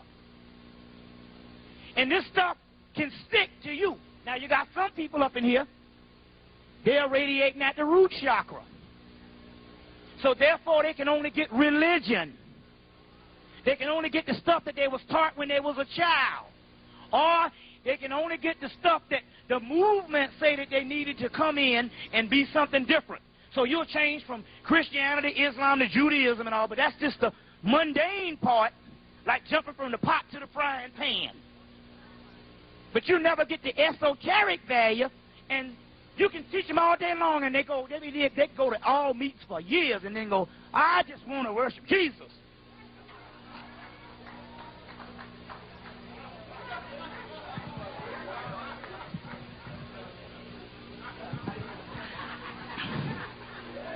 And you go, wait a minute, I can't understand this. I thought if you're supposed to know something higher or supposed to know, knowledge is supposed to change you. No, knowledge is a privilege. Some people are not open up. And what happens is, this knowledge comes and it bounces off. It's only when this Kundalini energy raises that you get it. And so some people are here, most of you are here, and some people are here on up. You see? Right. You see? Now, some people, they got the heart chakra, and you can get into the Afrocentric thing, whereas a lot of people can't. But then again, you can't stop here because you need to get on into the esoteric stuff, and that's how you raise on up. You see what I'm saying? So, this serpent, let me get some text. Y'all bear with me. Let me get some text. Look at this. Now, Nag Hammadi Library. James Robinson, Nag Hammadi, Hammadi. Nag, N-A-G. Get that book. Nag, N-A-G, Hammadi. The Nag Hammadi Library in English, but it's edited by James Robinson. Now, this is the Hermetic text, which is some Typhonian text, which is some of the oldest texts in the world, comes with this stuff. So all this stuff is Egyptian, although it might have Jesus and all that kind of stuff. And basically what they did is the Nag Hammadi Library came out. They found it in 1945. They didn't release it into English until 1977. So what they did is they carefully went in and they took Horus, scratched it out, put Jesus. Abraxas, scratch it out, put Jesus. Mithra, scratch it out, put Jesus. Seth, scratch it out, put Jesus. But don't be alarmed, because if you still look, they still keep a lot of the names up in there. So don't worry, they just tamper with the text. But it don't matter, because the Jesus up in there is the real deal Jesus. You see what I'm saying? And this, they got the Gospel of Thomas, and this person here, he don't deal with nothing moralistic. So you know, they say, well, what kind of diet you want us to go on? What kind of fast you want us to go on? See, he's talking about destroying the world. He's like, he said, come on, why do what you hate, knowing damn well you ain't gonna do that shit but a little while? This is the Gospel of Thomas in there. He said, why do what you hate? He said, blessed is the man who eats the lion. Then the lion becomes a part of the man. Cursed is the man who gets eaten by the goddamn lion, and a man becomes a part of the lion. They say, well, tell us when the kingdom is coming. He said, tell us when the end is. He said, you'll know the end when you know the beginning, which means that's what you're searching for, your ancient past. And the reason why you're searching for your ancient past, because it is the end of the beginning. He said, well, tell us about the kingdom of heaven. He said, you won't find it looking for it. Talking about these two eyes. These two eyes only see illusions. It's the third eye, the pineal eye. You see what I'm saying? All that's up in the Gospel of Thomas. But the first thing on the Gospel of Thomas, when you get there, it says, when your eyes are open, you will be troubled. But then it says, once you're troubled, rejoice, because the kingdom is at hand. Now, anybody know when you come into knowledge, and you look out there and see them ignorant-ass niggas out here, they don't want to know nothing, you are troubled. It's a burden. For whom much is given, much is required. Sometimes it's best not to even have this knowledge, so it can be an ease on you, because once your eyes are open, you're going to suffer. You're going to suffer. You know?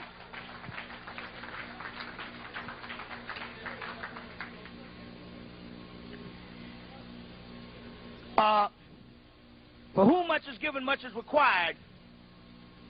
Even in the movie JFK, the one that came out back in the early 90s, she said, you changed. You ain't the same way. He said, of course I've changed. My eyes are open.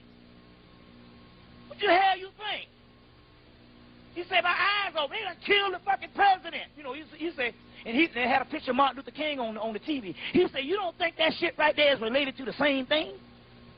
But you're about the children and all. He said, fuck them children. He said, them children might not have a world to go to, if you don't pay attention to this shit.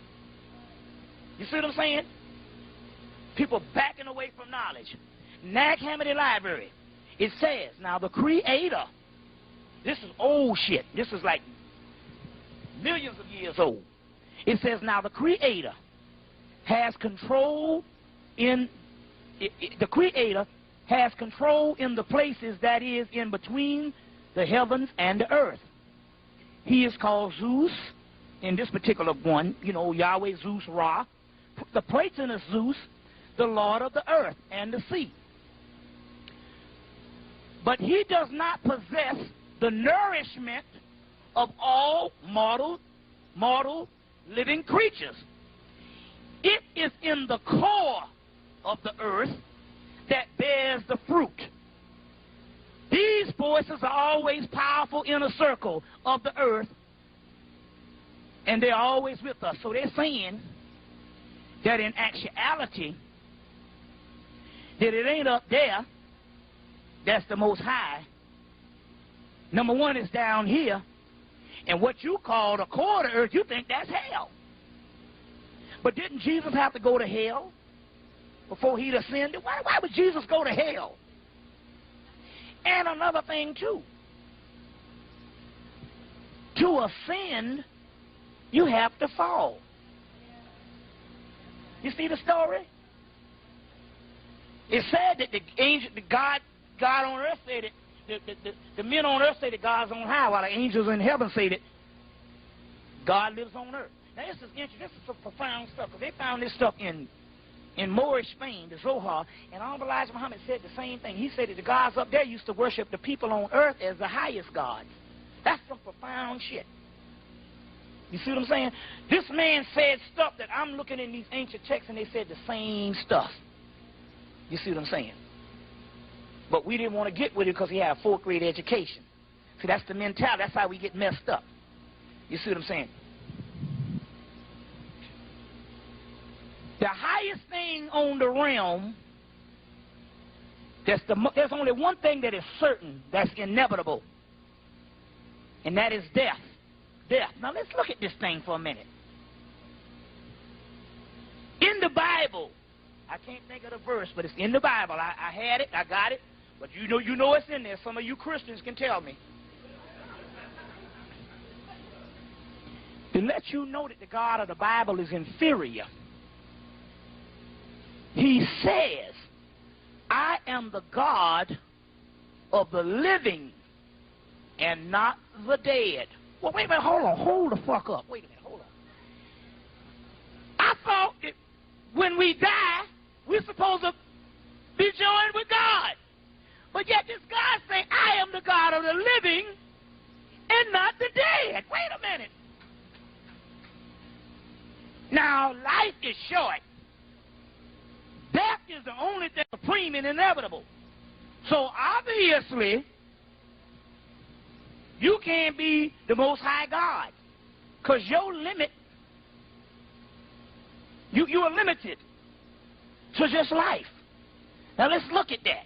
He said, I am the God of the living and not the dead. But I thought if you were the God of everything, you would be the God of the dead as well as the living. Since everything got to die, and since the whole thing is predicated toward when you die, you want to go to heaven, well, let's go on. Ain't it in the same book? Now, rescue if I'm wrong, Christians. Ain't it in the same book where they say this heaven and this hell will pass away. But wait a minute, hold on. Now I'm wasting my damn time in church trying to go to heaven, where the same Bible say when I get there, the motherfucker ain't gonna be there. And I'm wasting my time being scared of going to hell when the same Bible say when I get there, the damn shit ain't gonna be there. Now let's break this thing down. The God of the dead is called the God of the perfect black, Osiris. And that is the melanin inside of you. The God of the dead is called the sleeping God, the sleeping Buddha, or the God that rests. He's inside of you in the tomb. He is the pineal God, the Kundalini God that rests inside of you. And he is the God of the dead. The God of the living is an illusionary God. Now let's break this down. It says right here that the God that controls the heavens between the earth and the heavens, so that means he's not all the way in the universe or whatever. He does not possess the nourishment for all mortal living creatures. It is the core that bears the fruit. Now when they're talking about that, they're talking about not the core of the earth, they're talking about the physical, they're talking about the body, and they're talking about the core, they're talking about the deepest part of the subconscious. That's called a mentor. That's called hell. That's called the dark side. Now, what does this dark side mean? When Rome came together and they decided that they want to take you and put you into slavery by worshiping something while they can reap the damn benefits by ruling over your ass, by giving you a religion to worship, not the same thing you got right now. You can't do shit right now. You can't go and go down. If it wasn't for damn Jesus, you would have been marched downtown and burnt down all them cracker buildings and stabbed all them little white babies that's going to grow up and kill you later. You'd have been to kill them, but it's this old moralistic religion that's holding your ass back from taking back your goddamn planet. You see? You see? Now, what happened? When religion became the ward of the Roman government, they said we must outlaw all esoteric teachings. The dark side means the deepest part of your subconscious mind. Your subconscious mind creates everything for you that you need. You cannot do anything on this earth until you convince your subconscious mind that it can be done. So the only thing you do with, some people say, I know there's a Jesus because he healed me. No. What happened is you tapped into the archetypes of the collective unconsciousness, which is the deepest part of the subconscious, and you use Jesus as an entity or a deity to signal the own latent forces of the subconscious mind, and your own subconscious mind healed you. If you was taught that Mickey Mouse was a god when you was a baby, Mickey Mouse can have the same healing characteristics, because we're talking about convincing the goddamn subconscious mind. It is your inner God self that healed you. You just use Jesus as the deity. Some people say so one brother say, well, brother, you say that Jesus don't exist. I've seen brothers go in the church and get off crack. I say, you're right. What they did is they used the deity that they knew since they were a child and they believed in. And they took that same deity, and by believing in that deity strong enough, they tapped into the latent forces that is the healing forces of the melanin in the subconscious mind and triggered a goddamn healing process. And by them being ignorant of the process of how the soul and how the spirit works, they blame it on some goddamn white man with a stringy ass hair. And saying this white man did this shit. Or for the new niggas, this black man did this shit. And they don't understand that ye are gods. Is it not written in your law that ye are gods? John chapter 10, verse 34, 37. And the scriptures cannot be broken. You see? We fell into the physical realm, and we were the gods of the prior universe. In that same Revelations, it tells you that the ones that will be raised up were slain before the foundation of the earth. Remember, I gave you these several stories about the Titans that was overthrown, and I told you that Tiamat was overthrown. Well, in that same Bible, Revelations, it said those who were slain at the foundation of the earth. That revelation piece came out of Kemet. When Cambyses raided Kemet, he took a whole bunch of ancient texts back to Persia, and then the Romans took the Persian version and put it in the back of the Bible. Now, you can get a book called Creation Myths. It's called Creation Myth by Richard Berlin. It's called Creation Myth. And in that book, they got the Persian apocalypse. They got a whole bunch of apocalypse in there. You just think it's one apocalypse. They got the Persian version of the apocalypse, and you could literally see that the ship was damn near carbon copied. In that book, Creation Myth. No, it's not called Creation Myth. It's called, let me see. I got so many. It's not Creation Myth. No, it's not Creation Myth. It's called, it'll come to me in a minute. Damn. I got so many books in my head. Let me see. It's Comparative Myths, something like, it'll come to in a minute. But it's by Richard Berlin, I think the name of it is. It'll come to me in a minute. But in there, there's a Persian apocalypse in that particular book. But they say the ones that's supposed to be raised up is the ones that were slain before the creation of the earth. Now, going back to this, the God of the living is this matrix god called Maya in India. It's called illusion. In Gnosticism, it's got several names. It's called Adalabra. This is a god, or it's called the holographic universe. The world you live in don't exist. It's a series of events that never existed. I'll explain that.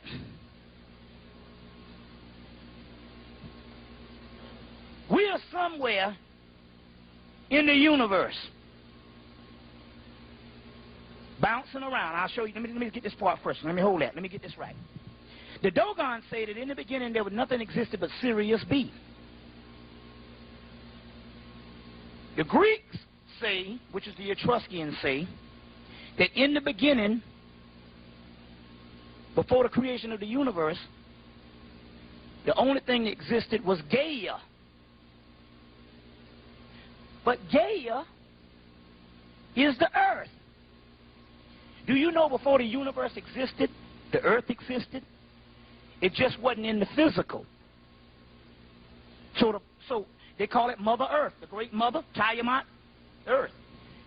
When Tiamat was overthrown, they just turned her into physical and trapped her into a physical earth.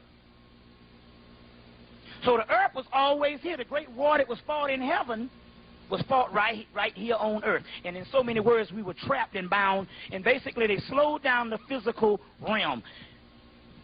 The book Kabbalion, 3 initiates, Kabbalion, K-A-B-L-O-N, K-A-B-A-L-O-N, Kabbalion, not Kabbalah, Kabbalion, the 3 initiates, show you the Hermetic laws. First law of the Hermetic laws is the law of vibration. Everything vibrates. This is just vibrating at a slower pace, and it's dense. But everything vibrates. They slowed down the vibratory rate, and we got trapped in these physical dense bodies. This is a prison.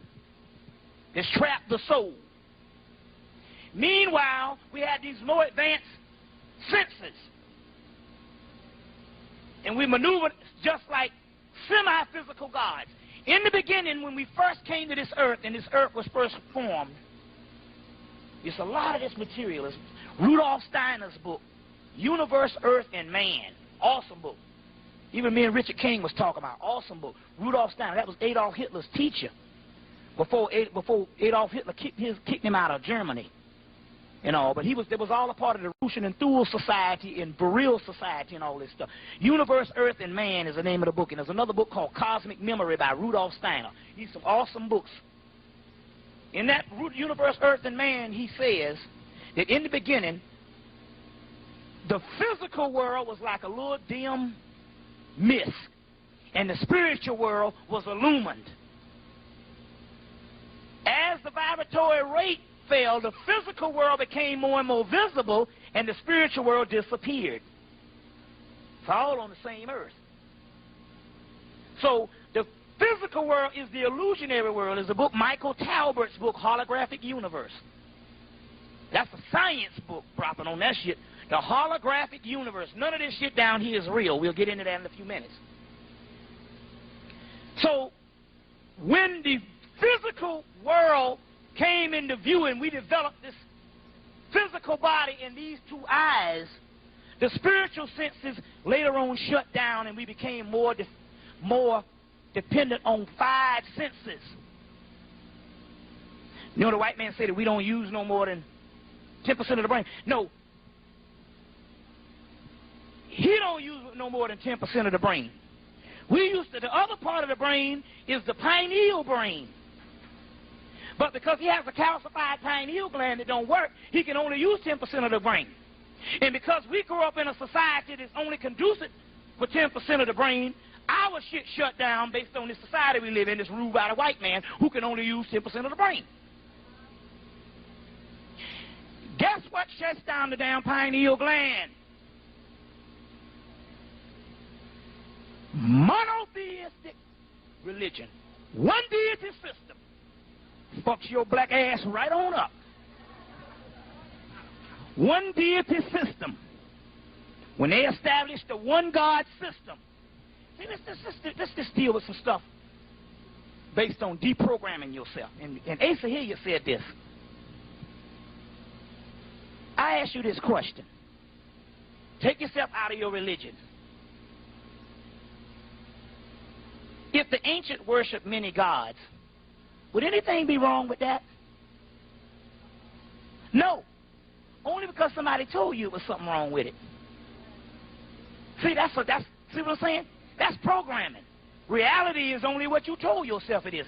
Sanity is only what you told yourself it is. If you deprogram yourself. Now, what does this thing mean? First of all, they worship several components of the one God, the God one.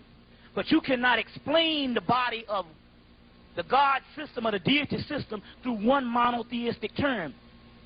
It's too vast. You don't have nothing on this earth that you break it down. A fucking automobile, you can't say it's just a headlight. That's ludicrous.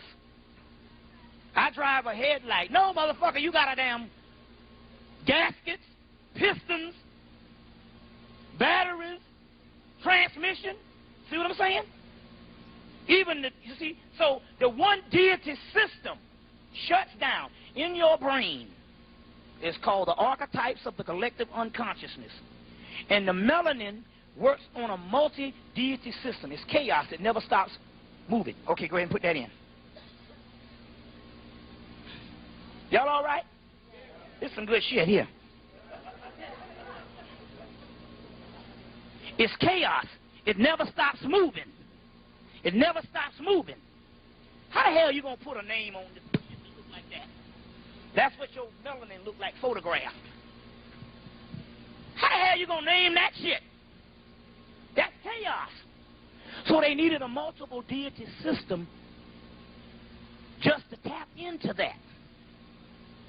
They had to break it down, dissect it. So these multiple deity systems tap into what is called the archetype of the collective unconsciousness. You see what I'm coming from? When you break it down to one deity, this shit goes dormant. And goes dormant and you go offline. You see what I'm saying? And we didn't have no one book. You see what I'm saying? We had thousands of books. Because life itself is a learning process. You see what I'm saying? Now, going back. I was on something. Going back. You only use this 10% of the brain because the white boy has a calcified pineal gland, and he makes a society conducive to 10% of the brain. So that also shuts you down too. But this particular monotheistic system, oh, just worship Allah. You are the Allah. The Allah in ancient Kemet, because look, in ancient Kemet, it said, I look upon something, I climb up the ladder among the gods, and I holler like a goose until they hear my prayer, and they report it to Sirius, the dog star. In the Holy Quran, it says, this is a God who created both male and female from one single ejaculated semen. He is the Lord of Sirius. So they said the Lord of Sirius in ancient Kemet would be Osiris. And Osiris is the physical body and the inner body. You are the Osiris, you are the Allah. Worship yourself. You see, isn't it not written in the law that ye are gods, and the scriptures cannot be broken? So how can you put a doggone name on that shit? The unnameable. You see what I'm saying? They say, I am the God of the living and not the dead. Osiris is the God of the dead. Even Jesus is the God of the dead, because, you know, that came from the Christ. Hell, he had to die before he got hooked up. Just like in the Matrix, they had to shoot his ass to get hooked up. We'll go into some death stuff in a minute, because you scared of death. Everybody want to go to heaven, but nobody want to die. The greatest peace you'll ever know is in the realm of death. Every day you wake up should be a very bad day. Serious business. Every day you wake up down in this bullshit should be a bad day.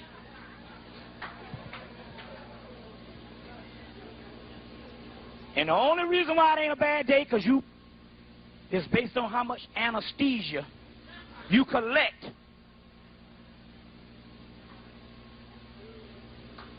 Called materialism. But the more knowledge you gain, the more the materialism go away. Full mind, empty house. Empty mind, full house.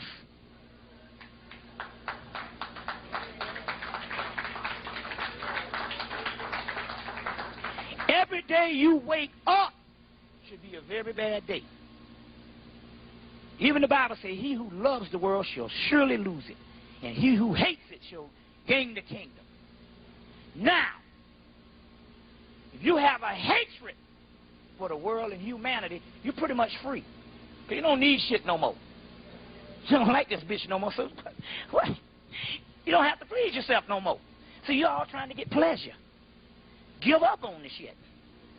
Then, see, there's an old... Now, let me give you... it's all together. We're going to get into this. But there's a text. We're going into this illusionary phase. There's a text coming out of... India. Because this whole matrix and illusion thing, a lot of that stuff is in the India text, which is stuff that survived and preserved itself, which is the ancient Ethiopian Kushite stuff. That's what that Hindu stuff is.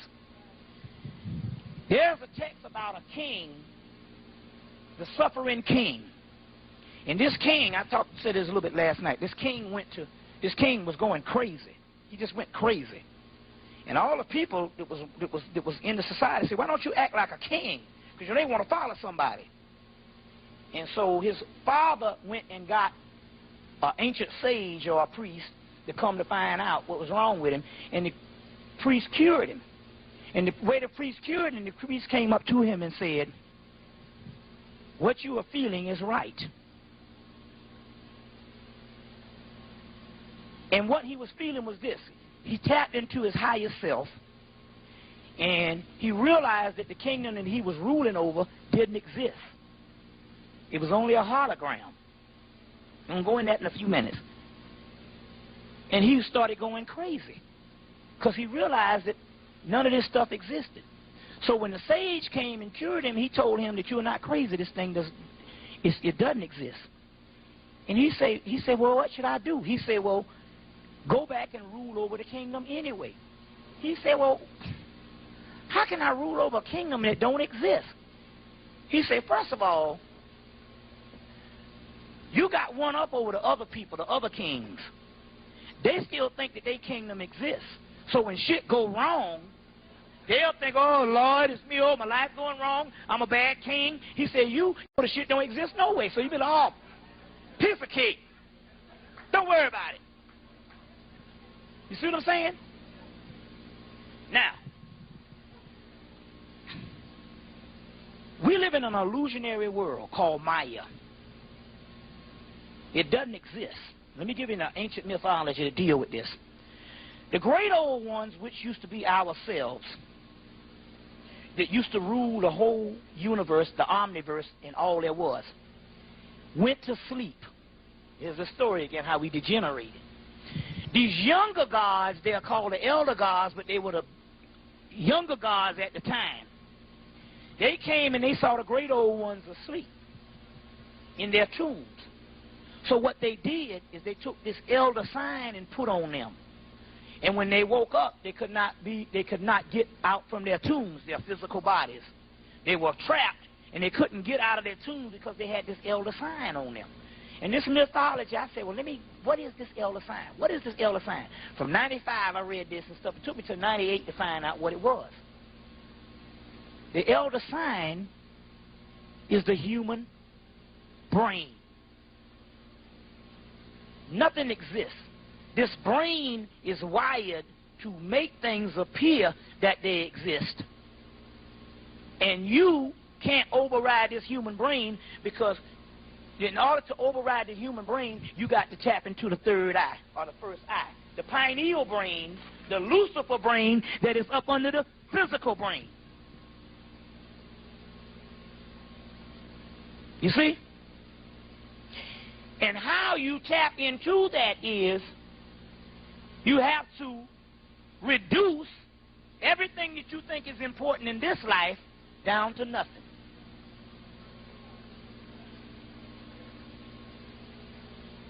And you should develop a longing for death. Death is the ultimate in this universe. See, once you develop a longing for death, you pretty much got it easy. You don't have to kill yourself. But once you fall in love with death, you know, the Egyptians, the Canaanites, everything was based on funerary stuff. You see what I'm saying? You develop a longing for death. Do you know? Look at this thing here. This is so profound.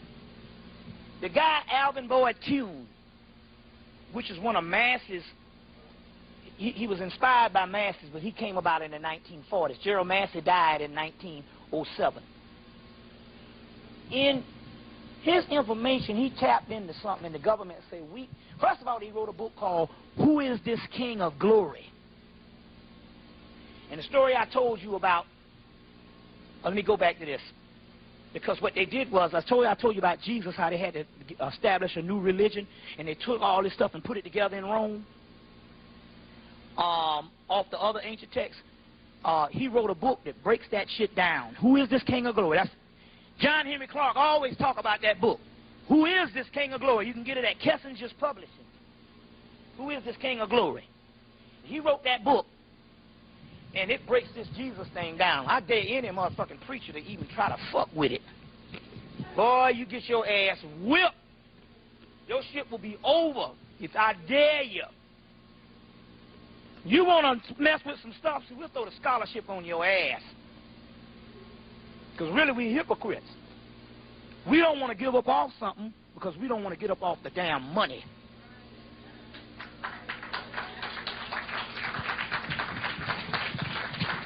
And we have egos. And we have people worshiping us as these preachers. And to say that this shit is false, I mean, you got to get a whole nother shit. And that means you got to humble yourself and learn something new. And we don't want to learn nothing new. You see what I'm saying? I dare you to get this book, Who is This King of Glory, Alvin Boyd Kuhn, for any doggone preacher. The scholarship is so precise until the government see. We thought that Jeremiah, the ancient Egypt, light of the world when he broke down the parallels of Jesus and Horus. But this Alvin Boyd Kuhn, Who is This King of Glory, this thing Kuhn, K-U-H-N, Alvin Boyd Kuhn, B-O-Y-D, Boyd Kuhn, K-U-H-N. In his book, he breaks down this thing so awesome until it just basically just will wipe a preacher and wipe the whole Christian structure out. So the United States government and all the British government and everybody around the world say, we got to suppress this book. You can only get it from Kessler's Publishing. Kessinger.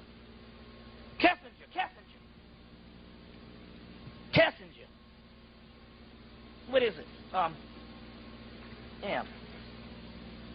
Kessinger. K-E-S-S-I-N-G-E-R. Kessinger Publishing Company.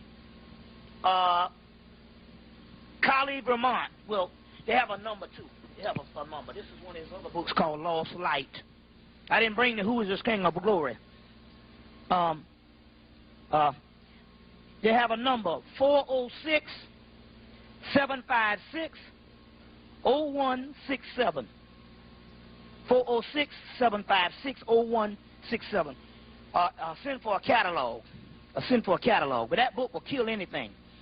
But in his book, Lost Light, which is this book right here,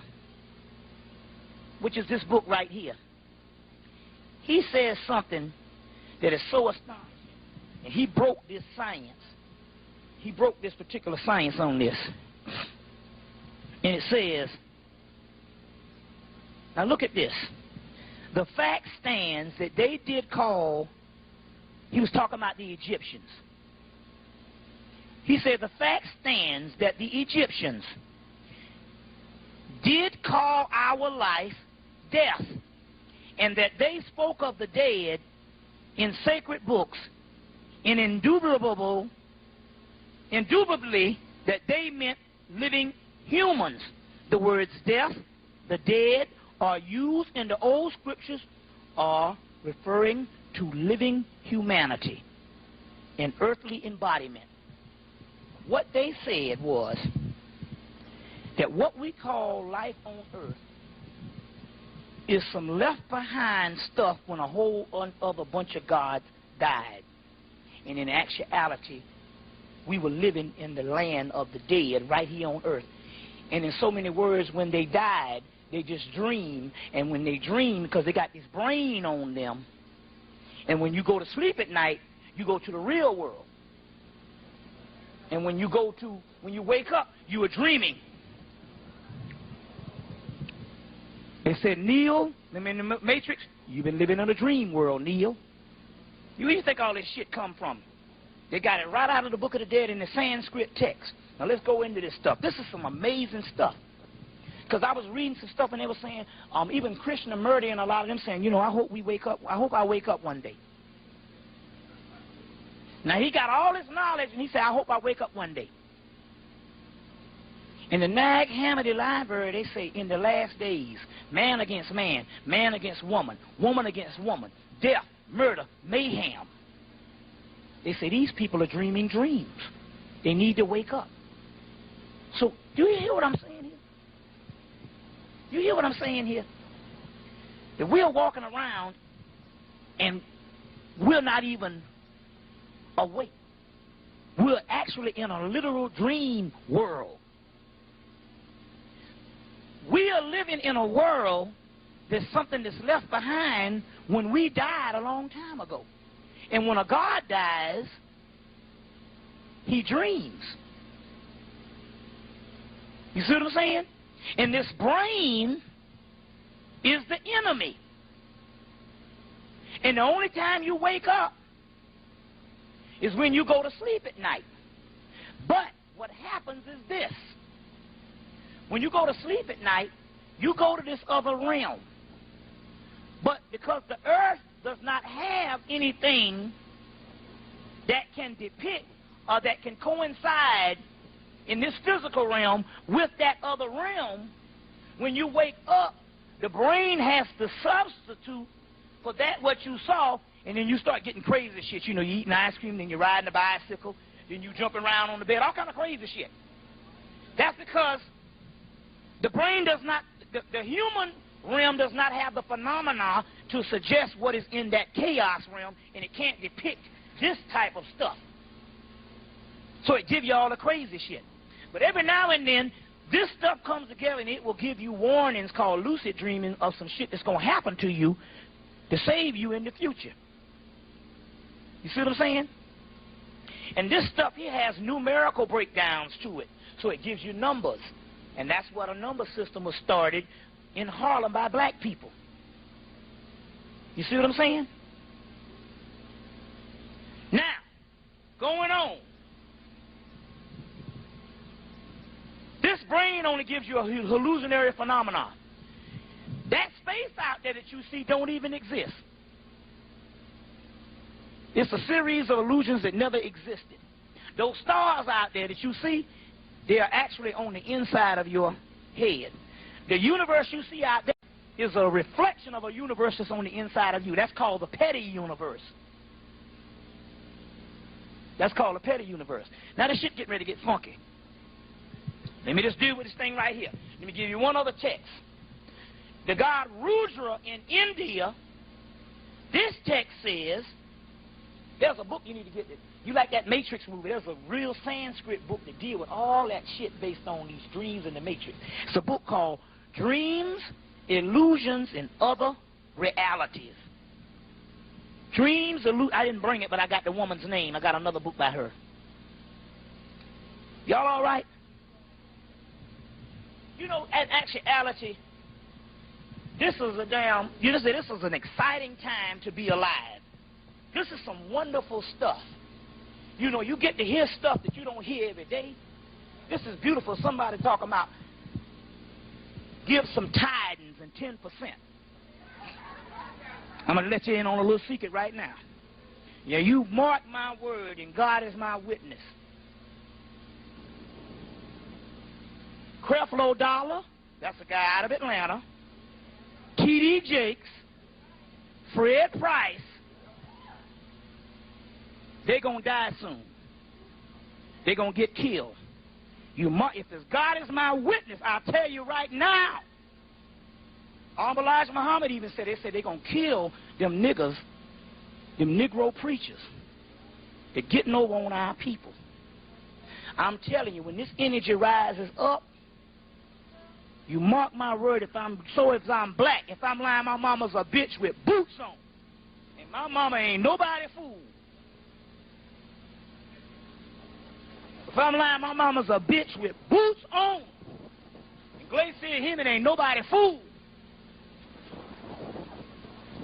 They gonna die for getting over on the damn people. You see what I'm saying? The white man, that's his job. That's all he ever did. That's why he down here. But we're talking about these bloodsuckers of our damn people. These niggas building these cathedrals. They gonna die. There's a power that's coming, gonna kill them niggas. Mark my word, if I'm lying, I'm flying. Now, there's a book called Dreams, Illusions, and Other Realities by Wendy O'Flaherty, O''F''L''H''E''R''T''I.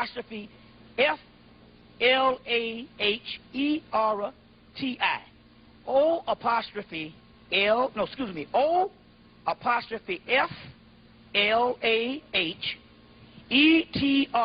O'Flaherty, Wendy O'Flaherty. She has a book called Dreams, Illusions, and Other Realities. And it breaks down all this shit in Sanskrit on how this shit ain't nothing but a matrix. Then there's another book, the scientific book by modern science called The Holographic Universe by Michael Talbot. You see what I'm saying? Michael Talbot. You see. Now, In this one text in the book, Dreams and Illusion, because the book will tell you about the king who woke up and saw that he was living over a world. That's in that book, the one that was ruling over the kingdom and went crazy. It's in that book. There's another one where they talk about the god Rudra. Now, let me explain this to you. If you go to Kemet to try to find the origin of the real Christ, you get Horus or Heru, but the stuff is fragmented because they got tons of our stuff at the University of Chicago, France, Germany, and Russia. I mean, there's thousands of Egyptian texts, and they're holding on to them, and we can't get those things. That's why when you go, you will see thousands of books on Greece and Rome. You won't find the same old tired-ass Budge books and a few other things, and it's always the same stuff. They got mythological things. I mean, it's like thousands. They work around the clock for the last 150 years translating shit, and none of this stuff is never put out to the public. But okay, so when you even go to try to say, I want to learn some more on this, you say this Christ shit, if the Jesus shit is some other stuff that's all patched together, I need to go to the Horus stuff. But when you go to the Horus stuff, other than Gerald Mass's Ancient Egypt, Light of the World, which he did the greatest work you can find on Horus, 2 volumes, Ancient Egypt, Light of the World, you still don't get, and he was only showing the comparison between Jesus, but you still don't get the essence of what this Christ thing is. Well, I have done work, and I found out that you can find most of this Christ stuff if you go to India, which is the stuff that travel out of Kemet into Kush. You find the Christ stuff if you get the stuff on the god Shiva. Shiva, S-I-V-A, Shiva, they pronounced it. This book by O'Flaherty called, the same woman, Wendy O'Flaherty, The Erotic Ascetic. Shiva, the Erotic Ascetic, A-S-C-E-I-C. And it's interesting because once you really go into the Christ thing, it don't even resemble nothing of the Jesus thing. This mug here, what he does is you would think this is a hoe. All he does is screw. But that's divine. We're going to get into that tonight, too. Those are latent energies, and we're going to talk about this sex tantra and stuff like that. You see what I'm saying? And all that stuff was wiped out in Rome because it was a real heavy homosexual society, and they had a hatred for women. So they had to wipe out all the eroticism and stuff. They had to get rid of all of that. You see what I'm saying? You see what I'm saying? Because it was birthing a whole gay, asexual culture based on the church and all that papacy and shit. And so they had to get rid of all that stuff and all. But the Shiva is the real Christ. And if you want to learn more about Horus, you got to go and get Shiva. There's 2 books. There's one called The Presence of Shiva. Hold on.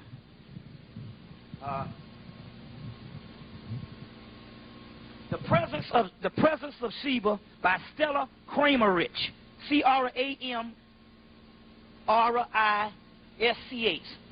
Stella Kramerich, C-R-A-M-R-I-S-C-H. Those 2 books, The Presence of Shiva and Wendy O'Flaherty's book, the Shiva, the Erotic Ascetic. And you find more and more on this Christ myth, but where it goes into all this eroticism and this sex tantra. And anger is good. That's the force.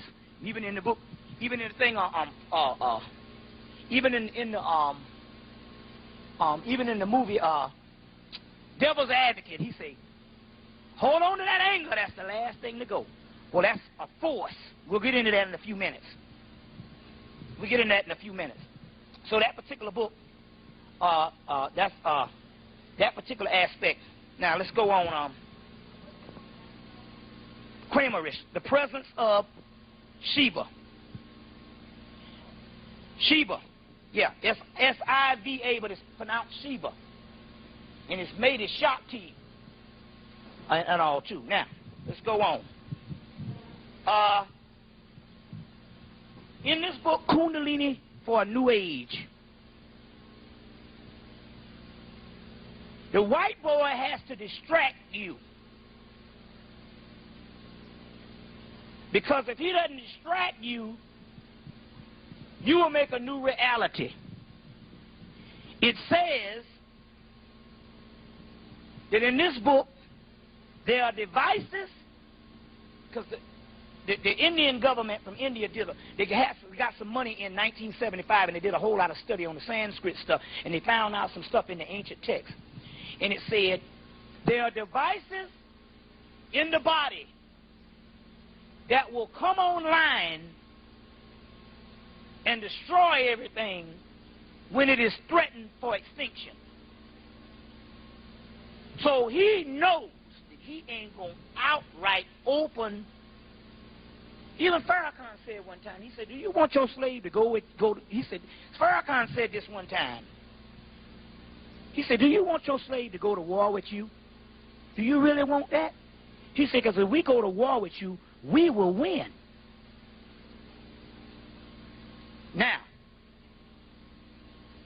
and we'll break this thing down scientifically. They have to sneak around and take you out inadvertently, then use half of you to do it. Because they know if they openly come in and try to destroy you,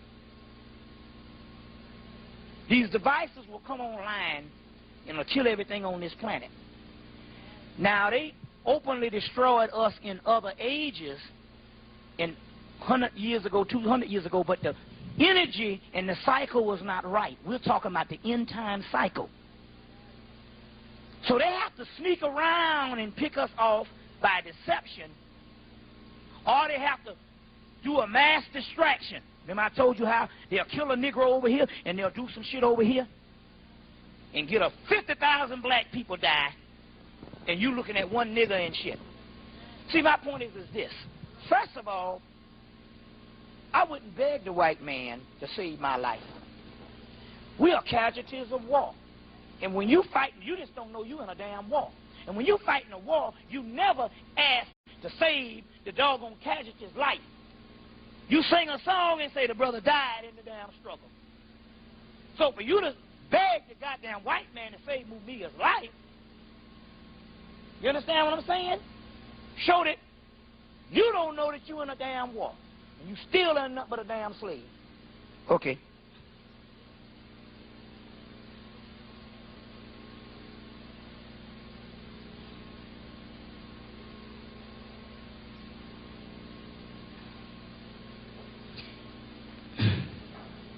You still ain't nothing but a slave.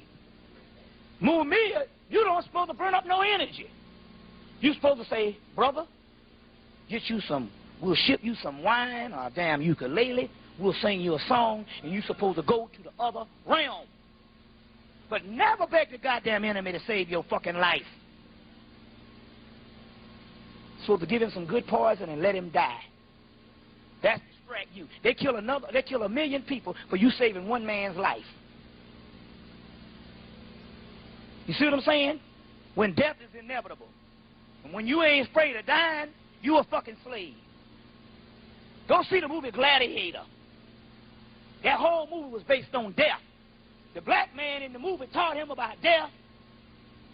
And once he learned that his wife and children were on the other side, and he was trying to get there, then he can go out there and he can kill up everybody. Because everybody else, he had one up over everybody else, Gladiator. They was fighting because they were scared to die. And he was like, shit, I'm trying to get to the other side. My wife and children over there. But you don't think there's nothing beyond the wall of sleep and the wall of death. And we talk about pure freedom. You see? The black man told him. It's about dying. You see what I'm saying? And that's what the problem is. We have lost that other world. Even in the first part of the movie, he had it. He said, look, if we're going into battle, he said, we're going into battle. He said, if you fighting and all of a sudden you see yourself running through tall grass and the sun on your face, he said, don't be troubled. You are in a Lucius and you're already dead. You develop a love for death and you got this bitch. Your own body will spiritually line up. I'm telling you that stuff. You see what I'm saying? Every day you wake up should be a bad day. Because it's a Russian roulette shit. Happiness ain't promised to you. And the only way you happy is you got to sedate yourself and all this bullshit and say, oh, life is beautiful. Who said life is beautiful? Look at all our goddamn people around us. And it only took one man to answer that question to me about 12 years ago. I was in college. And what happened was I graduated school, and I turned around, I was talking to this coach, basketball coach, and I turned around, I said, man, he said, what the fuck is wrong? I said, man, I thought when I went to school I was supposed to learn something. He said, I didn't learn shit. I said, I don't feel no different. I said, I don't feel like I know nothing. He gave me all these cliches and shit you can believe, you can achieve, and all that old shit. Them old cliches, so we are cliche people. And one day, I was there, and somebody answered the question that I didn't think they was going to answer. Because I said, don't I have the right to be happy? And most people say, you have the right to be happy. And one brother said, I said, don't I have the right to be happy? And one brother said, hell no, you ain't got no right to be happy. Long as your people are in the fucking mud and suffering, you have no right to be happy.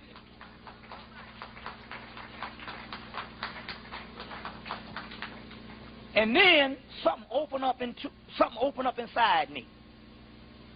Something opened up inside. That's all I fucking needed. You see what I'm saying? Because he presented something that the anesthesia didn't take care of. You understand what I'm saying? So this whole thing, that's a distraction with this whole movement. All these niggas they're going to kill. Fuck them. They're supposed to die. This is hell. You don't supposed to beg the government to damn save one of your warriors. After a while, if you let a couple of them fry, he start letting them motherfuckers out of damn jail. He said, well, that shit ain't working.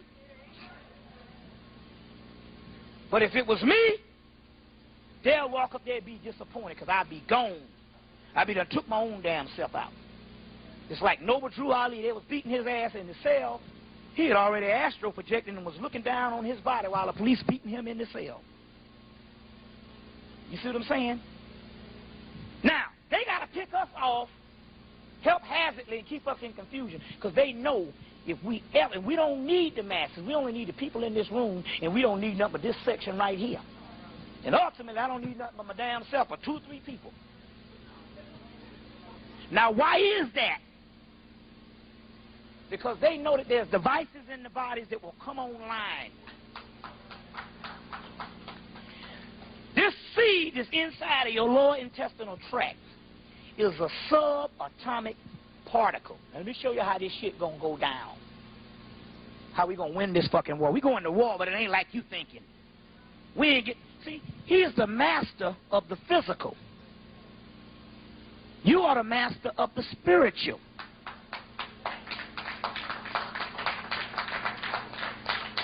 Which is higher. But see, you don't have no faith in spiritual because you've been thinking spiritual is that old religion shit. That ain't spiritual. Spiritual ain't got nothing to do with moralism. It's just polarities of forces. You can kill a person or you can sustain them. See what I'm saying? That spirit, when they had that woman in Ghana, it was in the Ghanaian newspaper, prostitute. She, the guy, prostitute was with this man. He skipped out on her. She would only charge $7. I guess that's Africa price. I said, she need to learn some shit with these motherfuckers over here. She might end around and give up a whole house on some ass. Another thing, brothers, look, brothers, it's simple. I'll be hearing brothers talking about sisters, all they want is money. Look, this is a simple trade-off. You're dealing with a much more superior vessel. A woman, ultimately, she might not know what she don't want because she's not trained in this society. And they're trained in this society to be subservient. We reduce our women down to doggone domesticated animals. But ultimately, what she's looking for is a man with knowledge. If you got something here, then you don't need no fucking money. But she's a smart character. See, anybody can do this shit here. You see what I'm saying? But she's a smart character. If you ain't got no goddamn brains, then your motherfucking ass gotta pay.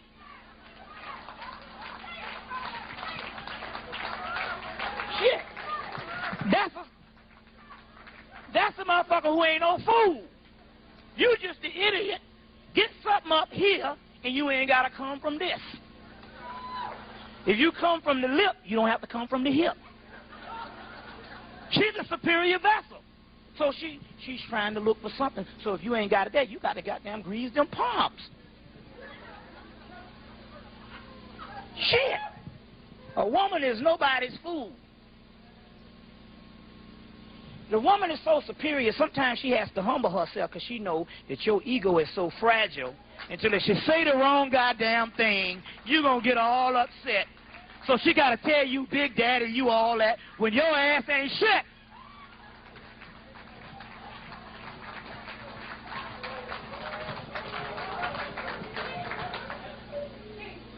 See what I'm saying? So they got the sister in Ghana. This guy skip out on her, don't pay her $7. He get home and he ain't got no penis. None. He run all out in the street, go call the cops and all. He said, what happened? And all, and he said, well, I was a prostitute and I ain't got no... They took him back to the prostitute and she said, pay me my money, nigga. Paid him his money.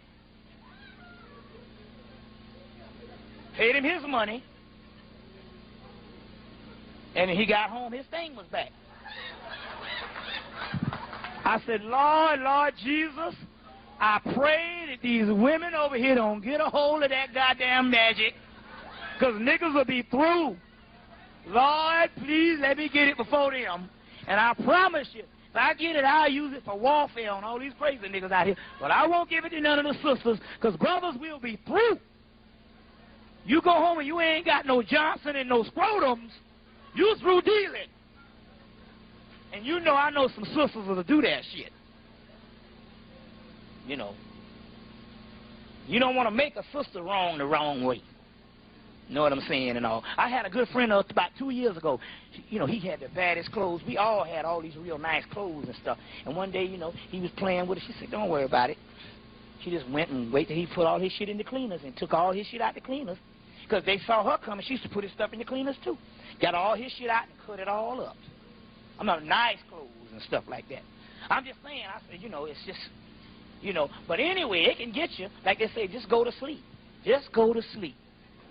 You know. Just go to sleep. I had an aunt like that. He took that nigga, hit her in the eye. Pow! Her eye swollen. She said, oh, I'm so bad. I'm so wrong, baby. Kissed it. Even made love with it. That nigga went to sleep. Took that damn iron and heat that iron up. Stuck damn iron and heat that iron up. Stuck it to that nigga back.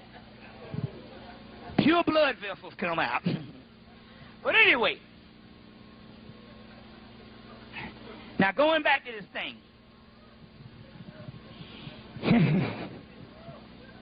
You say, brother, you selling us out, giving these sisters these ideas. There's the Christ seed. Ask Al Green about that shit. The Christ seed is a subatomic particle. Remember I told you that the Christ could never be on the planet? Because when the Christ thing illuminates, there will be no more planet. That's what it is. There's a seed inside of you. It's a subatomic nuclear particle. The atom, the God particle. It's in the lower intestinal tract. The Kundalini energy here, when it rises, there's a seed. When that seed rises and it gets to the pineal gland, it will explode. Now this is how this thing works. This is what the white man knows. The first person that seed transmutates and that thing explodes, we all cease to exist. It's like a room full of gasoline. You got these souls down here. Like a room full of gasoline. And you light one spark and the whole room blows up. That's how this thing goes. So he has to be very quiet because he knows that this thing can take him right off the planet, which is going to do. But when the physical earth blows up, the only thing that can remain is that was created beyond the physical earth. I enjoyed y'all, brothers and sisters, ancient. Yeah. created beyond the physical earth. So the only thing that will remain, because your soul is indestructible. Your soul is indestructible. So he has to sneak up on you and play games with you. You understand what I'm saying? He play games with you. Now, this is what's going to happen. You remember those people, them Applewhite people? Them people that killed themselves out in that house. And they were saying that the Hale-Bopp comet came, and they had this ship behind it. Then the remote viewers from Emory and all that kind of thing, and they had this stuff all on Art Bell. And they were saying that there was this black cloud, or this substance that was 3 times bigger than the earth, behind this Hale-Bopp comet that ushered this thing in. This companion. Well, what they do is this here to not make people get along. If it don't come on ABC, NBC, or CBS, it don't exist. That's how they know they got you trained. So, as far as we was concerned, as far as most of the people concerned, you say, I guess them on metaphysical occult people on them late night talk shows talking about that shit. Who can believe them? So, by them never putting it in the scientific world, because they got you trained to think that their scientific world is reality and stuff, they can fool you or they can keep you from being alarmed. And basically what happens is he got all these ancient text hours, and he'll know stuff 150 years, 40 years in advance, but he won't tell you this real until he find out the mathematical equation of his science to explain it. Then he come out and say, guess what I invented? You believe that white man bad. But he knew the shit years ago, he just couldn't explain it in his science. And he's convinced you that your science is some bullshit. Oh, that's that old voodoo stuff. See what I'm saying? Now let's go into this. They said it was this dark companion that was behind the Hale-Bopp comet. Okay? And they talked about this thing for about 2 years or whatever, but because they didn't, the science world didn't talk about it, nobody knew. So, on Discover Magazine, October 1988, they came out and crept out and say, our world, or our solar system is sitting right on top of a big-ass black hole. You see, on Discover Magazine. You put that out there. Okay. About a month ago, they got so damn scared, they said, man, we better tell some people about this shit. So they came and they went on Nightline. And they said, we're going to talk about the end of the world. So they do this thing on Double Talking. First of all, they said, what we thought about space, we got to throw out the door. So we come to find out that we got this big thing they call a void in space, this big emptiness. And they say they found out that this emptiness has something in it. From the nothing, you get the absolute. And they say it's getting so big until it's pushing all the stars way, way out. And it's going at the rapid speed of light until they say that all the stars are just going to disappear and it's just going to be this total blackness. You see, now they say this thing is going at the rapid speed of light. Then they turn around and say, now we done got the real shit out for the people who know what time it is. Now we can come to the idiots and tell them, oh, it's going to be a couple of billion years before this shit happens. A couple of thousand years before it happens. You see what I'm saying? So they had to put it out there. Now remember I told you that out there ain't nothing but a hologram? It's only some stuff that is a projection that's going on inside of you. What the real deal is this. Inside of your body is this black hole and this substance. It's a black cloud that's coming online. Probably right here at the back of the base of the skull. And see, what happens is this. When your people die, the energy goes and lives in you. That's why you get visits from your people sometimes if you ain't too shut down. You see what I'm saying? They come in dreams. Now, what happened was they done killed so many black people on the planet until these particular souls is going up there. And this big dark cloud is coming online in you because there's no such thing as space and time. Everything is right here, right now. These brains are telling you that we separate. These brains are telling you that you right here and I'm there, and none of us are local, but none of us are actually separate. We are all one entity. But these brains register and tell you that you're individuals. But we are one. Mays told you that shit. May the force be with you. It is all around us and binds everything together, and the force is nothing but melanin. So they got this big dark cloud. Now what happened was is this here. When we used to die, we would go up, and you would go to so-called a paradise, but if you didn't have the knowledge, you would bounce around maybe a couple of years, and you have to come right back down here. You couldn't escape it. Incarnation is an entrapment of the soul. Keep reincarnating back into prison. But over the course of years, this particular earth has dissipated and is starting to break down its properties. You know that when it's Friday, when it's Monday one day, Friday the next. Just try that bitch out. Monday one day, Friday the next. Wedded Wednesday and Thursday and Tuesday go. If I'm lying, I'm blind. It's already the end of 2000. Time is speeding up because nothing is the way it is. And we had about a week of cold weather period in Atlanta. That was it. You see what I'm saying? Niggas sick, got brand new coats and couldn't wear them shits. You know what I'm saying? I had a badass coat with fur around the collar. Long one with fur around the collar like a pimp. I said, I'm going to Mac this shit. I had to go to Detroit. Went to Detroit, I had to bust my shit. Got back to Atlanta, had raised around my doggone arms and stuff. I even looked hot carrying the shit. No cold days. You see what I'm saying? The key here is nothing is the way it is. It snowed in Egypt in 1995. Egypt was a damn desert. It snowed. They said it snowed in the Bahamas, and they said they ain't had snow in almost 50 years in some of these places. You see what I'm saying? It's amazing. So the earth plane is breaking down. The Dogon did the Sigi ceremony, which is the sacred dance. They did it on April 23rd, 1994, and they say after that the world is over. The World Astronomical Society said, don't doubt the damn Dogon. Don't doubt them. Our shit is fake. Them the real people. They say our shit is over in 1994. 1994 was 2,000 of them. They say, well, why ain't the earth ended? They say because what it is it's called the null period.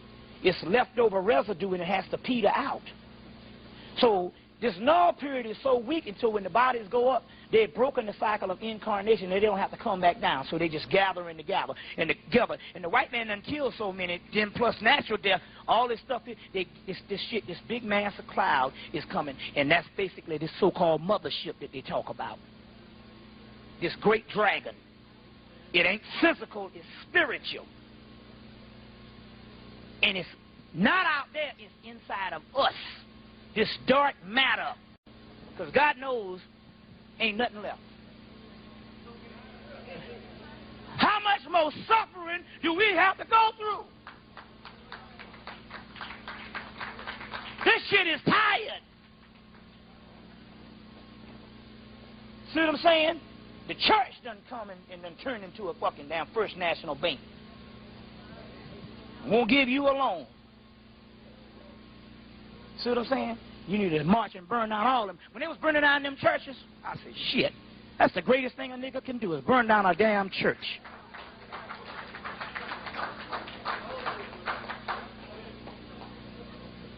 This black cloud is forming.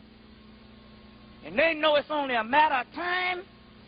And if they rile you up the wrong way, you see what I'm saying? This shit can explode. You see, it can explode. Now, lust is good. Reason why they had to scare you up with the AIDS shit, because when you rumble the damn sheets, there's a sexual energy that is related to this Kundalini energy. You know what the Kundalini energy is? It's sexual energy. When it comes down, you have a doggone orgasm. When it goes up, it goes straight to the pineal gland. You see what I'm saying? You can train your body to have sex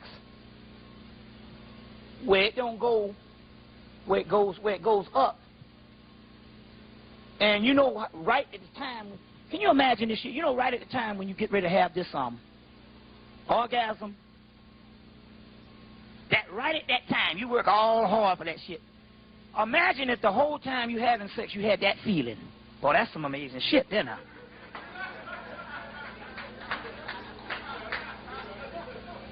You see. Now, this is how this thing is done. Well, that's what happens with this thing. Now,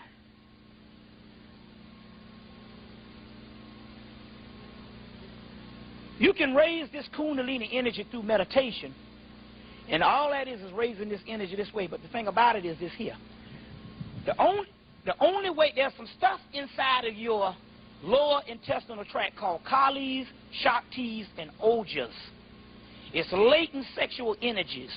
It's very powerful, but they can only be brought on through extreme lust. That's why the Bible and the patriarchal people had to shut down all that and tell you it's bad, not bad to lust.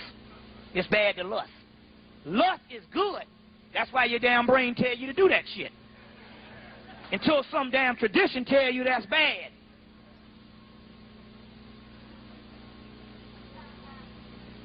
You know what I'm saying? You got to be a damn idiot. Some woman walking by with booty all out. And I'm not supposed to look at that shit? You go right downtown and see a pretty building and you go, oh, look at how beautiful it is. And here go the damn sister, finer than 4 niggas, and you don't supposed to look at that shit? You must be crazy as hell. Lust is good. That's what this energy is. And when you bring this stuff to a certain head, now this is what you do. There's a way you do this thing. You find something to turn you on. I'm not just talking about just having regular sex. What you do is you find something where you really get into the heat of it. And before you have the climax, you stop. Might take a few times before you get that one right. You know, especially the brothers.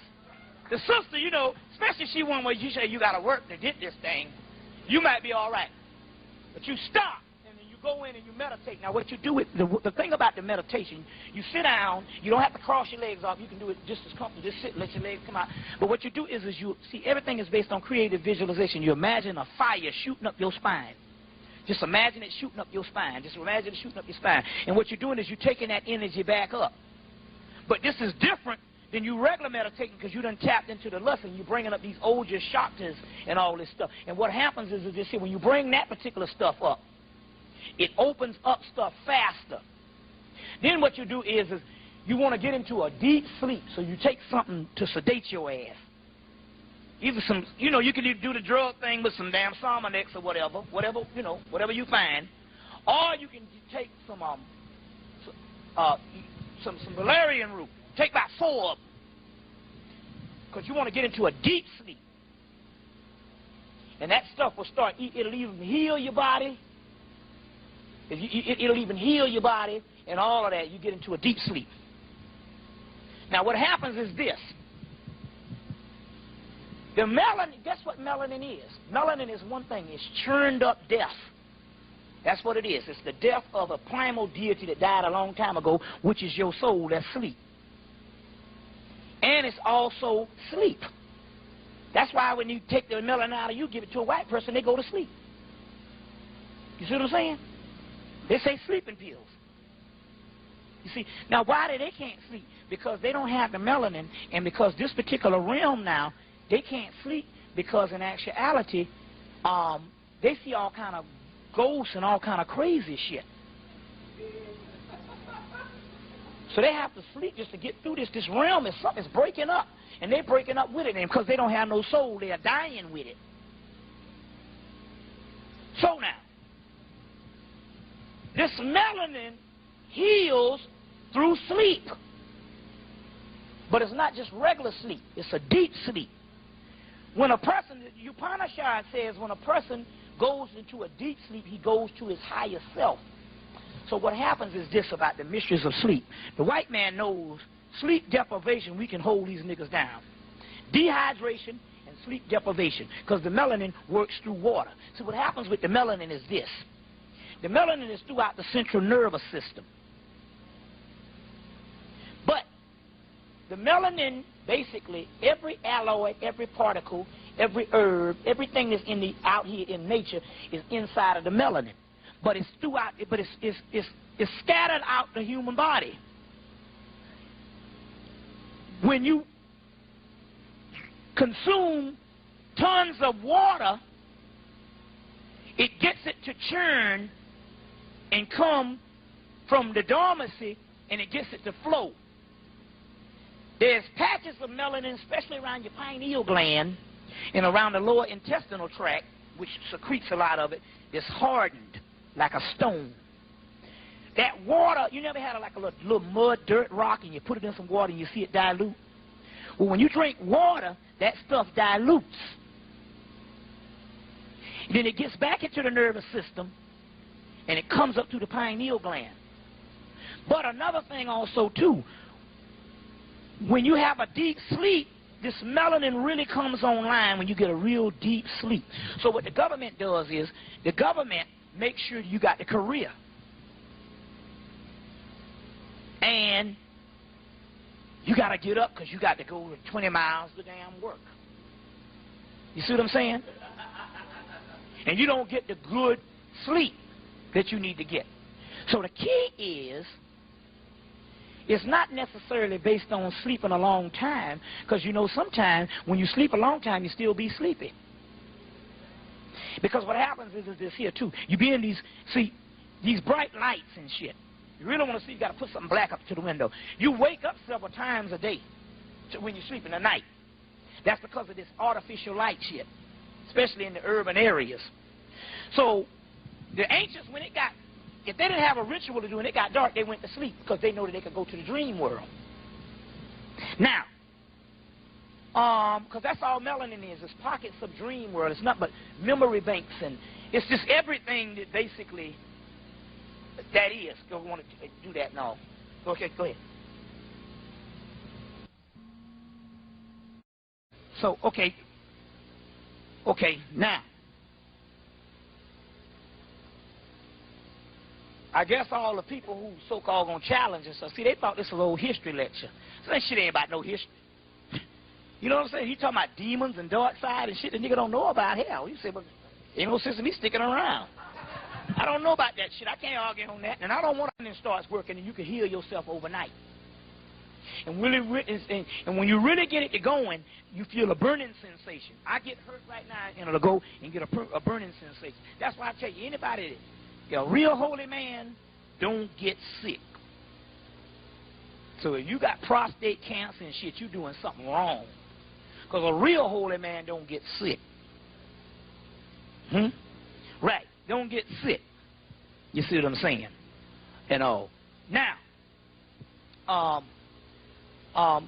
so this particular sleep, now let me tell you what happens also too. I drank 3 gallons of water a day from Sunday to Wednesday back in '95.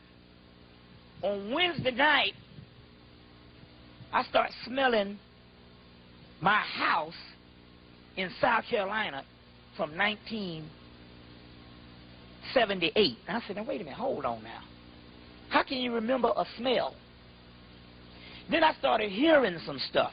Then I started hearing my cousins talking and stuff. And I remember they had came down to visit in '78 because I was taking my older brother to go off to school, and it was a big event. And I remember, and I looked and I told my mate Ginger, I said, damn, guess what?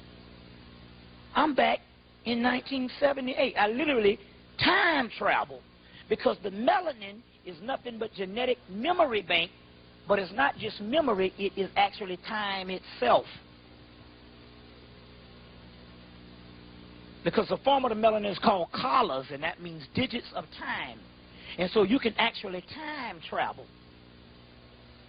You can actually time travel. And now I can do it at will just by thinking about it long enough. I can go back to places and stuff like that. So this is stuff we're talking about, mysteries that has been kept for years. Now, it has been kept for years. Now, let me finish this stuff off. So anyway, this dark cloud is out there. These Veves, they call them the Veves, is these voodoo energies, and I tell you what I'm going to do. We're going to leave these behind, and you can get them Xeroxed. He's going to Xerox them, and it's 1, 2, 3, 4, 5, 6, and 1, 2, 3, 4, 5, 6. It's 6 of them, and you know you all can come by the store and pick them up. You want to put these Veves, and it has a list of the gods and more on it, and you can put an invocation to these things. Now let me explain this to you. You can find all these particular books and stuff on magic and all that, but those books on magic, a lot of that stuff don't work because it's only magic theory. See, what happens is this. Although it was our ancient stuff, at some time the system deteriorated or degenerated, and when it deteriorated and degenerated, what happened was the people either stopped practicing it or the mistress was lost. These spirits that you invoke, they are nothing but ancestral energies and things with memories. But once the system is deteriorated, they have to go to another system that's still being practiced, because if they don't have their names called, they forget and they turn back into this dark matter. That's why, you know, even the Asians say you got to build an altar for a dead person just to help them out. You see what I'm saying? So they turn back into matter. So they have to go to systems that work. This ain't got nothing to do with religion, because that shit, they're praying and all that old crazy shit. This is talking about some power. So now, you have your Yoruba thing on the continent of Africa, but then you have your voodoo, which is different. Now let me explain something about this.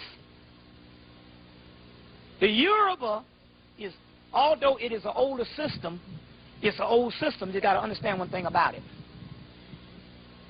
The people in the Yoruba now is basically a religion. They have a divination system, and they can read, and they have a healing thing. But those 7 major African deities, then you got the other 100 or whatever, or 1,000 or whatever. Those were nothing but components inside of your body. The 7 major African deities, the 7 chakras. You see, 1, 2, 3, 4, 5, 6, 7. 7 dots. Those are the chakras. And the ancient priests understood that those deities used to be nothing but components in the human body. And you used to use those deities to raise yourself up to the levels until you get to the higher Christ form, which is the head, Obatala, in Yoruba. After invasions and after thousands of years of degradation and degeneration, what happened was the priests either went up underground and died off, and the Babalas that you have now, although they are great readers and diviners and healers, the stuff got separated from you raising yourself up spiritually as you being the damn Orishas till you worshiping the Orishas. So it's nothing but an elaborate religion. Now, the voodoo is about 25 other different African religions put together. You see, put together. Now, the key with this is this. You won't find no more than 4 or 5 books on voodoo, or voodoo, they call it a voodoo,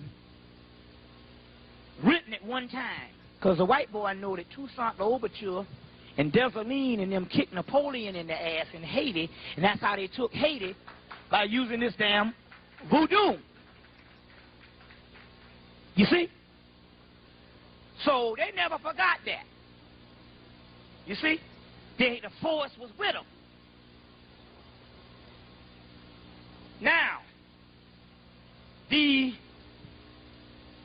one out that you can buy that's still out, because they got the Divine Horseman, they got the Voodoo in Haiti, but all those particular books are anthropology books was written in the 1950s. Then you got this book here, Secrets of Voodoo by Milo Rigard. Milo, M-I-L-O, R-I-G-A-U-D, which is probably the best one that you can buy for cheap, $14.95, because this guy grew up in Port-au-Prince, Haiti. Now, there's another one called the Vodun Gnostic Workbook that's out of print. That's going to cost you damn near $150 if you can get your hands on it, but it's out of print. It's the hardest thing to get. Vodun Gnostic Workbook. But this one is the one I want you to get. This is called Secrets of Voodoo by Milo Rigard, because the other one is very technical, and you got to be an occultist. R-I-G-A-U-D. Now, the only reason why we got a hold of this one, and you can get this one, is based on every now and then a glitch breakdown in the white man machine. This is put out by damn City Lights Book, San Francisco. Now, City Lights was a book company that was in the forefront of the homosexual movement. So they were already one of them clandestine book companies. So after the homosexuals gained their right, and they some of the most powerful people on the planet now, they still would print books that nobody else won't touch, based on their history. So City Lights Books puts out this Secrets of Voodoo. The other books won't have the Vevas, although you can get these Vevas. This one here has all the Vevas in it, and most of the other books won't give you. This one here got over 200 damn deities. And it's real good. This is one of the best ones you can get that's on the market.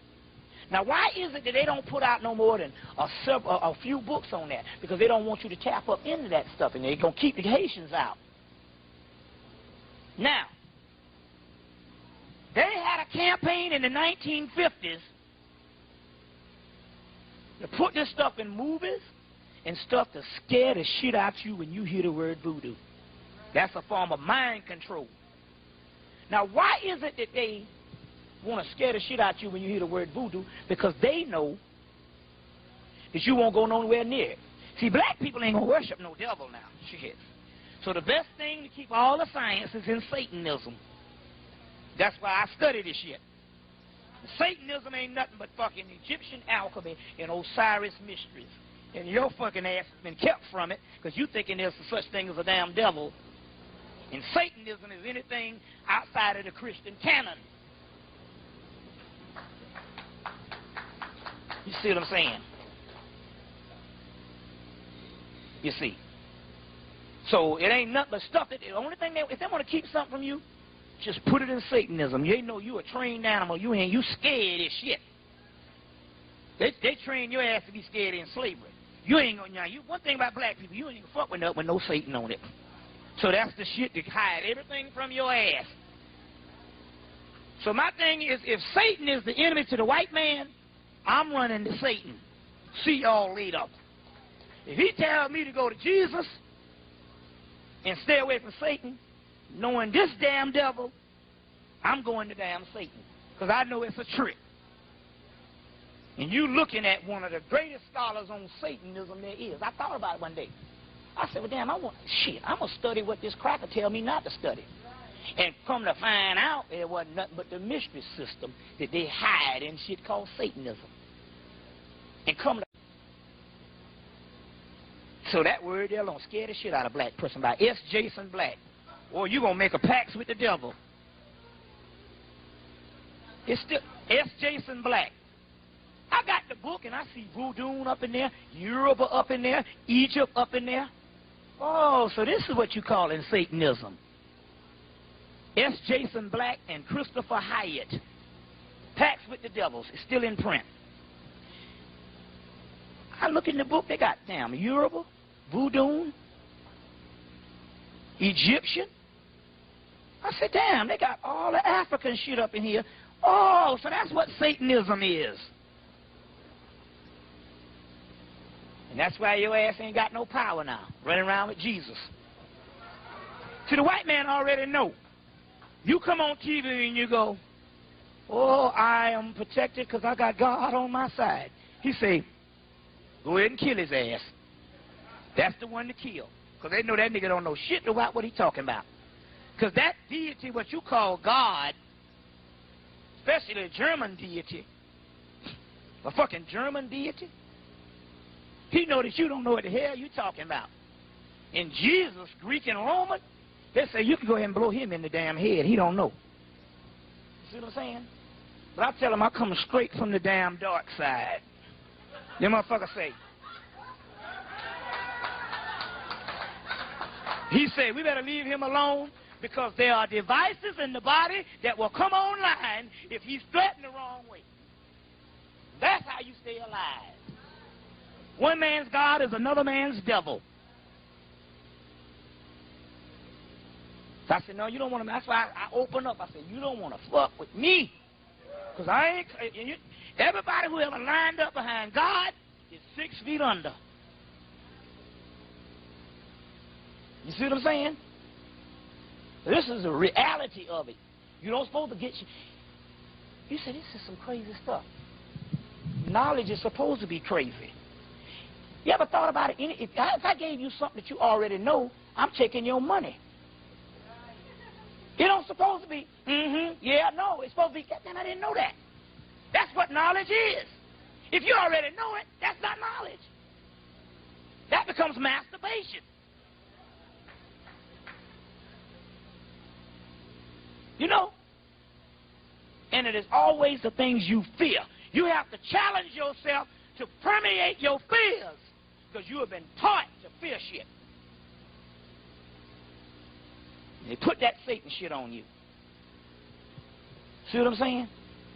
And you all scared. And even one guy said it, he said, damn. He said, even in Christianity. He said, damn. What did he say? He said, what did he say? He said, Satan got all kind of names, and you don't know hardly no names on God. Just God. He said Satan got all kind of damn names up in there, so obviously that's the one to invoke.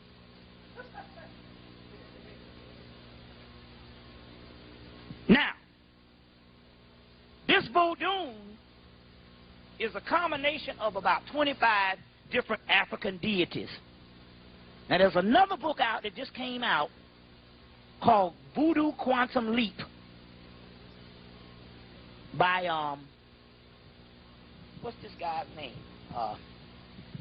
Voodoo Quantum Leap. It just came out. And he's showing that all this quantum physics, dark matter, and all that shit that these white people talking about science, and they talking about their nuclear bombs and all their little quantum physics. He said that shit is coming company with the doggone voodoo and stuff. So we just fighting with the wrong power. See, you can't doggone go and match wits with that devil because he's number one at being what he is. And you something else. So if you go and try to be like him, you're going to fall short. Because you can't fathom the depths of where he'll go. He'll say, motherfucker, you think you bad? And his mama will be sitting right there. He'll blow his mama brains out just to spite your ass. Blood jump on your face, you go crazy. But you ain't ready to go there. You see? You shit. You don't know about this beast. You know what I'm saying?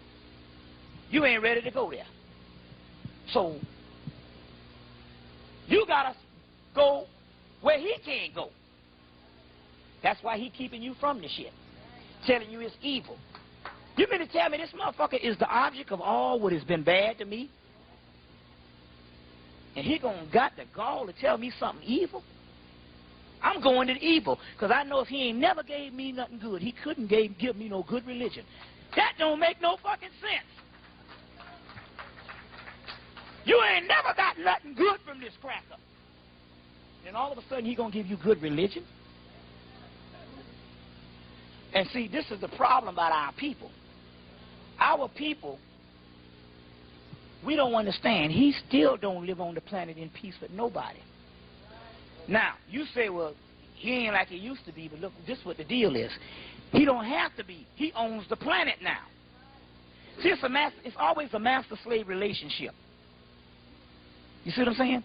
He can tell you now that, I respect you and you're real nice and spread a little money your way, but he know you don't own shit. Not a pot to piss in, or a bed to throw it under, or a window to throw the motherfucker out of. He owns the planet. So he can appear to be humane because it's a master-slave relationship. If you own half of the planet, then he'll go, wait a minute. Now you're my enemy because I got to take the rest from you. See, he only kill you when you had half the stuff and most of the stuff. So now he owns the planet. Now he can appear to be humane. So you got thousands of niggas walking around saying all white people ain't bad. Hell, if they was damn, if they own the planet now, they don't have time to be as bad because they got to live on it in luxury. In the story, you don't have shit no more. You are a subject. You don't have to treat a dog like bad no more because you ain't in competition with the goddamn dog. Just feed him some shit, a few things, and give him some kibbles and bits. You ain't in competition. So you say he appears to be humane because you don't own shit no more. You don't know the game. It's master-slave relationship. Anytime you try to get something, then you got a problem. That's why you ain't got nothing to this day. He's still the damn devil. You see what I'm saying? Now, going back to this particular voodoo is made up of several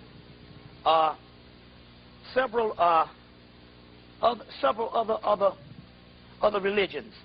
The Nago people, the Igbos, the Congos, the Dahomis, the Senegalese, the Hausas, the Kapalis, the Mandingians, the Mandigos, the Angolese, the Libyans, the Ethiopians, the Egyptians, the Malagese, and the book Voodoo Quantum Leap by Reginald Crossley. Voodoo Quantum Leap is the new one. He even got even more added. So, this is how this shit is. It's like formulas. Whenever you mix these energies together, it creates a violent reaction. You mix in shit. They tell you don't mix shit. The Ghostbusters told you, don't cross them streams.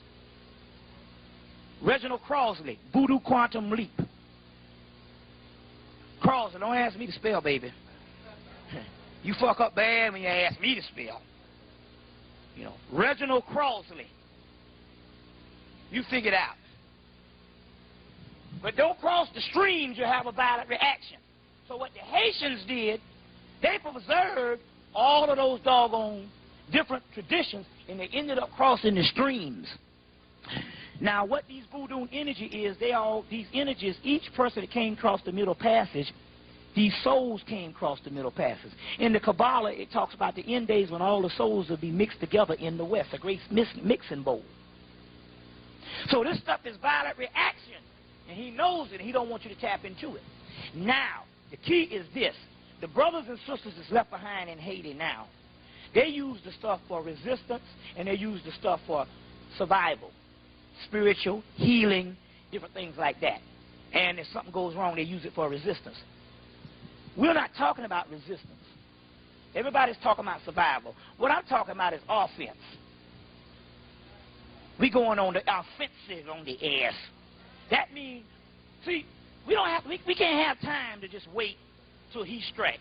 Because you know when he strike, it take us 10 years to regroup. Make us 20 years, we still be fucked up behind some shit he did. Because we are a reactionary people and not a proactive people. You see what I'm saying?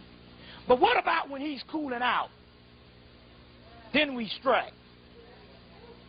You see what I'm saying? So we're talking about going on the damn offensive. So now, we're not talking about using this in the traditional way. What we're telling you is this stuff. The only thing you need is the deities, and read the little book just to see to familiarize yourself with. And you know the greatest rituals you can make now is the ones you make up yourself. And do what you want to do. Now let me give out some rituals right now. Let me give out one for money. Quick money come Monday.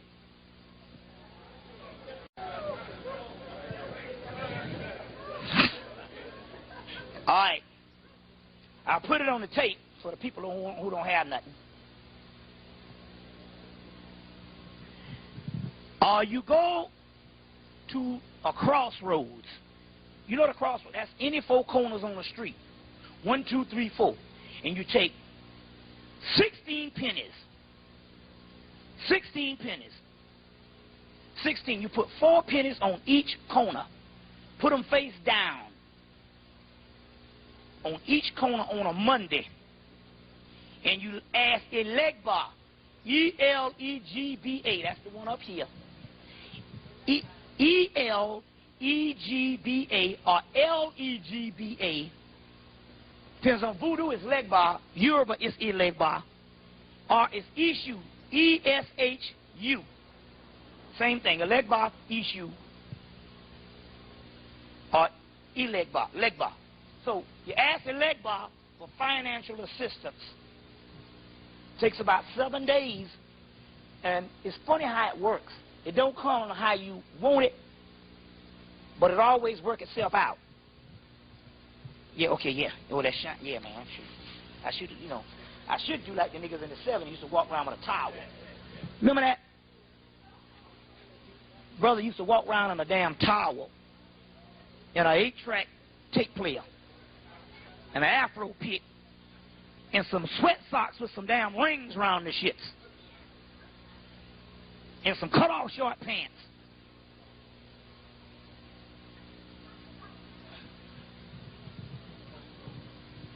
And you ask him for financial assistance. Your leg box. It will work. See, that's why they had to take them, that's why they had to get rid of them goddamn black lights. Them black lights would be tapping in the melanin now if you had them. So get you a black light if you can find them. They had to get rid of them. Black light, a black light. You remember the black lights? And them strobe lights? They had to get rid of all that shit. It doesn't matter. It's Monday. And go to the pawn shop or go to the pawn shop or go to Radio Shack. Because Radio Shack can get you a turntable. They had to get rid of the albums. I got a pile of them. Every time I see one, I buy them. Now that they put back, they done brought back the albums and shit. Says, hi now, get your turntable. They found out that Negroes was healing themselves on the weekend when they had more time. Now let me tell you what it is. Plastic, when they make plastic, even when they make them rubber tires, it's white. And they have to cook it down to its carbonated form, those black tires. If they dyed it, it's shit's gray looking after so much, They have to cook that stuff down to the black thing, that black part. The vinyl on them albums, it'd be a clear white plastic, and they have to cook it till it gets black. See what I'm saying? Now, they knew that a CD is a hologram. It might sound, see, it's got an EQ sound, but this shit don't sound right. Something ain't right about it. It ain't like an LP. You can't beat a damn album. An album has grooves on it. You can feel the song on the shit. That means it was an actual pressed recording. The album was played by a diamond needle. And what is a diamond? Crystallized carbon. So the album cooked down was black melanin round disc. Anytime you get a round disc, you really got some shit. The diamond needle was crystallized carbon, and even if you didn't get the diamond, it was made with sapphire, which was a form of a stone, which was carbon. And then you put that melanin, put the scale. That's what music is. It comes from the word muse. And muse is a little mermaid-like thing called melosines, mermaids, and muses, and water nymphs. You think in this doggone mythology, these are components or little entities inside of your body. Little extraterrestrial civilization inside of the melanin. That's why in the movie, the last Star Wars, it was a horrible one, that old Phantom Menace. But there was one thing he said. He said the Jedi warriors, they have stuff in them called chloromidians. These little small extraterrestrial civilizations. Now, in mythology, it's called melosines. That's where the word melanin. Melosine. It's a little mermaid. The word mermaid. You're thinking these are mythical creatures. This is stuff that was in the components of the body. And the word muse. So the word music was melanated stuff put to scale. coming out of Kemet.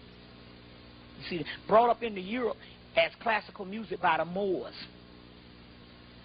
You see what I'm saying? So they knew that this melanin and that jazz, blues, and all that shit coming from the voodoo rhythms out of doggone New Orleans, transform America. They knew that going into the damn 1990s, they said, 1990s when they said, they cut it off, or like almost overnight. 1 week they had them, the next week it was all CDs. They knew because one of the Sufi masters say the new religion ain't going to be no religion, it's going to be a music or a sound. So what they had to do, the first thing they had to do, they had to cut out them damn albums because that shit will heal that melanin. So all you got to do is go get you a turntable and then go to the store, and because they have made music since like 1989. The shit you hearing now is not music. See, music, especially the rap, that's not music at all. But even the slow music that you have now, or the R&B music, it's hardly no music. It's just like a boom, tick, boom, king, king, king, boom. It's hardly nothing in this shit. Music is based on lows and highs, harmonics. The most balanced music, the white boys just had a lot of highs. You know that old shit. The blacks had produced the music based on the melanin, had them high horns in the 70s and that low bass line. The low bass line, the pineal pituitary gland puts out a more of a sexual mood of melanin. The high, it puts up a up. You see what I'm saying? And then we had a balance. So the music they have now, number one, it's not even, it's synthesized, it's not even, it's a low bass line, but it's really nothing. You see what I'm saying? It's just horrible. And if you listen to it, if you don't listen to it for a while and go back and listen to it, it makes your head hurt. The rap and all that shit. You see what I'm saying? So you got to go back and just get all your classics. When I say classics, I'm talking about all the shit from 1989 on back on LP and start playing this shit, and you can start healing yourself. Now, what the CD is this. It shuts down the melanin. Go get the movie They Live. John Carpenter, They Live. And look at the part where the little man is on the TV screen when he's sitting out in the yard. There's a guy on the TV screen. And he says, we have been taken over by an artificial intelligence that resembles sleep. So the reason why people are walking around here like zombies is because they're hearing a low radio frequency wave that resembles sleep. And so this particular sleep just basically shuts you down totally. So the reason why they can't get into nothing and shit because they like zombies. And what it is this here. They give, see, the CD has 2 levels. All you got to know, if you ever get these new DVDs or the old laser disc, you'll find that they have 2 and 3 movies up under each other. Well, the CD is made the same way. One way you think you're hearing music, and up under there's another thing that puts you to sleep subconsciously. So you're taken over by artificial intelligence that resembles sleep. You see what I'm saying? Now, they usually put it in most of the younger rap music or whatever type stuff, but all of it is holographic music. You see what I'm saying? It's not the LP, because the LP was melanated, and it cured your ass. You see what I'm saying? It cured you. You see. So go back and get you some doggone get you a turntable. Now I got one of the top Technique turntables, and my brother, somebody gave it to him the other week, about 3 years ago, and he gave it to me, and the needle was old in it, but the needle sounded good, and then the needle broke about a month ago, and I went and got the real deal needle from it, and man, I tell you, I got about 3,000 albums. Shoot, man, I said, you know, my girl gone now, so shit. And I go up in there, man, and I start pumping that shit. I said, wait a minute, fuck this.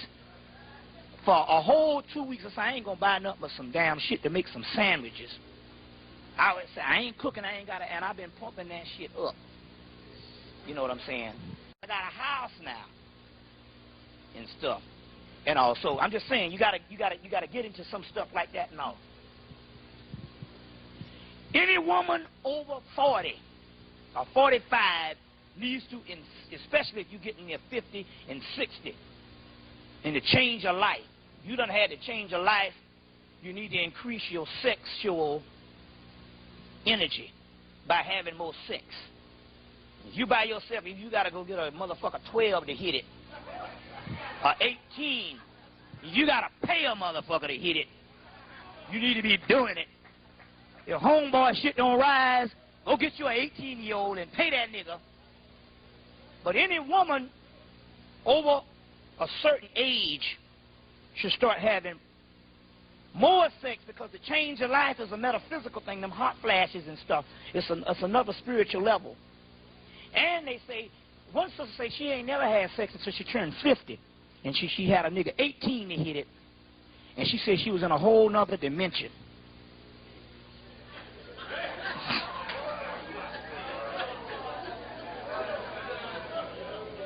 You see. Now, bro, I mean, we just got the short end of the stick on some shit. You know, that's just the way it is. I guess, you know. You know what I'm saying? The mistress of a woman is far more superior.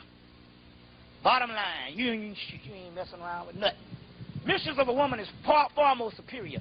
In actuality, let me show you another thing, too. Do you know in the ancient world, a promiscuous woman was looked up to?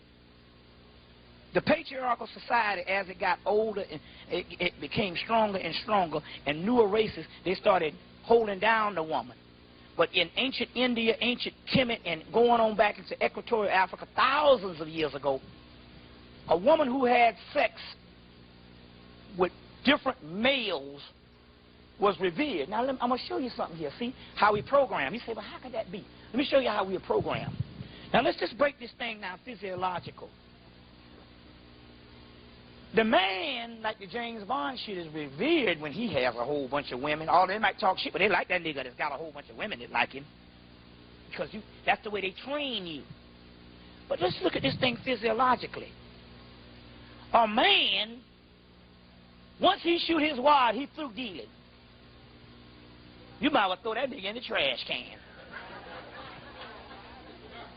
And that might be 2-minute man.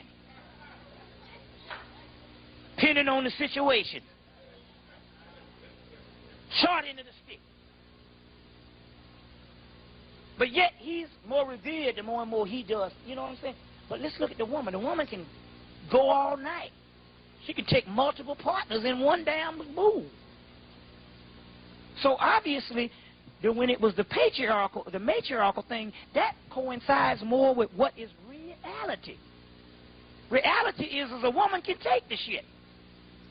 And she can have sex more. Every time a man has sex, he got something. You might have a couple of thousand climaxes or whatever, but after a while, you can't do nothing. You know what I'm saying? But the woman, and then not only that, see, one aspect is for childbearing age, but another aspect is supposed to go to a whole nother level after when change your life. So when you really think about it. The ancient person that was looking at things on a higher level, that was revered because she could handle it more than the male. That's how much they've turned this shit around. You see what I'm saying? That's how much they've turned this stuff around. Now, one of the keys is this here. You want to build up sperm count with the male, so you need to get that yohimbe. But the yohimbe raises the kundalini, and the women can take it too. Because it raises the kundalini energy. The yohimbe. So get you some yohimbe.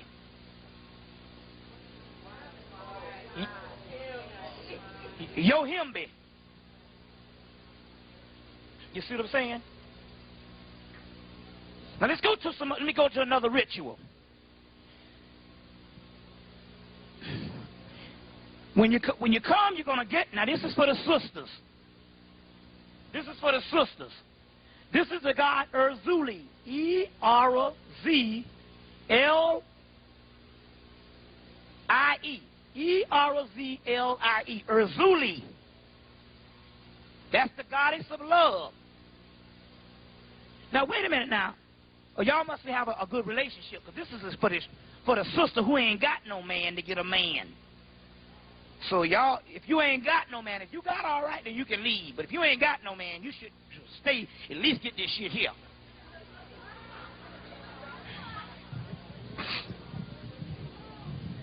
Because the way the black man is defecting his woman,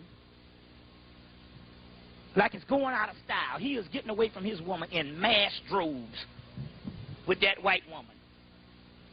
Let's not be funny with this mess. I don't know what the black man wants, but one thing is certain. He don't want the black woman. This shit is serious. Now, the reason why I'm saying this is because I'm in different cities, and I see this shit. It's an epidemic. He's defecting. So we're saying right now, you got to curb that motherfucker and put him under a spell to give him an attitude adjustment, because it's a form of insanity. And you got to heal this motherfucker ass. I don't give a damn if you're a bad sister, I'm going to get me 5 of them. But I'd rather see 5 of them licking your feet than to see one of them with a damn white woman. Only thing a white woman can do for me is show me where a goddamn black woman is.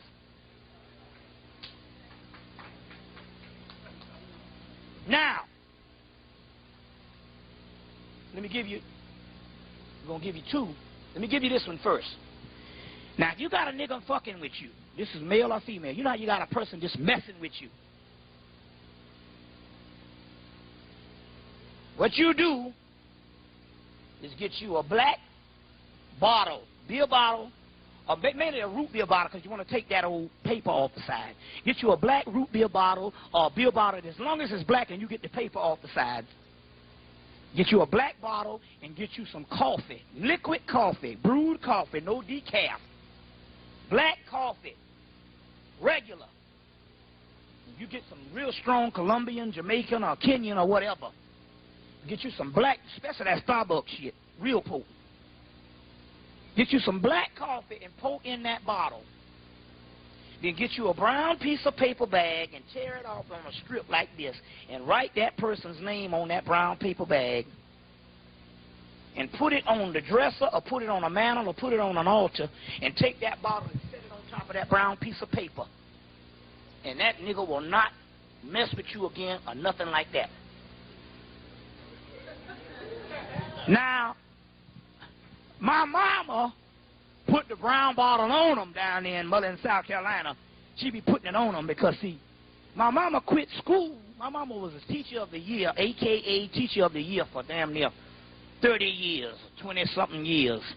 Everybody loved my mama. But my mama said, I'm quitting school so I can get the Hemet Gossiping Agency. Telephone, telegraph, or Telglaceria. That's her name.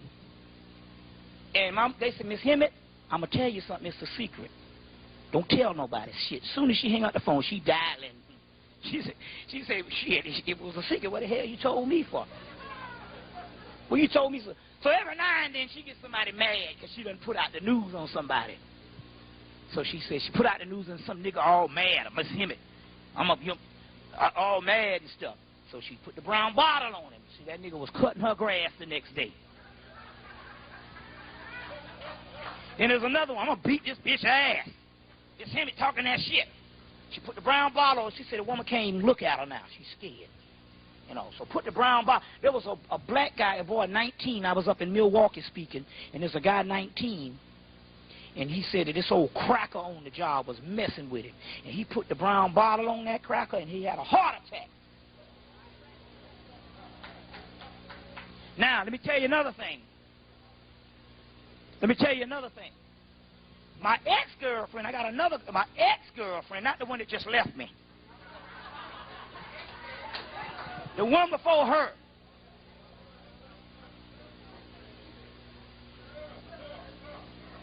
You see what I'm saying? The one before her. Now, it's interesting now, because you know what all my girlfriends end up being my friends. We never break off friendship. The one that just left me called 2 or 3 times a week, and the other one start calling after she heard the other one left me.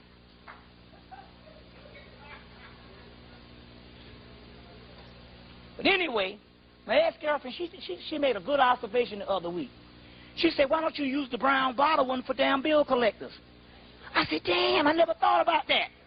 Put the bottle on them. Much as you got people hunting you down, lone people, all kind of people. I said, I never thought about that. This is how the Spirit works.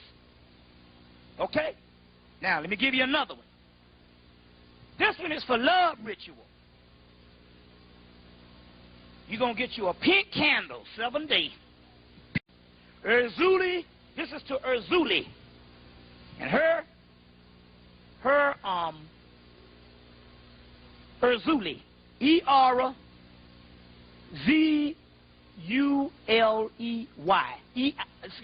Z-U-L-I-E. E-R-Z-U-L-I-E. That's this one with the heart shape, the goddess of love. You're going to get you a pink candle, 7-day. You're going to get you a clear glass bottle, white, clear. And you're going to take some honey and you pour into that bottle. Then you're going to write whatever nigga name, find out his name. You just walk up to him and say, don't I know you? He say, no, I don't know you. Well, what's your name?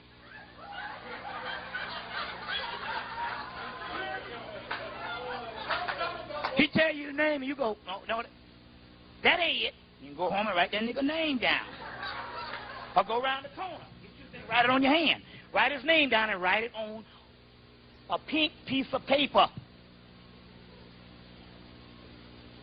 Pink piece of paper. I got a pile of pink paper right now, y'all. Yeah, some of y'all might be able to get this. First come, first serve. Ain't that something? But all y'all that got a man now, just save it for the sisters who. So on a pink piece of paper, write it down on a pink piece of paper and take that bottle and put it on top of that pink piece of paper.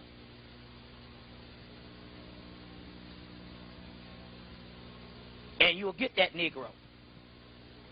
Now, this is another real. Now, that don't work. Here's a potent one. This one from the. See, I'm from South. This is from Roots Country. Now, I'm from South Carolina. Dr. Buzzard. I went to college with Dr. Buzzard's grandson. And I come in, I'm up in Harlem. He lives up in Harlem. And I said, damn, man. He pledged Kappa down. He went to Benedict College and in South Carolina. And I said, damn, man. He's at all my lectures and stuff. And I'm like, damn, man. He said, I'm all into this stuff. He said, my family was into this. And then one of my other friends went to Benedict with me and said, hey, man, you didn't know that's Dr. Buzzard's great-grandson. I said, damn. But anyway, I'm from Root Country. Now, this one, it works, too. This one going to work. But now, if you want to be hard here, what you do is this. This is hey, it's time to get it on. Now, but I'm serious about this shit. See, I'm so spiritual to sometimes. I actually felt how the sisters feel sometimes when they see them niggas with them white women. And then I felt how the sisters feel when they can't get nobody. When you socialize, everything is based on love. That's some bad shit. Now I say, no, so you really get this. And this one, you get on a person. What you're going to have to do, you're going to have to give up the drawers to do it.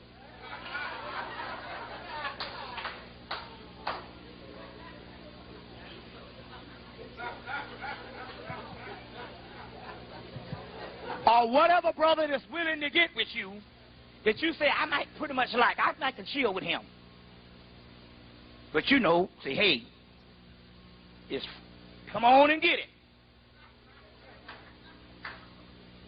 And this is one from South Carolina, and it worked.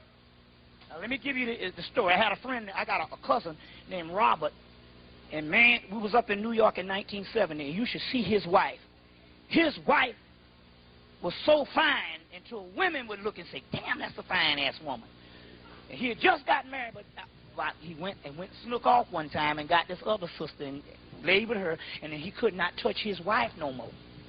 Couldn't touch her. You see what I'm saying? And he couldn't figure out what it was. Okay, 40 minutes. Okay, good. We're going to go into the question and answer after this. He couldn't figure out what it was. Couldn't figure out what it was. They're going to put us out the mall? Oh, okay. Oh, okay, yeah, okay. Well, shoot, man. Now we'll shove another one on up in there. Hey, get your money's worth, man. Shoot. You paying the most money I ever made to do this here, so out 3 o'clock if you want to. Now, he couldn't touch his wife, and so he just was crazy about this woman. He just had to be with this woman and desire this doggone woman, this other woman. And so he done moved out and was up in the woman's house and stuff. He up there cleaning up her house. And he went in the little pantry where they have all the little grits and stuff like that. And he went in there and he hit one of the barrels where they have all that rice in, and this jar fell off the doggone shelf and broke. And then when she walked in the door, he didn't desire no more. And she looked at him and she said, "You fuck with my shit." He was like, "What you talking about?" She said, "You fuck with my shit."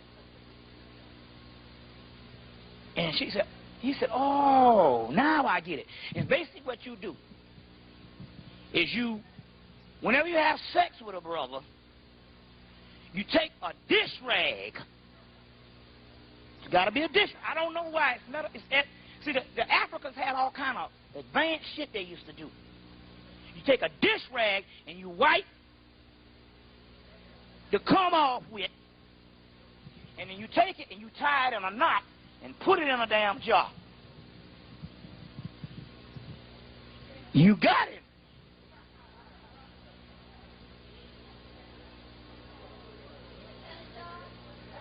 A mason jar, you know. The one you put them peaches in. Huh? Brother, you in bad shape if you can't get no woman. Hell, there is. For a brother out here that ain't damn on crack or ain't just crazy. See, now it ain't about no money. No, see, it's so bad in New York. They be like, it's in New York. It ain't about no money no more. They be like, we just want a brother who ain't crazy. You see, in New York it's so bad. Now they be like, we just want a motherfucker who just ain't crazy. That's it. He can have a club foot as long as he all right. He ain't crazy. And as long as Jimmy ain't clubbed, homeboy might be good to go. So that's the least of your problems, man. Come on. Least of your problems. You know what I'm saying? I'm 38 and overweight. And the word got out about a month ago, that I was single. And they coming out the woodwork. But I told them I ain't got nothing but some sex and some buffalo wings, and I'm fresh out of buffalo wings. So goddamn it, you better come bearing some gifts. You better not have your hand out. Because I'm fresh out of buffalo wings because I can't afford no buffalo wings. So, all I got is some love. I don't know how long that'll last, but I'll talk all night. I can afford some Manischewitz and conversation, and we're good to go. So, yeah. Now, that's what you do. Now, let's see what else.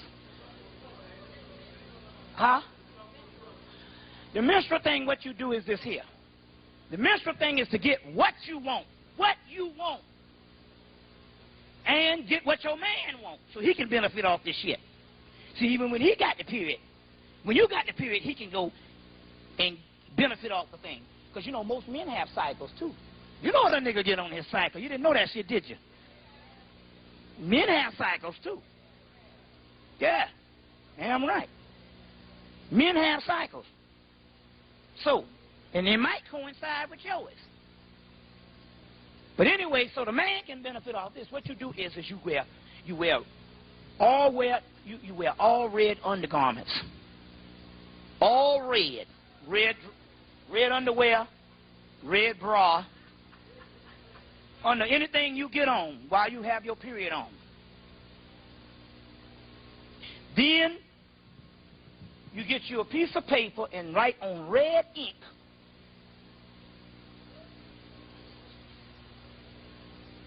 what you want. You're going to get 2 pieces of paper and you're going to write identical on both pieces of paper. Now sign it. No, the ink has to be red. You sign at the top of the paper, Sekhmet. S-E-K-M-E-T, Sekhmet. The goddess whose color is red. Sekhmet, or Sekhet, S-E-K-E-T, same thing. Sekhmet or Sekhet. You sign on the top of each page. You get you a red 7-day candle. You take 1 piece of the paper that you signed, whatever you wanted, you put it down on the altar or on the mantle, and you take the red candle and you light it, and you. Then the other piece of paper, you take it, or what you wanted, and you burn it with that candle. You burn it with that candle and burn it up with that red ink on both of them. So practice on it, because both of those, you got to say both things on each piece of paper with the red ink. And you wear them undergarments that day. Sekhmet. Yeah. Both papers identical, got to have the same thing. One you got to burn, and one you got to put up under.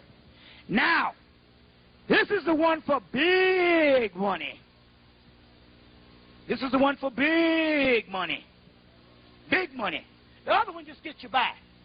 Now, it's interesting because when a brother down in Trenton, I told him that, and the brother owns the place in Trenton, New Jersey.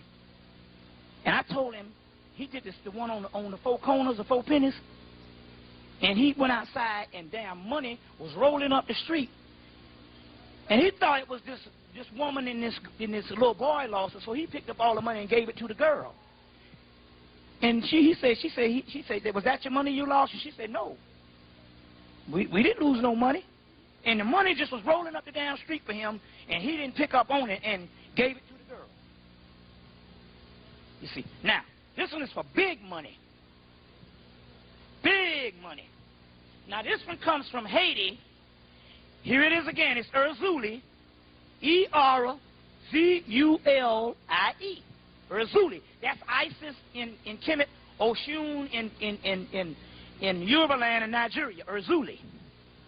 Now, this is for big money. How I was able to get this one was, somebody will go over to Haiti and go get this ritual. They'll come back up to Philadelphia, New York. This was Philadelphia. And they'll have a ritual party, and they invite everybody to come to the party. Charge $100 to get in. And they have all this food and stuff. And after the end of the party, they give out this major ritual that they had to go to Haiti to get. You see what I'm saying? So the day that the girl went to the party and paid the $100, she called me on the phone and gave it to me for free. That's the benefit of being a lecturer. So I give it to you for free. Now, this one, you need 2 pieces of parchment paper.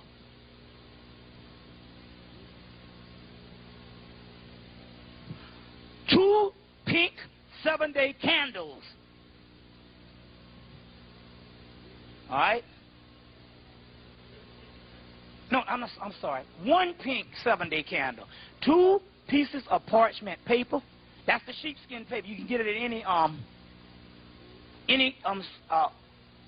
office places where they have they do stationery and stuff. Parchment paper. Staples sell it. 2 pieces of parchment paper, 1 pink candle, 7-day,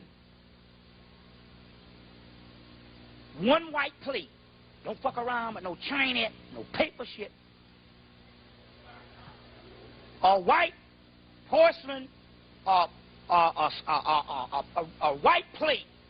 No plastic. Make sure it's a plate. All white. A white plate, all white. A white paper bag, not a plastic bag, a white paper bag. And a piece of string. You're going to write on the top of each of the paper, Erzuli on the top of each page. Then you're going to write identically what you want financially on those two papers, identical. You're going to take one of the pages, you're going to write what you want on both pieces of paper. So practice on it. Write what you want on both pieces of paper identical. You don't have to be red, this is black ink. And Erzuli at the top. You're going to take one of the pages and you're going to put on the white plate and you're going to pour honey on top of it. On the paper. On a table. On a table with the candle, the piece of parchment paper with the honey on top of the plate. Then you're going to take the other piece, put it in the white piece of paper bag.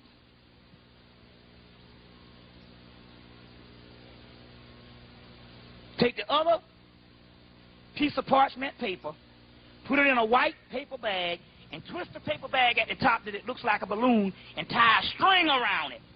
Like this, so it hangs down like a balloon with the string. Then you're going to take a thumbtack and you're going to stick it up under the table, directly under the plate, and you're going to tack it up under the plate, so it hangs down on the table like a balloon hanging down off of a string, directly under the plate on top of the table.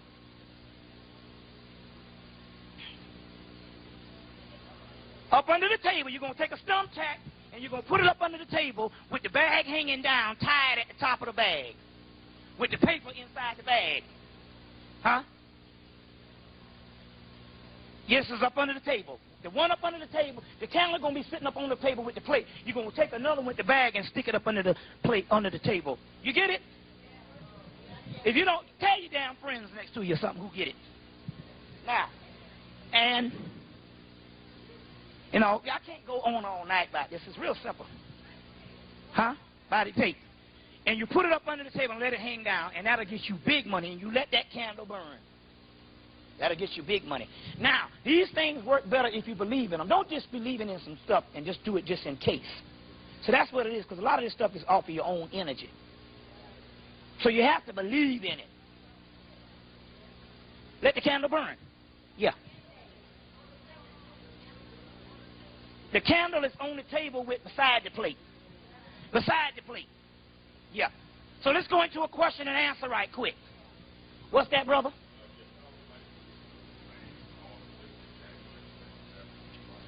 Okay, this is the Ankh. It's a combination of the Ankh, combination of the wings. The wings represent illumination. That's why you see the wings on Jesus sometimes. It represents illumination.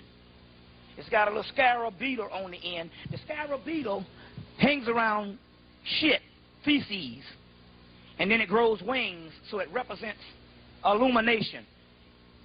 In order for you to rise up, you have to have a spiritual rot and putrefaction. Very key on this here, too. Black people have a brain atrophy right now. Our brains don't work right. Because our brains don't work right because we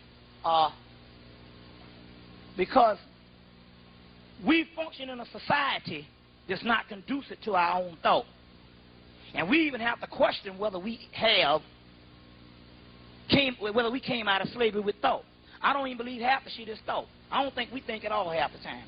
We have a heightened emotion, a response, and a reaction that we've been calling thought. He really did a job on us. We have hindsight, but we don't have foresight. That's why we're reactionary people. The brain has an atrophy, but this is what happens with us. Nature has a way of correcting things. If you go blind, your sight becomes better. Your hearing becomes better. If you go deaf, your sight becomes better. You know what I'm saying? We don't think on a proper form, and so as a result, what's happening is this matrix brain is shutting down. As a result, the pineal brain is going to become active because it doesn't have the busyness of the matrix brain and the illusionary brain to keep it dormant. So in so many words, we're so old until we have a racial senility. And we can't even function on this plane. That's why nothing don't work for us. As a result, a new creature is being born to replace the old one.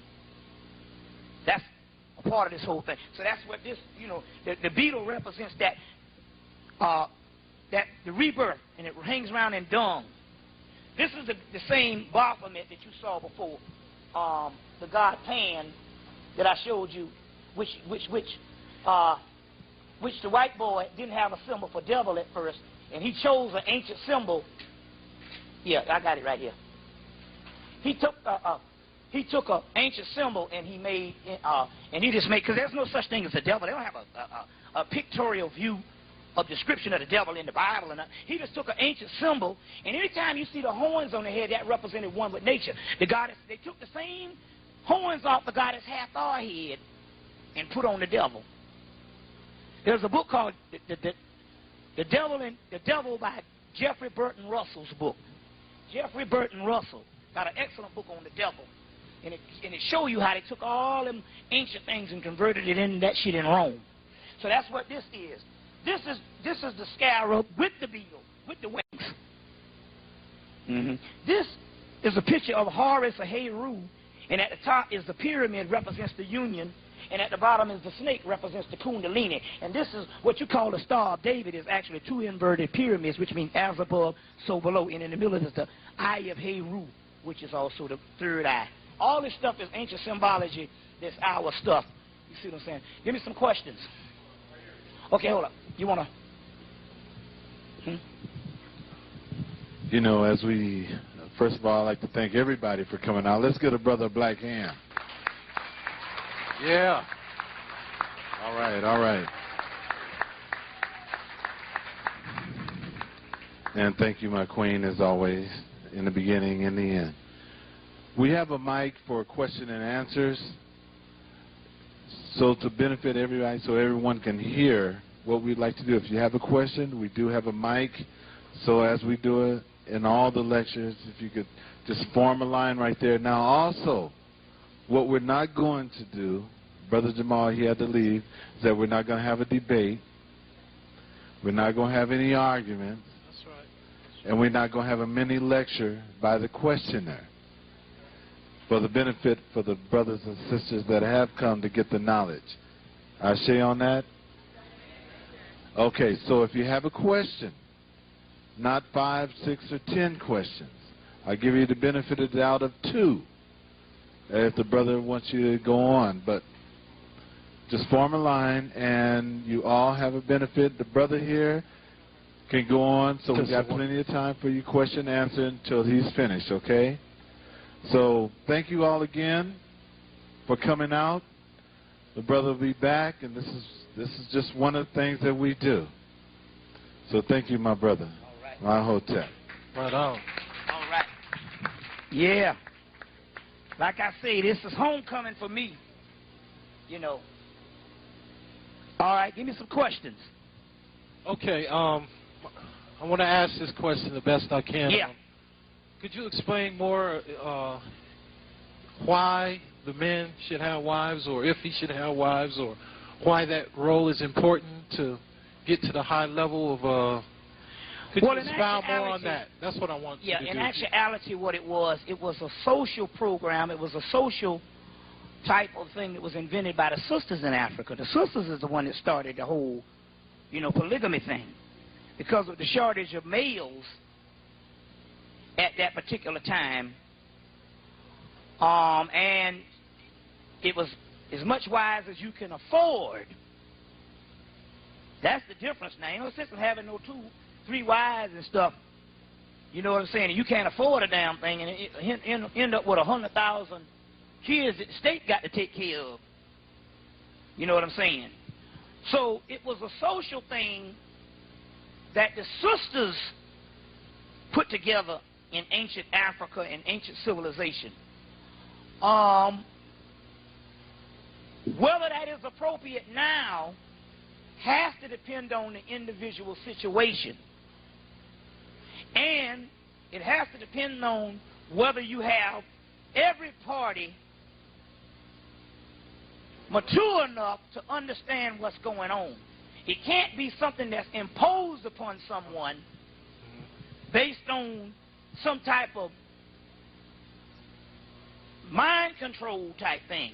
So it has to be several people, if you're going to do it, that have to be mature enough to understand the importance of it, because ultimately the importance of it was a equality type based thing based on being a shortage of males also too. Okay, I wanted you to expound on it as far as what you were saying about the higher level of thought consciousness from raising up to the 7th chakra. Yeah. What you were saying. I wanted you to expound on it in that sense.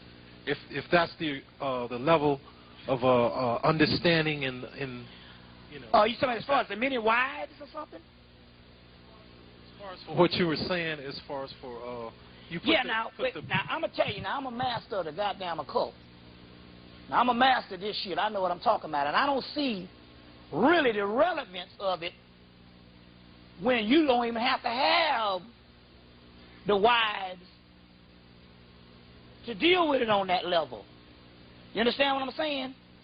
Because, see, there's a difference between what appears to be spiritual and what real spirituality is. Yeah. So my point here is I see the polygamy thing from a social point of view, but a spiritual point of view, you understand what I'm saying?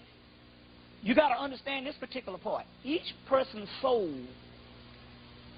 ultimately cannot be raised up by another person. Ultimately, because we're talking about something that's so innate till you have to tap into it yourself. And the other person, although you might be inspired by them, you have to go and face your own soul by yourself because it is uniquely yours. So I don't see how ultimately so many wives can raise you up that way spiritually. But socially, that was one of the aspects. But given the time and different things like that and all, that's one that has to be figured out by several people that's mature enough to do that. So you're saying the higher level of consciousness doesn't have anything to do with wives? No, wives, no. Okay. As a matter of fact, let me tell you what real marriage is.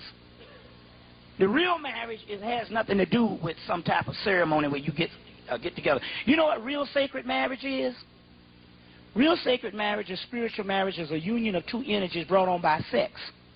That's what the origin of the shit was about. Before all the other cultures came and gave you this other social thing, that's why you notice when a lot of times when you have sex, especially with the women being more open, there's a bond. You know what I'm saying? The brother, he might have to hit it a couple of times, but sooner or later it's going to get him too. There's a bond that you get by having sex because it's a spiritual marriage of unions of energies. And that's what the real alchemical thing, what whoever you screw in is your wife. The ceremonial thing was based on civilization and cultural. But the real union of marriage and sex is based on a union of energies, on the alchemical term of this thing. You see what I'm saying? You know, like that. So what's that, sister? Brother, then, just to pick up on that, yeah. Then if every time a person is having sex with another person and that's their spouse, then how can they leave that person and then go on to another person? See, what it means is there is sex where there's also sexual tantra to deal with certain energies, and you can do different things based on an experience in that world. But the one that we're talking about where it's a sexual marriage is usually a permanent partner, or a partner for a certain length of time until whenever you figured it, that whole thing is. So that's what that has something to do with. My question, back you mentioned something about the Kabbalah, and you had gone into the 3 initiates, the law, and you touched on the vibration. Vibration, yeah. What were the other 2? There's vibration, there's thought. There's thought, there's vibration. Oh, man, there's some, man, I'm drawing a blank right now. Thought, vibration, rhythm, which would be the same as vibration, but that's probably another aspect of it. There's several of them. I don't, to be fair, just you need to get the book, The Kabbalion, the 3 Initiates. Okay. The studies in Hermetic, like I said, the studies in Hermetic philosophy. Okay. Last question. You were talking about how demons or things would come and possess or haunt people. For the demons that come and possess women, the incubus at night, how do you handle that? And how do you handle being so sensitive to a lot of psychic energy and it's just drives you nuts? That's a good question. Okay, one is this. You get rid of some psychic energy by several things. Number one, the Damians, which is just basically energy, it's a twofold thing. It's like we call it Cohen Janus. It has 2 heads. You can turn the energy around that it don't be so severe.